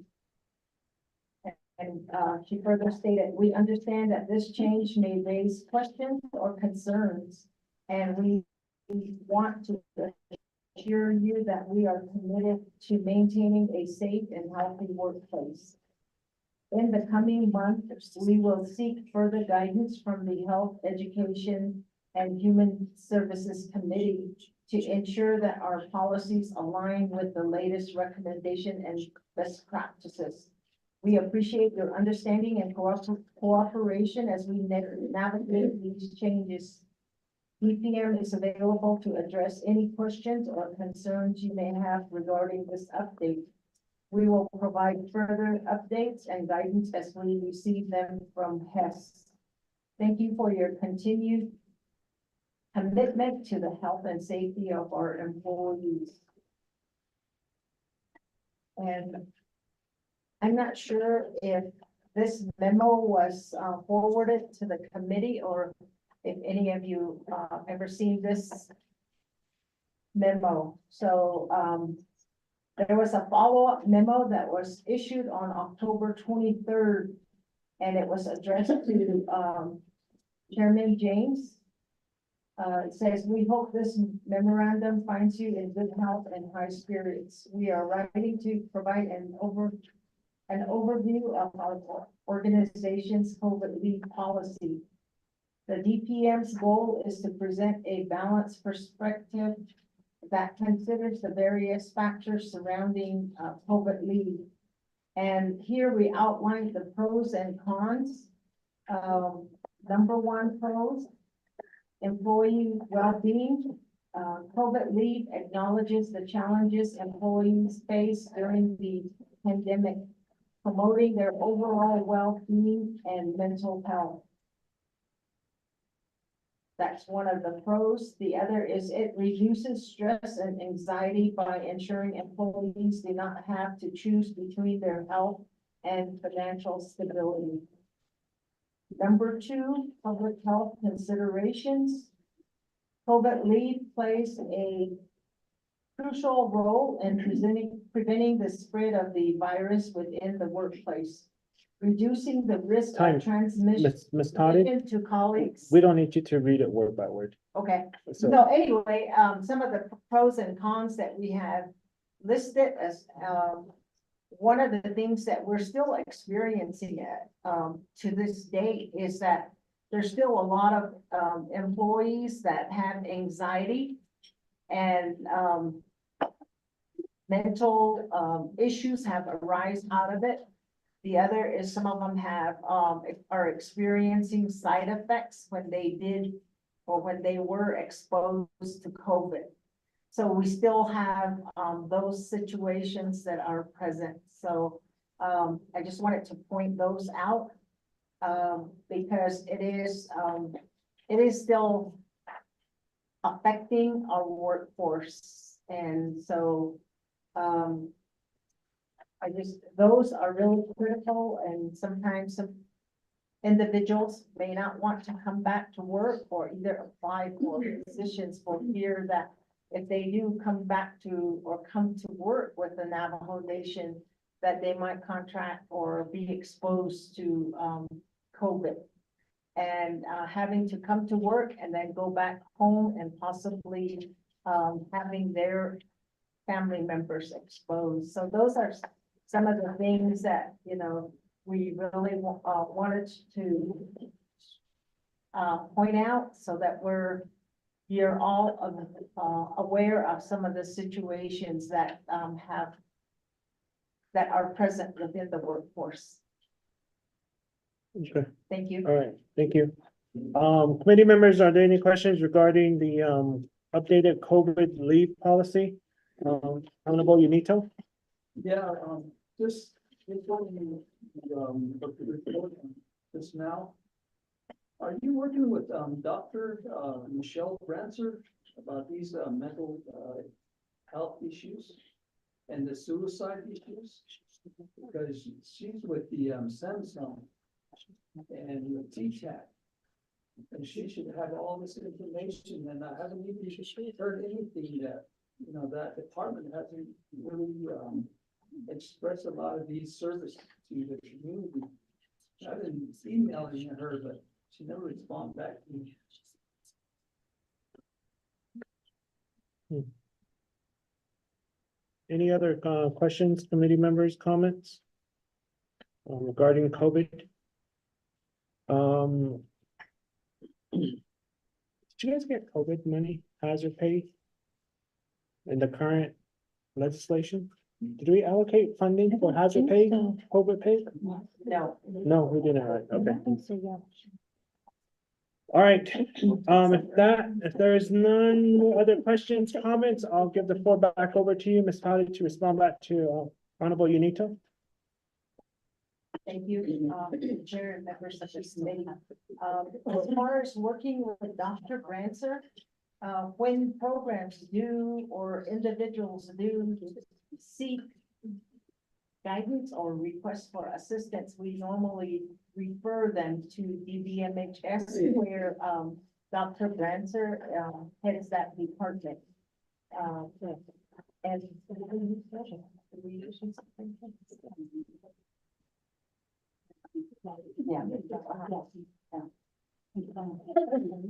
yes, most of the concerns are referred to the Department of Health, as I mentioned, Department of Behavioral Health and Mental Services. Thank you. All right, thank you. Honorable Helena Nanfigay. Oh, got it. I'm really, I'm aware of this COVID thing because we lived through this when I was working for the senior center. And, some of my colleagues at the senior center staff, they didn't get paid for working through COVID. I guess they didn't have the support they needed from their supervisors. The way I look at it's very unfair. Because they risk their lives to provide services at the senior center. And the one that I'm talking about is a Chinle agency. Because I tried to help them and I went back and asked them, then we never got paid. So I don't know how we can, you know, use some of this ARPA money to help them pay them out or something. And so that bounces case, since we're talking about COVID. Because here, Western JA, I know we got, most of our staff got paid out, but it's generally agency, I know that didn't get paid out, not all of them. Just certain ones I think got paid. She paid adults for paperwork that she lined, that's it. Other than that, they didn't pay them out. That's it. Thank you, Chair. Yeah, thank you, Honorable Helena Nesbigay. That is very true. This is something similar to what was said earlier regarding the backlog of OBI and IMS. It was the same situation here because whatever the agreement was, timesheet, it need to be verified, all of those stuff, all the research was, of course, a lot of our employees was currently in the process. And while it was still in the process, that's when President Boo Nygren lifted the COVID, I think it was attached here, was it? No. Lifted the COVID, and then while all of this was still being researched and looked into is when we received this letter again. So it was never completed, and it has always been a concern of ours because a lot of our employees weren't paid, and it was still in the process of being verified. But that's where we are at, and we never set some funding aside to pay those out as well. But again, what we were told was that we needed numbers. What numbers are we working with? But even if we were to maybe do a legislation now, we still don't know the exact dollar amount of how much needs to be paid out. Because again, when all of this research was being done, COVID which was lifted by Boo Nygren, and then the letter was done that they are doing away with the COVID leave. So it's all sort of to that point, and it's been very concerned, just like the OMI and the IMS and OBI deal thing. It's just the exact same similar thing. So that's the only problem with this one as well. So, but I guess I'll leave it up to you guys on how you guys want to proceed or how you want to respond to that. But I know the response is going to be like, well, we lifted the COVID and you guys received the letter, so it's not a priority for us to continue to research or verify if those hours were really accurate for each employee. So majority of that probably has been sent back over to the department. So now it falls on the departments. And of course, maybe we've have staff that terminated themselves from the program, and who knows where those documents are at. So it's gonna be interesting, but yeah. Ali, I'll go ahead and give the floor back to you. Okay, so this has happened in other places, and DNR has a number of departments that went through a similar thing, and they brought it forward and how our division supported their efforts, which was never really resolved. Again, going back to this documentation, this paper trail. And what I learned from asking all these questions was that DHR couldn't be the only one sitting at the table. We had to bring in controller Sean McCabe, and then we had the division director there, and then we had chief of staff there. I mean, we had to have DOJ there. Everybody had to chime in. I'm gonna use a fictitious date because I don't recall the date. I'll have to go back in my notes, but we met on it, say, in July. First, I met on it, and with Sean and I met on it, and then we realized that they needed DOJ on it, so DOJ had to come in. Then we had to get Mike there. Then the staff, the whole department brought in all their stats.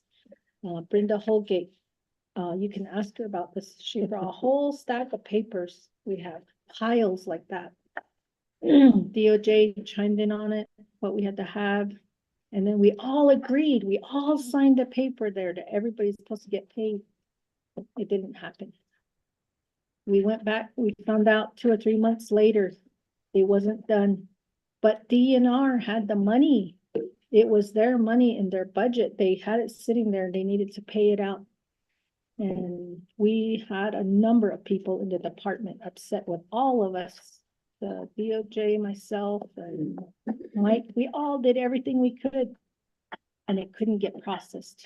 So I don't, going back even further on those situations, it sounds like during the pandemic, when the administrators were communicating to whoever were the boots on the ground, the criteria changed over time. Like they would say, this is what you need. Then later they come back, then they had to backtrack and say, no, you need a sign-in sheet. So they had to go back and find all these people to sign in. And it was just like, this was changing. I don't know why it was changing. I don't know if it's because the federal policies required that for reimbursement. I don't know. But it was, you know, I really, really respectfully say this because I wasn't on the front lines there on the Navajo Nation when this was going down. But all of those people, I'm sure, were fearing for their lives because they were boots on the ground. And the last thing they probably were thinking about were all the forms. So fast forward to when they realized what they had to have in place, they were trying to find people to do what they needed to do. And other things came out of that discussion was that there's a lot of people that didn't get paid, and there's a lot of other people that got paid a lot. How that was sorted, I have no idea. It's heartbreaking. It is very heartbreaking, and that's all I know about it. I have not seen a successful department or program come through that. There are, I mean, in our office, everybody, president, chief of staff, Department of Justice, myself, Sean McCabe, Mike Colonna, all of us approved it, but somewhere it just doesn't get approved. They had all their documentation. We looked at everything. It was all, I don't know what happened. It's devastating. So, and today we hear more cases of that, and I don't know where the hang up is. I haven't been able to pinpoint it. I can't speak for others, but I haven't been able to pinpoint it. So when we talk about this leave, that's my response, is that we can do that. They're responding to the question about referring to Dr. Branzer. I don't know any of our staff who wouldn't refer. How internally it works at behavioral health, I don't know.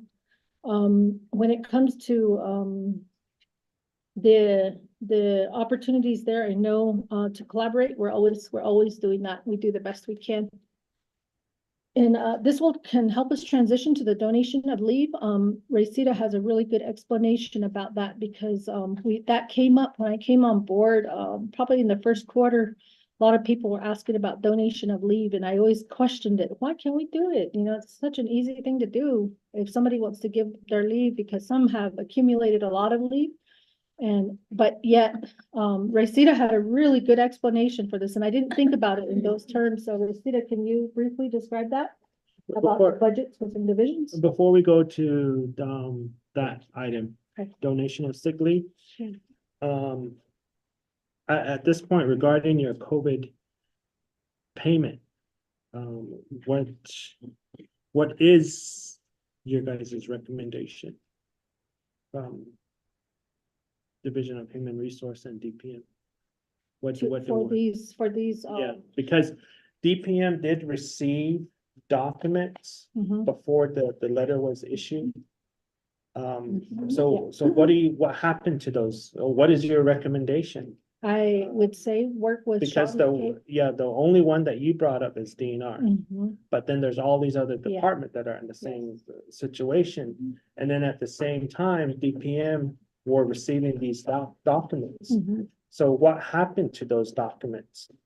And then, of course, DPM did not accept any more documents pertaining to COVID once this letter was issued out. They just stopped. And so what do we do, or what do you recommend to HEHSC to where we can do something to maybe open it back up? And it sounds that's the route that we need to do. To me, what are you guys recommending to us that we take action on to give you the leeway to open it back up for you guys to move forward? I know one of them is going to probably be the staffing issue, who's going to primarily take care of that.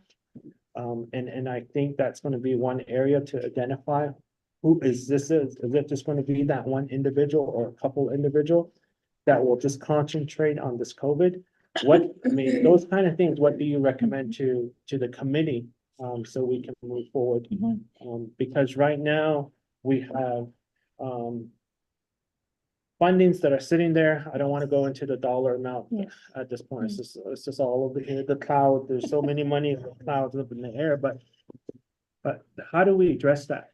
Yes. And that's been one of our biggest concentration is how do we move forward with this ARPA funding? Even though I said earlier, I don't want to talk about it because I'm just like, they give the chance to the programs and they're not spending. If they are, then great. But at this point, we're trying to still figure out how to allocate some of that funding. And I think this is an important piece that we need to hear from you to tell us, what do you guys recommend? How do we work with you to open it back up? So the process can move forward and we utilize those fundings that are starting to come back into the ARPA pot that's unable to be utilized. It's coming back, the floor is back to you. Okay, thank you. In my experience in that meeting, I learned a lot because I wasn't here and I'm a neutral person. I didn't even live on the nation. I was at home, safe and sound with my family. The conversation that I heard listening to DOJ, and I'm trying to remember which DOJ person was there, but there was a chief of staff with president's head nod, green light, saying, yes, go take care of it. And then there was Sean McCabe there, and then I've listened to Sean at different meetings. And the one thing that he agreed on is if there's proof there, take care of it. In using the example with DNR, they had all of the justification, they had sign-in sheets, they had everything, timesheets, and while it was a really heated discussion, we let them know we support you. We understand you have all of this here. How can we deny you when you have all this? And Sean went through it. I went through those stacks. Mike had already gone through those stacks. Those were all dated too. So there's enough support there. And what I've heard from McCabe is that as so long as you have the documentation and everything there, it can be processed. We all agreed in that room. So my recommendation is to request a meeting and provide all that documentation in an orderly way so that he can look at it. I support it. And I know that there's a lot of people who did not get paid. Even I talk about this in emergency management with Dr. Nez, is that some of these elected officials, if they are from the council or from the chapters, there's no policy that exists that says they can get paid. They end up doing it as community service. But yet, when you're in official emergency management capacity, your council delegate, your chapter official status leaves. You have to follow a different criteria for emergency management. Therefore, those people should be paid, but we don't have a policy that deciphers the two different hats they wear. They, you know, the investment they put in the community, they're no longer that elected official, they're an emergency responder. So I studied this, I've talked to FEMA about it, I've asked, and that's one area that is absent too.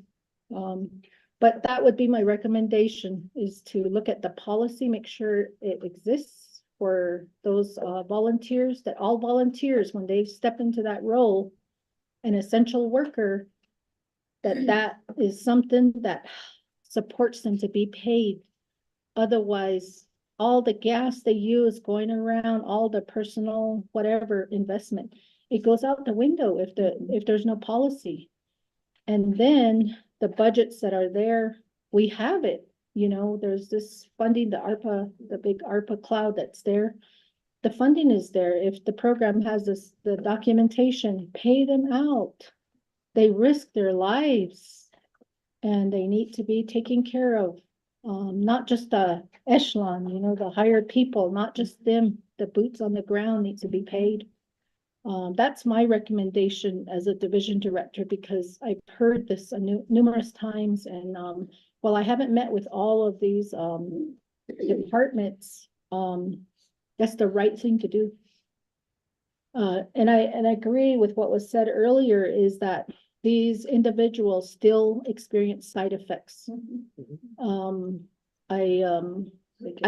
Yeah, you, not only with breathing, but you know, your body, not just with grief or psychological trauma, but there's a lot of side effects. And so some of those individuals, yeah, this is heartbreaking. But even those that had to deal with people who have deceased, that's pretty traumatic. So, you know, my heart goes out to these essential workers. They need that. Whatever they were entitled to, they need that. That's just my recommendation. Okay. I guess I can refer so to Ms. Lowe. How should we address this, and who do you think we should put that meeting with? Let me chime in real quick. Go ahead. It was Heather Claw that came to the meeting. Heather Claw was in full support of it. Deputy Heather Claw. But because we have this letter coming from DPM, the previous director. And in this letter, it states that they've received documents and they'll address those documents, but anything after this letter was created, they're not accepting any documents. And then in this letter, it reiterates that they will go by the advisement of HEHSC on how they would like to proceed and move forward. Chair, so I don't know if the committee is interested in additional legislation, but I remember we had a discussion. It was, I don't know, maybe 6-8 months ago, and DOJ Paul Spruhen and his staff had determined that because the emergency management resolution had been rescinded, that the COVID leave policy in the personnel manual as it exists now was something that DPM could no longer give effect to. So if that is something that the committee wants to modify, the current COVID leave policy would need to be amended. Okay. Sure. Thank you. Ms. Dottie? Yes, with reference to the non-payment of individuals who worked during COVID, there were 2 different types of pay. The first one was special duty pay, which was done based on a procedure that was, developed by both EPM, DHR, and, DOJs. And there were some timelines to that one because, and then also we had the hazard duty pay. And, there were numerous reports that individuals who did work, submitted their documentation, and because of lacking information, as Ms. Nesmanuel mentioned, there were several extensions that were, provided to the programs. I think when, even when President Nez came into office. However, I understand that there were a few that were still not paid. DPMs was not involved in the payment. The understanding and based on the procedures, those documents were to be submitted directly to Office of the Controller for payment.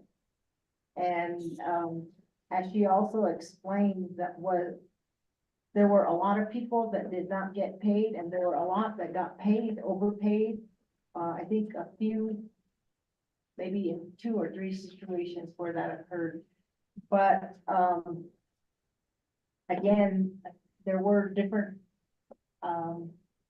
extensions that were granted, and one of the recommendations would be to look at some of the programs like the Chinley Agency and which programs within that agency did not get paid. And then following Ms. Nesmanuel's recommendation. The other part is one was the payment, lack of payment, and then the other is the COVID leave itself. The policy for COVID leave, and I couldn't really hear Ms. Lowell, and her recommendation was for an amendment. So I just wanted to clarify that, but if the concern is still to get the individuals paid, which, you know, we do agree with that they should be paid, would be to start with getting information from these different divisions or programs that staff who haven't gotten paid and bring that back to the table. That would be the recommendation, as Ms. Nesmanuel indicated. Yeah, Division Director? I think, a multidisciplinary task force would be a recommendation, because you'll have people who are gonna be assigned their regular work duties, but then you need a task force to meet outside of that. And it would need to include a group of people to review it. That include both, that include the executive and then also, legislators, somebody, part of that, to make sure that, it gets done timely. Otherwise it'll get, we'll have to squeeze it in where we can. But if there's a committed time where they meet and review and discuss, then it's possible. And that could come from legislation, from the recommendation received. And it needs to be time limited, because you have a really tight timeline, and that's really critical. Yep. Let me go back to Ms. Lowe, and then I'll come to you. Chair, I just wanted to say that I was referring to COVID leave. If you're talking about the people, that people are still owed compensation for hazard duty pay, or I forget what the other one was called. Special duty, thank you. My understanding was that was something that was handled directly by the Office of the Controller.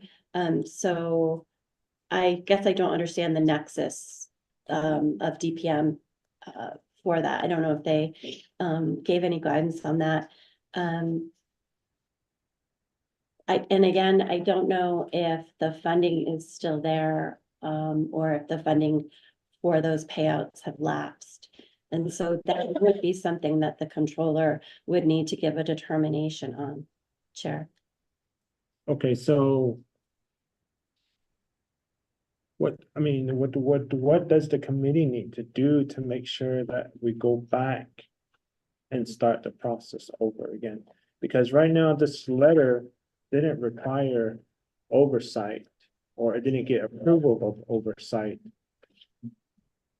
to do away with the COVID leave policy. Chair. Yeah, Ms. Love. My understanding is that DPM was acting on the advice of Mr. Spruhan and the litigation unit.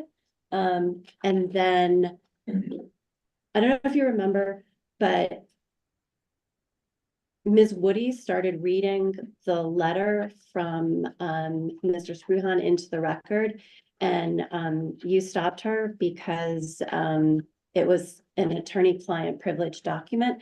I don't remember if the document was distributed to the committee or not. But so if we're talking about COVID leave, my suggestion would be to introduce new legislation to take out the COVID leave policy if needed, and then add in a new COVID leave policy. Or I'd have to look at the resolution, but we can just modify, potentially, we could just modify what's in the personnel policies manual, because if I'm not mistaken, that was tied into the emergency management declaration. So those two things were intertwined together. And I believe that's what DOJ's advice was hinging upon. So in that sense, I do think it requires additional legislation, Chair. Okay. All right, I'll leave that up to the committee member if anybody wants to run with that legislation. If not, I can do it. Or we can do it, you know. Yeah. All right. Because a lot of these staff, they were out in the rural area of the senior centers. They tried to ask for help in the paperwork. It was really confusing. It was really confusing because they were getting, those papers were being rejected back to them. And they were told, you didn't submit your paper on time. And they didn't get paid out, and they felt really bad, and you know, I felt for them. And she shared about that, and I tried helping her through an email, tried to help certain ones through an email, but the person up hired them, he didn't want them asking for help elsewhere. So that's the reason why they didn't get paid. And some of them retired. And these are like, they're older, they retired as they got to that age. So they needed help, but they were not given that help. So that's how I know that they didn't get paid out. So, Honorable Toth. No. Sorry, that was my last question. Anyway, I have a question concerned regards to the elected official and temporary employees. Because during my time under COVID, I was the chapter president at the same time. I had 2 staff, HR and office assistant. Plus we hired a BP, local BP hired they They submit hours, but they decline us. So it should be. Because I went through the COVID, you know, as official chapter. So anyway, are we excluded from there? Yeah, not excluded. I guess we could have a good discussion if we can invite another day for this, you know, Jared. Let's sit down and talk about if we need to amend the legislation, whatever. It's gonna take a while to discuss this matter because yes, people are complaining out there, especially some of the CHR in chapter. They really, you know, did a good job out there helping the community. So in Hawaii, no, since it came out here, so we can have a good discussion on that. Probably go on. I don't know, we can ask the OOC and whoever the parties involved in the attorneys. So, yeah, see what we can do. Chair, thank you. Oh. Yeah, that's part of our to-do list, or my to-do list, is to request a meeting, a separate meeting on that. Rita, Serenity. Thank you, Chair and Vice Chair and members of the committee. I just wanted to provide clarification, on the COVID fee. So I just wanted to clarify that the COVID fee and what you guys are talking about or discussing is the hazard duty and the special duty pay, which are totally separate. Yeah, so the COVID leave is, you know, during the pandemic where we were told to not to work, individuals were able to apply for COVID leave if they had caught COVID and if they had their doctor statements and so forth. But the hazard duty pay and special duty pay was the time that the Navajo Nation was shut down. So I think that's where, when he keeps going back to the memo that he was referencing, that memo doesn't have anything to do with the discussion of individuals not getting paid. That's directly from OAC. So I think that's where the misunderstanding. So if we're talking about the COVID leave, that was listed per Thomasita's memo, but in line with the legislation to lift the pandemic mandate. I guess because I worked with all the COVID leave, I think the recommendation, if they want to bring that back, the policies will have to be amended for that also. Yeah, that's gonna require legislation.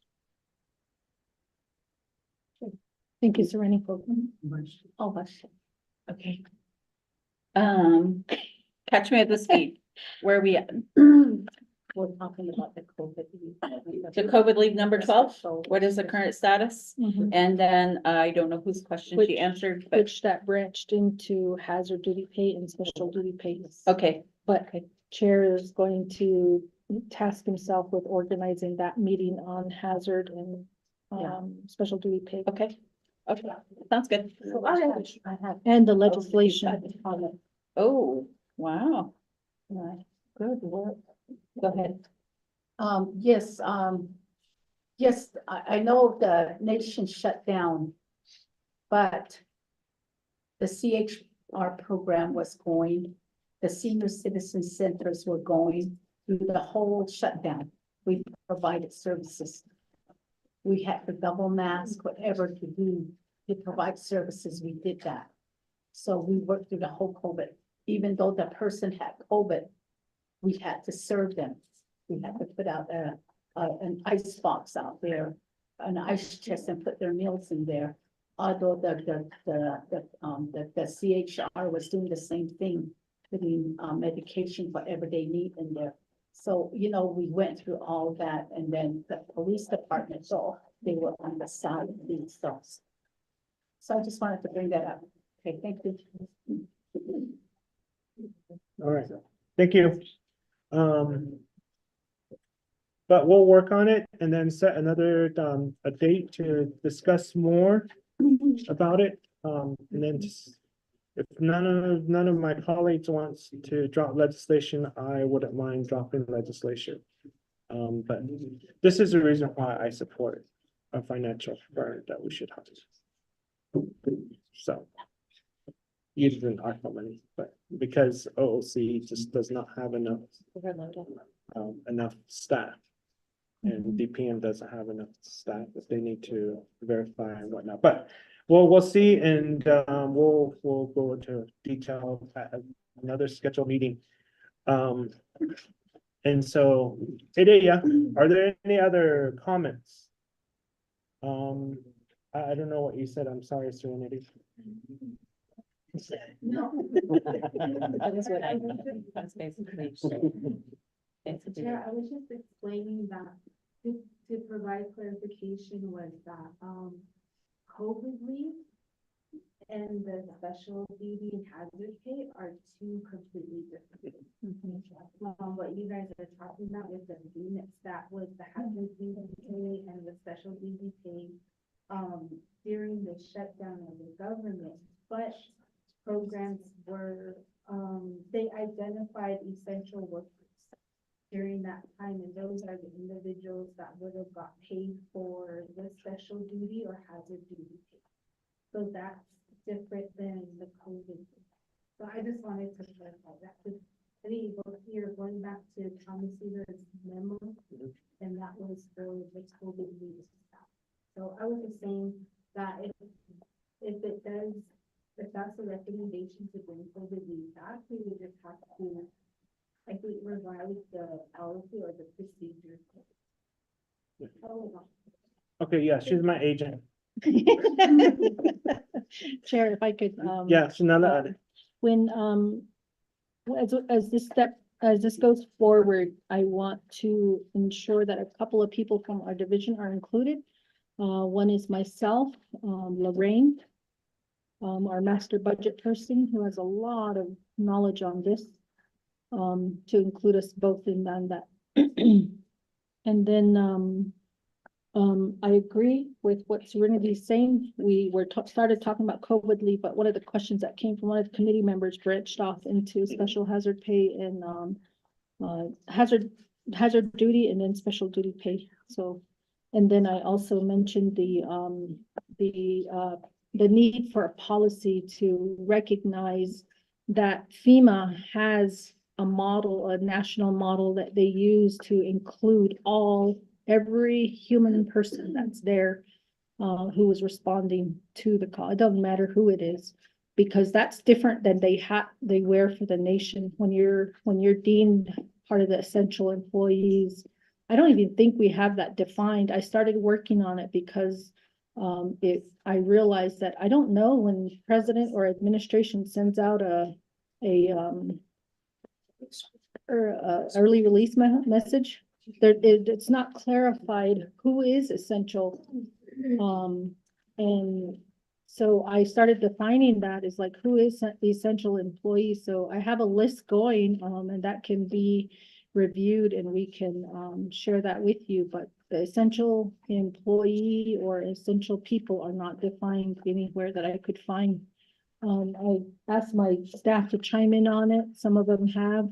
And I still have that sitting in a working draft, but we need to define it as well. So recognizing the national model for FEMA, who is included in that, and then creating, if it's not already created, establishing that policy. And I don't know when FEMA's policy came out or when it was updated, but it should align with that, because that's how they do it. Reimbursements are critical, and it doesn't come from the Navajo Nation, that comes from, national. So that policy should be able to reflect that at the same time, because we're accepting money from them. Therefore, it seems that the government, I'm not an attorney or anything, but common sense tells me that it would align with that. Because we're accepting their money and they continue to give us that. So if you can include myself and Lorraine in that, that would be great. And of course, my deputy, because he was 24th council. It's all his fault. I voted on it. if we're gonna involve 24th Navajo Nation Council, then we need to get Mr. Wilson Stewart. Stu from FRF. See how they're utilizing the money. All right, so with that, we'll schedule a date and figure what we need to do out with that. So thank you. Let's move on to the next line, which is donation of sick leave. I guess we'll just continue to move forward until we get kicked out and see who kicks them back. Thank you, Chair. Just to keep it concise, Racita has a really good explanation about how donation of sick leave works according to the source of money that covers that. And I was really confused as why don't we do it, real simply, but it has to do with money. general funds, external funds by division. So Christina, can you speak to that? Yes. Thank you, Mr. Chair and members of the committee. With reference to the donation of sick leave, this policy was inserted way back. I didn't know. But, it is currently in the personnel policies manual. This one was included based on legislation that was, approved by HEHSC. And I don't have the reference number, but I can, Sure. the intent of the donation, it said annual leave and or sick leave. However, when, this legislation was approved, we did seek guidance or, assistance from the, OMB office, contracts and grants, Cordell Shorty, as well as, the controller, who was, I believe, Pearl or Perline. Can't remember her last name. Kurt. Anyway, one of the discussions was because of the funding source, it was going to be, difficult to, implement or to develop procedures to supplement this policy. So back in 2019, what we did was we went before the HEHSC committee at that time. And our HR director at the time was Tanya Vicente. And she presented a letter to the committee requesting to repeal the legislation and the policy. And during that time, we were asked to come up with a plan. So our plan was to limit the donation of sick leave, because the majority of individuals that were seeking donation of leave were for medical purposes. And the other was that those that have annual leave hours, when they leave nation, separate their employment with the Navajo Nation, they're usually paid out all their annual leave balance. So that was one of the reasons why we limited the donation of, we were going to limit the donation of leave just to sick leave. The other thing for sick leave is if someone is leaving employment with the Navajo Nation or particularly resigning, retiring from the Navajo Nation, any leave, their leave balance could be used, I think 160 hours of the leave could be used as years of service. So that would be in addition to how many years they put into the nation. So 160 of those hours would equate to 1 month of years of service. And that information was provided to us by the Department of the Retirement Services Department. So looking at the pros and cons and also seeking guidance from DOJ, at the time of the attorney that was there assisting us, she left employment with DOJ. So in the policy manual, it's still there, but we wanted that to be changed. The other was the funding source. And there was issues with whether or not the funding source was going to be willing to accept leave hours that were earned by individuals who are being paid or whose leave was accrued if their fund source was the general fund. We did have a situation where an individual transferred from a general fund position into externally funded, program. And, the program submitted a letter to us from their fund source saying that they weren't willing to accept those hours that were accrued under a different fund source. So we did, provide that information also to, OMB for consideration, and they did indicate that, we wouldn't recommend it, so the draft donation of sick leave policy was going to be restricted only to general funded programs.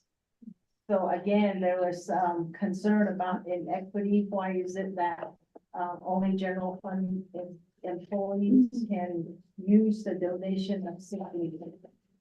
So this policy or procedures never were submitted because of all these issues that were being raised. The other was the value of the leave that was being accrued.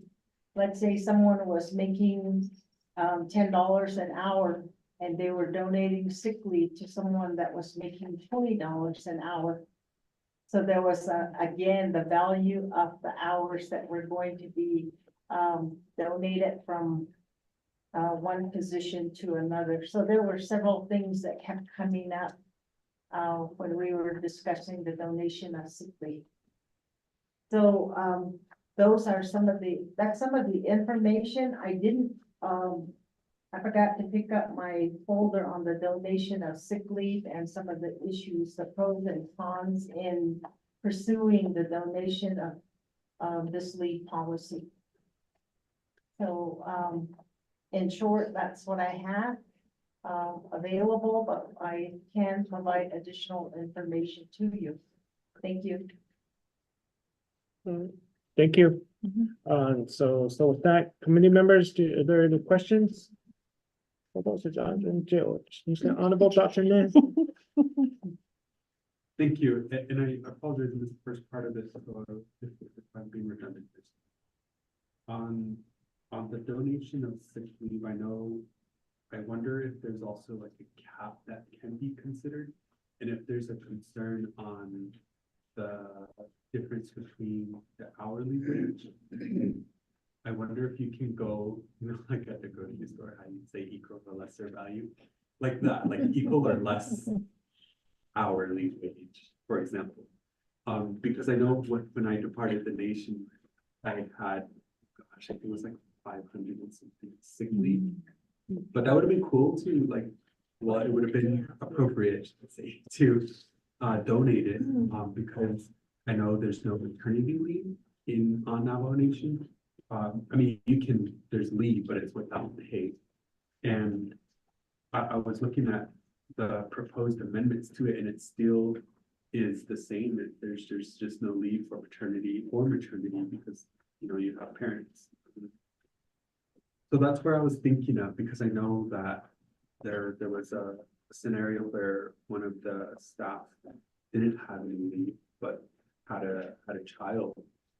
So you want to be able to like, hey, I have this amount of leave, can I donate some of that? And maybe if there's a cap, it's like up to 80 hours or up to certain hours.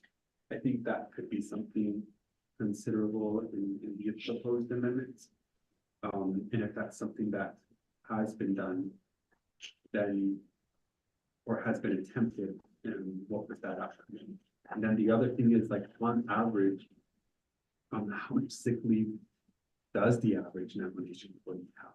Like for myself, I was with the nation 6 years and I accrued like 500 plus 6 hours, sick leave hours, but I don't know how it is for others. And that's where my projected up to X amount of hours comes into play.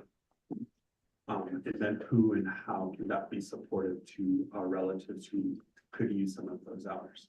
Because when you're on certain like appointments or like dialysis or whatever the case may be for some of our employees, like I think it would be helpful in those instances. Thank you, Chair. Thank you, Honorable Dr. Nance. Again, this is This is all the Honorable Nathaniel Brown's fault. Ask him. We blame I have everything proof, on I have him. signatures from Mr. Brown. We blame him daily, so he's used to it. We're gonna fix it by 5 today. All right then, so with that, I'm just trying to put the information that we just received, which is regarding the annual leave payout, and then the value of the hourly pay. And then donations should only reflect if the position is utilizing general funds. But how much money do we have in the personal lots fund? I mean, it's sitting there. And we don't have any concern about all of these positions that have been vacant for many, many years. But yet we do this donation policy and all of a sudden we have an issue of the hourly rate of whatever is less, more, the value of it. And then general funds.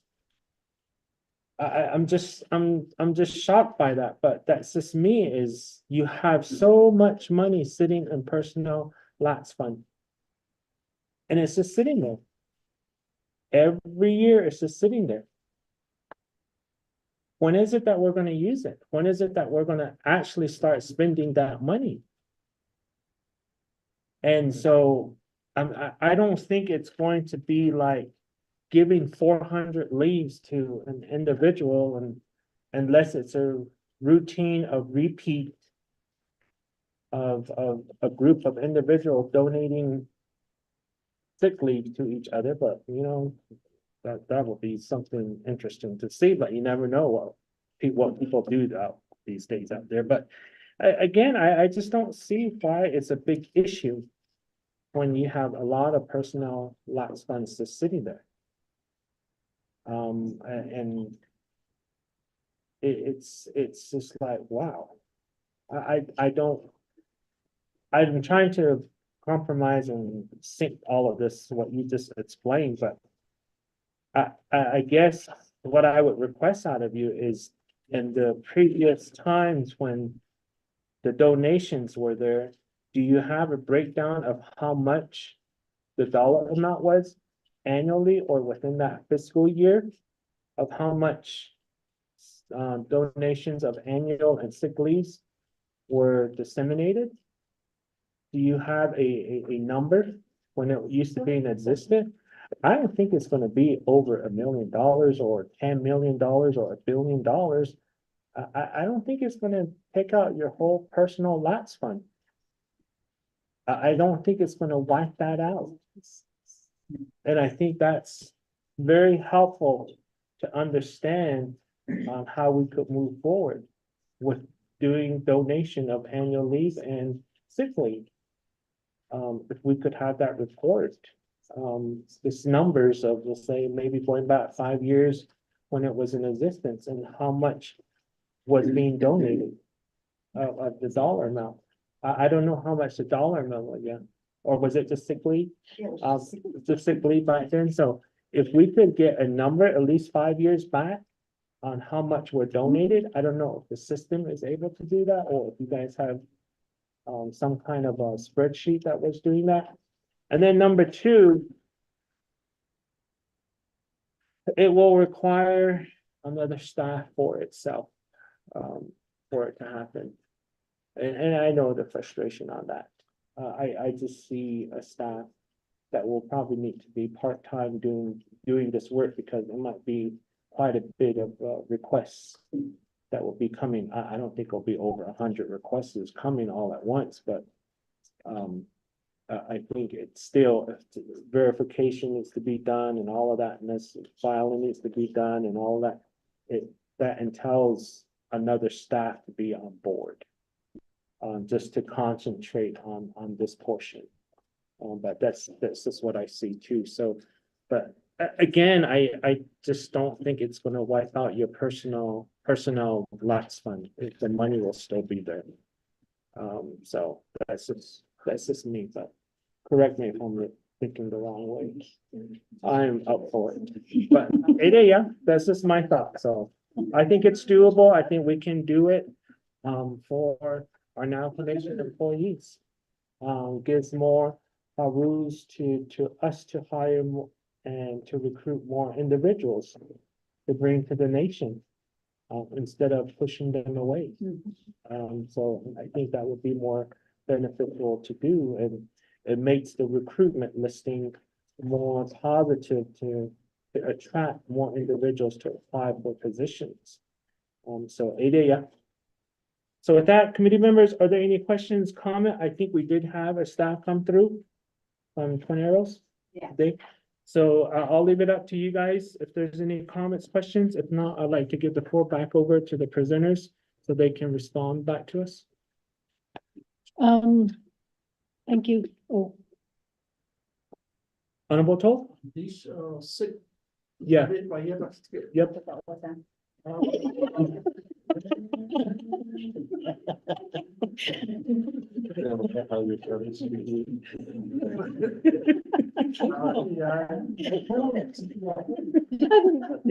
good to have that policy. Well, make it simple, yeah. Otherwise, I just a bunch of you can do it, donate one time. Percentage, yeah. They not, they will, basically, is what you lay in lot, they will your kid. Then you can donate those hours. So it's just not in-house policy, then you don't have to go through the DOJ. So it update that. What the power, yeah, so then John, it's all in on here. We put a lot of these rules and regulations right there for table running there. So I just wanted to bring that out because I did that to my former and my workers. Yeah, at that time, sickly, I need first if this individual is going to resign or leave, retire, then it's out. But it's not private. I'll bet you off once a month. You should concentrate. So thank you. Okay, so with that, I'll give the floor back over to you for response. okay, so it looks like Rosita will have an assignment to gather data. And it sounds like she has a fact sheet on pros and cons. So Rosita, go ahead. Thank you, Mr. Chair and members of the committee. In response to Dr. Andy Niz's recommendation or to cap the amount, the hourly amount, in our review of the policies, we were also looking at drafting procedures at the time. And the donation would just be for sick leave hours, not annual leave hours. There was a cap on it. There's a limit as to the number of hours an individual can donate and the number of times they can donate their leave hours. So we did look at that. And also, as far as the average number of sick leave hours, we would have to run a report to come up with the average. However, for sick leave hours in the policy they do, there's an unlimited number of hours to be carried over from one leave year to another. And we have quite a bit of employees that are probably close to 1,000 hours or more than 1,000 hours that they've accumulated up to this point. So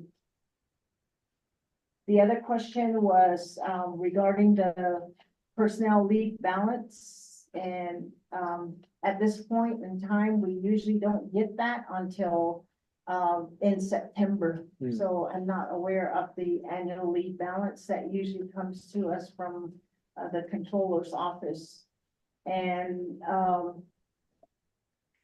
one of the uses for the personnel leave balance would be, that we're considering is to, the payment or the implementation of the compensation study that is being conducted now. That was one of the, sources that we would be looking at. And, our average, I think, was about 30 million last, fiscal year.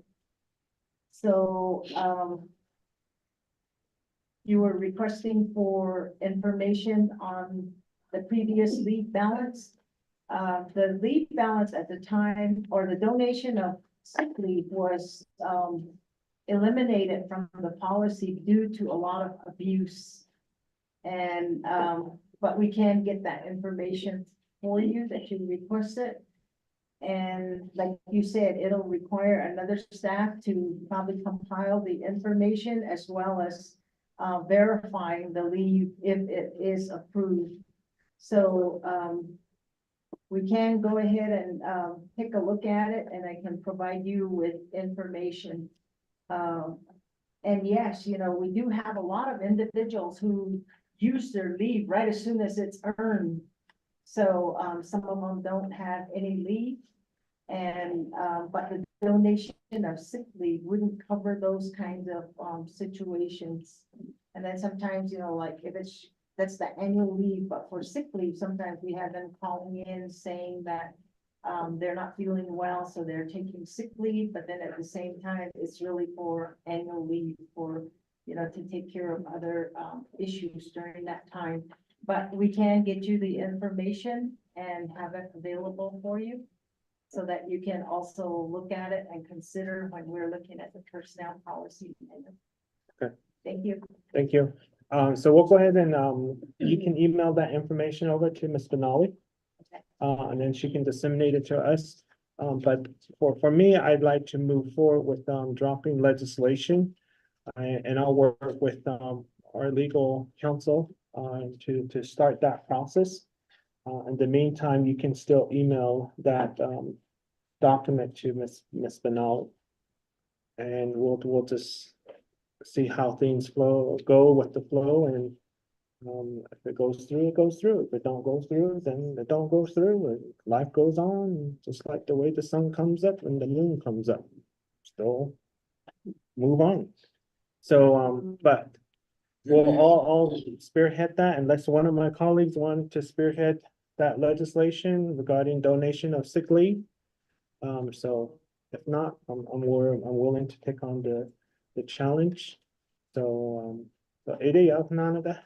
But other than that, if there is no other questions, comments on donations of leave, sick leave, we'll move on to the next item, the last item. Okay, thank you so much. That was a really good discussion, and we're trying to we listed all the questions you've been asking us, so I'm glad we're working through this. Where to get funding for Navajo Nation employees, general, there's a whole list of items here. And I'm gonna hand this over to my fearless colleague, Deputy Brown, because he is responsible for all of this stuff from the last council. But really, we've been talking about this for a long time, and talking about where can we. The last two. He really messed it up. Not the last one.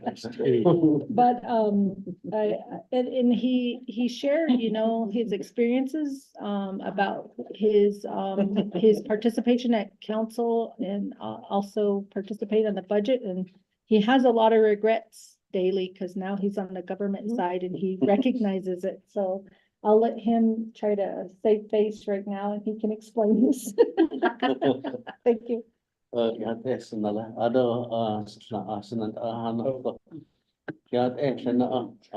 our staff, Shamasanado, Miss Lowell, and Adam Spinelli here.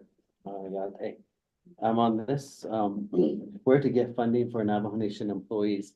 So the upcoming, during the budget year, we will have an opportunity where the Budget and Finance Committee will vote on the general wage adjustment. And that comes from the Personal Lapse Savings Fund.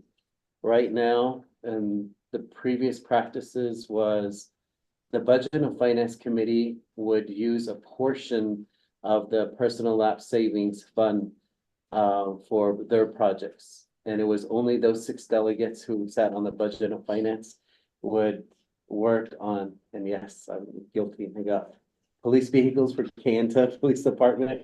And some of these fundings, like, we use on senior centers, so so there's a number of, it was whoever was the loudest, whichever program, and they would come to council and request for additional funding. And that's how they, of course, have to do their work, submit their documentation, and some were through unmet needs. So with that, but previously, what I understand recently is the Personal Lapse Savings from last year was over $36 million. So Personal Lapse Savings Fund, for those that are not fully aware, is the past year, all those job vacancy announcement that were still vacant, that savings fund. And that is, the projection is given by, I believe, OMBOC. But right now, what we hear a lot is, why are our people, Navajo Nation people leaving, Navajo Nation employees? A lot of the exit information, me just talking to some people was, I'm going to Flagstaff, they pay more. I'm going to Gallup, I'm going to another tribe. So a lot of these are actually, the personnel tell us a number of different things. Number one is you don't pay enough. Our buildings, the customer service to each other, and housing, roads, and some people travel about over two hours one way. And now, as we're aware, the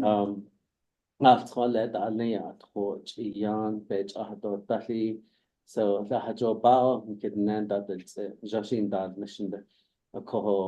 they are, and with these, some of the plans that DP Division of Human Resources, we have been talking creatively, and this is something that HEHSC asked us, is think outside the box.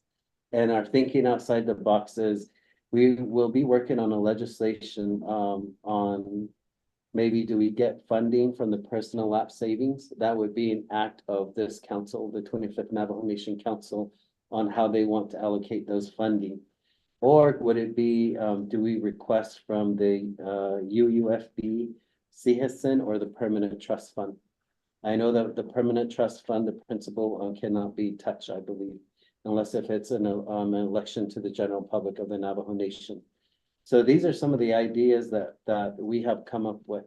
So when you give, there was a lot of really good discussion. So you keep giving us these assignments, and these assignments are going to cost money. The Personal Lapse Savings, even the software that we will be purchasing, streamlining the process, fixing the policies, everything is going to cost a pretty good amount of money. And and so right now, there's a funding that we get will not cover all these different upcoming projects. But we're going to collect data right now. Right now, we are working on a number of collaborations who are helping us get this data. And one we already passed, and that's coming up, is the building bridges. And earlier when I stepped out, I did have a meeting with Department of Health, also with building our Faces of the Future Coalition, which is a nonprofit organization from the inner city who have been successfully educating their people to become their doctors or nurses, public health nurses, etc. So we just had a meeting with them, and our next meeting will be in Albuquerque at the Native American Academy on Friday, April 26th. So we will be meeting, and this is a long-term goal. And right now, and this would be another legislation if this committee deems that it's necessary to pay our people more. Like kind of like bonuses. How do we incentivize some of these engineers, some of these water, some of these lawyers, whoever, Hatafis?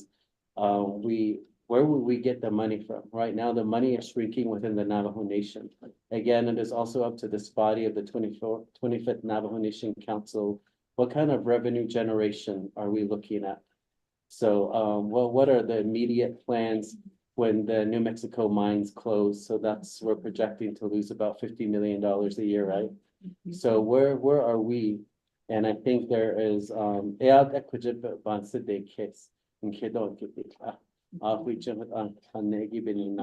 that's where this, plan is, so some of the options. And it's not just from the personal app savings, even those to us, we feel like, we know that that makes more sense because it is coming from the vacancy. And no one is allowed to use that, as far as to my understanding, until towards the end of the fiscal year.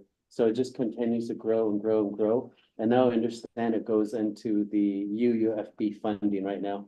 So currently, as we speak, that's my understanding, that's where the personal app savings from the 36+ million is sitting there.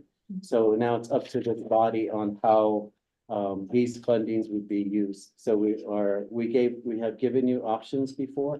Let me end with this. So when we met with Controller Sean McCabe, VPM, some of the personal app savings that we had planned that we graphed out for you, we forwarded that to council. And that was about over $18 million. And that was for the bonuses, the sign-on bonuses, the pay increases, the pay equivalent. Right now, our lowest wage, I think, is at $9 and something cents an hour. And that's why we have this big rotation of people not staying also. So very important positions, but that's a remedy that we see that we would like to continue to share with you. Although, whichever one you want us to work on, we can start working on the legislation on where to seek some of these funds. Then we'll see if it happens or not. So we will be on a standby. We're collecting all the data. So right now, I just received a copy of the 2024 Navajo Nation Economic Strategic Plan. So we're using data on what is the best way to optimize Navajo Nation dollars that will ultimately go back to our Navajo Nation employees. Then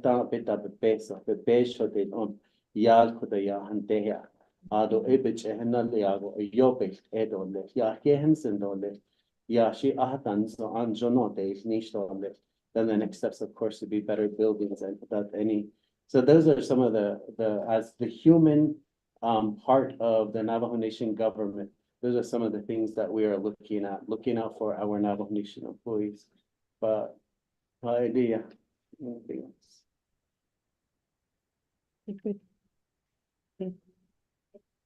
Committee members, are there any questions regarding number 14?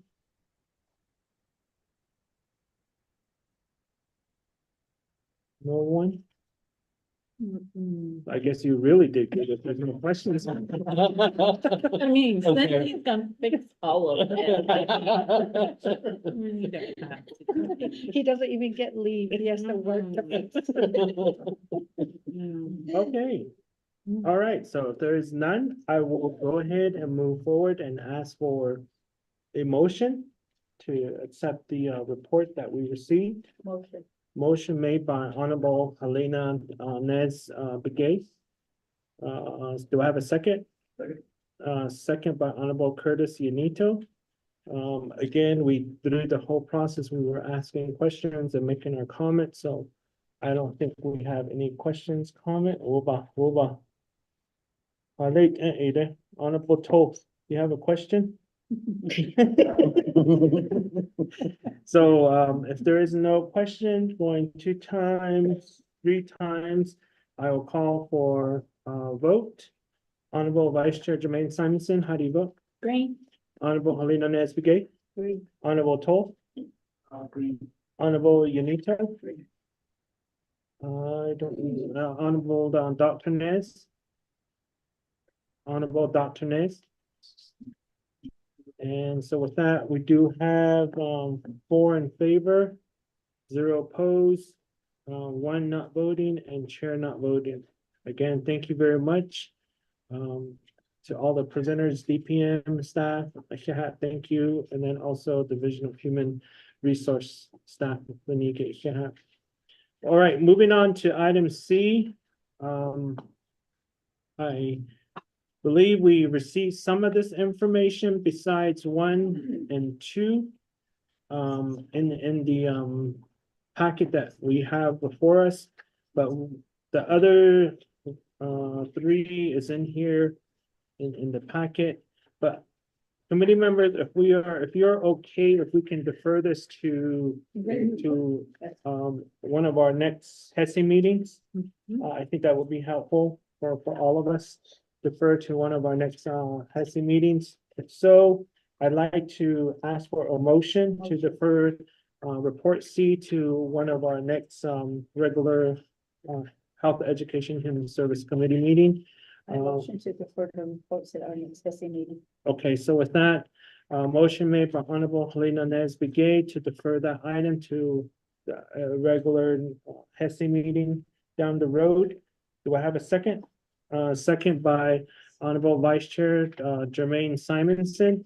And so with that, are there any questions to defer the reports under C to the next one, somewhere down the road to one of our next HEHSC meetings? Going 2 times, 3 times, there is none. I'll call for a roll call vote. Honorable Vice Chair, how do you vote? Great. Honorable Helena Nesbigay, Honorable Toll, Honorable Unito. Great. With that, we have 4 in favor, 0 opposed, 1 not voting, and chair not voting. So item C report has been deferred. Yeah, Honorable Dr. Nez is not voting.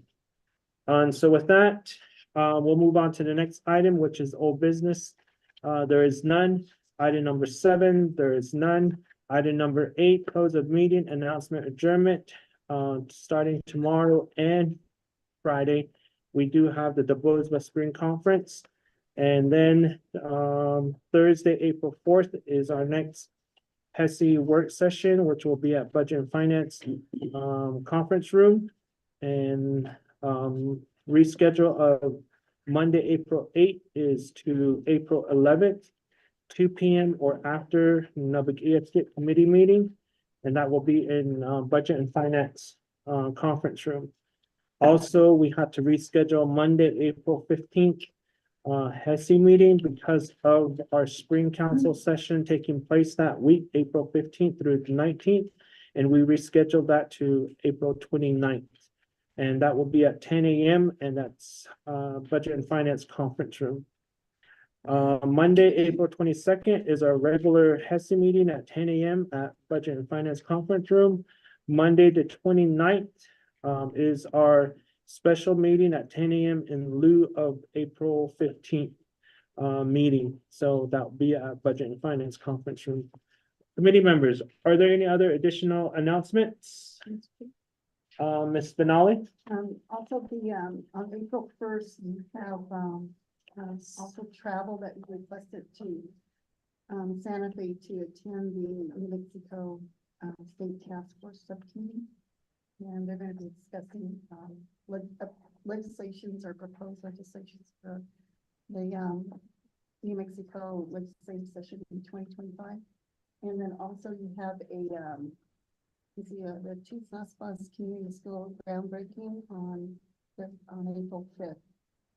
That can travel, and if your schedule permits, we'll be attending. Yep. And then there's a genetics conference also that was an announcement was sent out.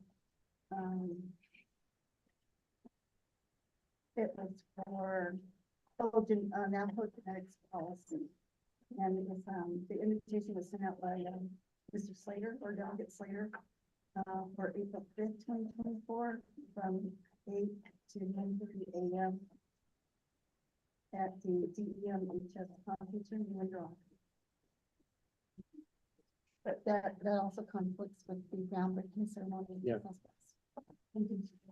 All right, thank you very much, Ms. Benali, for those add-ons. With that, we do also have the EFC meeting scheduled tomorrow in Winter Rock at 10 a.m. Also on Friday, we do have the Budget and Finance Veterans Update meeting That's a Zoom call, just an FYI for SC committee members. So, yeah, those are the announcements. Sure. And then March 31st is Easter, and then don't forget April Fool's Day. Honorable Toll. Just to let the HEHSC committee also personnel here with us, Lester Yazzie won the election for Region 6, place of the street. Something, today, so. Okay. So we have a constant. All right, thank you. And that is the unofficial result. At this point, just wanted to, so congratulations to, Honorable, Yazzie. So, there's no other announcements, committee members? EHR, DPM? There's none. I'll call for a motion for adjournment at 3:44 PM. Motion, Okay, motion made by Honorable George Toll, second by committee members. Vice Chair Jermaine Simonson. Second. Are there any questions regarding adjournment at 3:44 PM? Going twice. 3 times. With that, how do you vote for adjournment at 3:44 PM, Vice Chair? Green. Honorable Nancy Gay, Green. Honorable Toll, Green. Honorable Unito. Green. With that, we have 4 in favor, 0 opposed, 1 absent, and chair not voting. We are hereby adjourned at 3:44 PM. Again, thank you, DHR, DPM. I can't have safe travels back if you're going back this evening, this afternoon. But thank you again for the information. I can't have. Thank you, Put it- everybody. Safe travel, everyone. Thank you all. Thank you for being on the Thank you, call. team, staff. Thank you.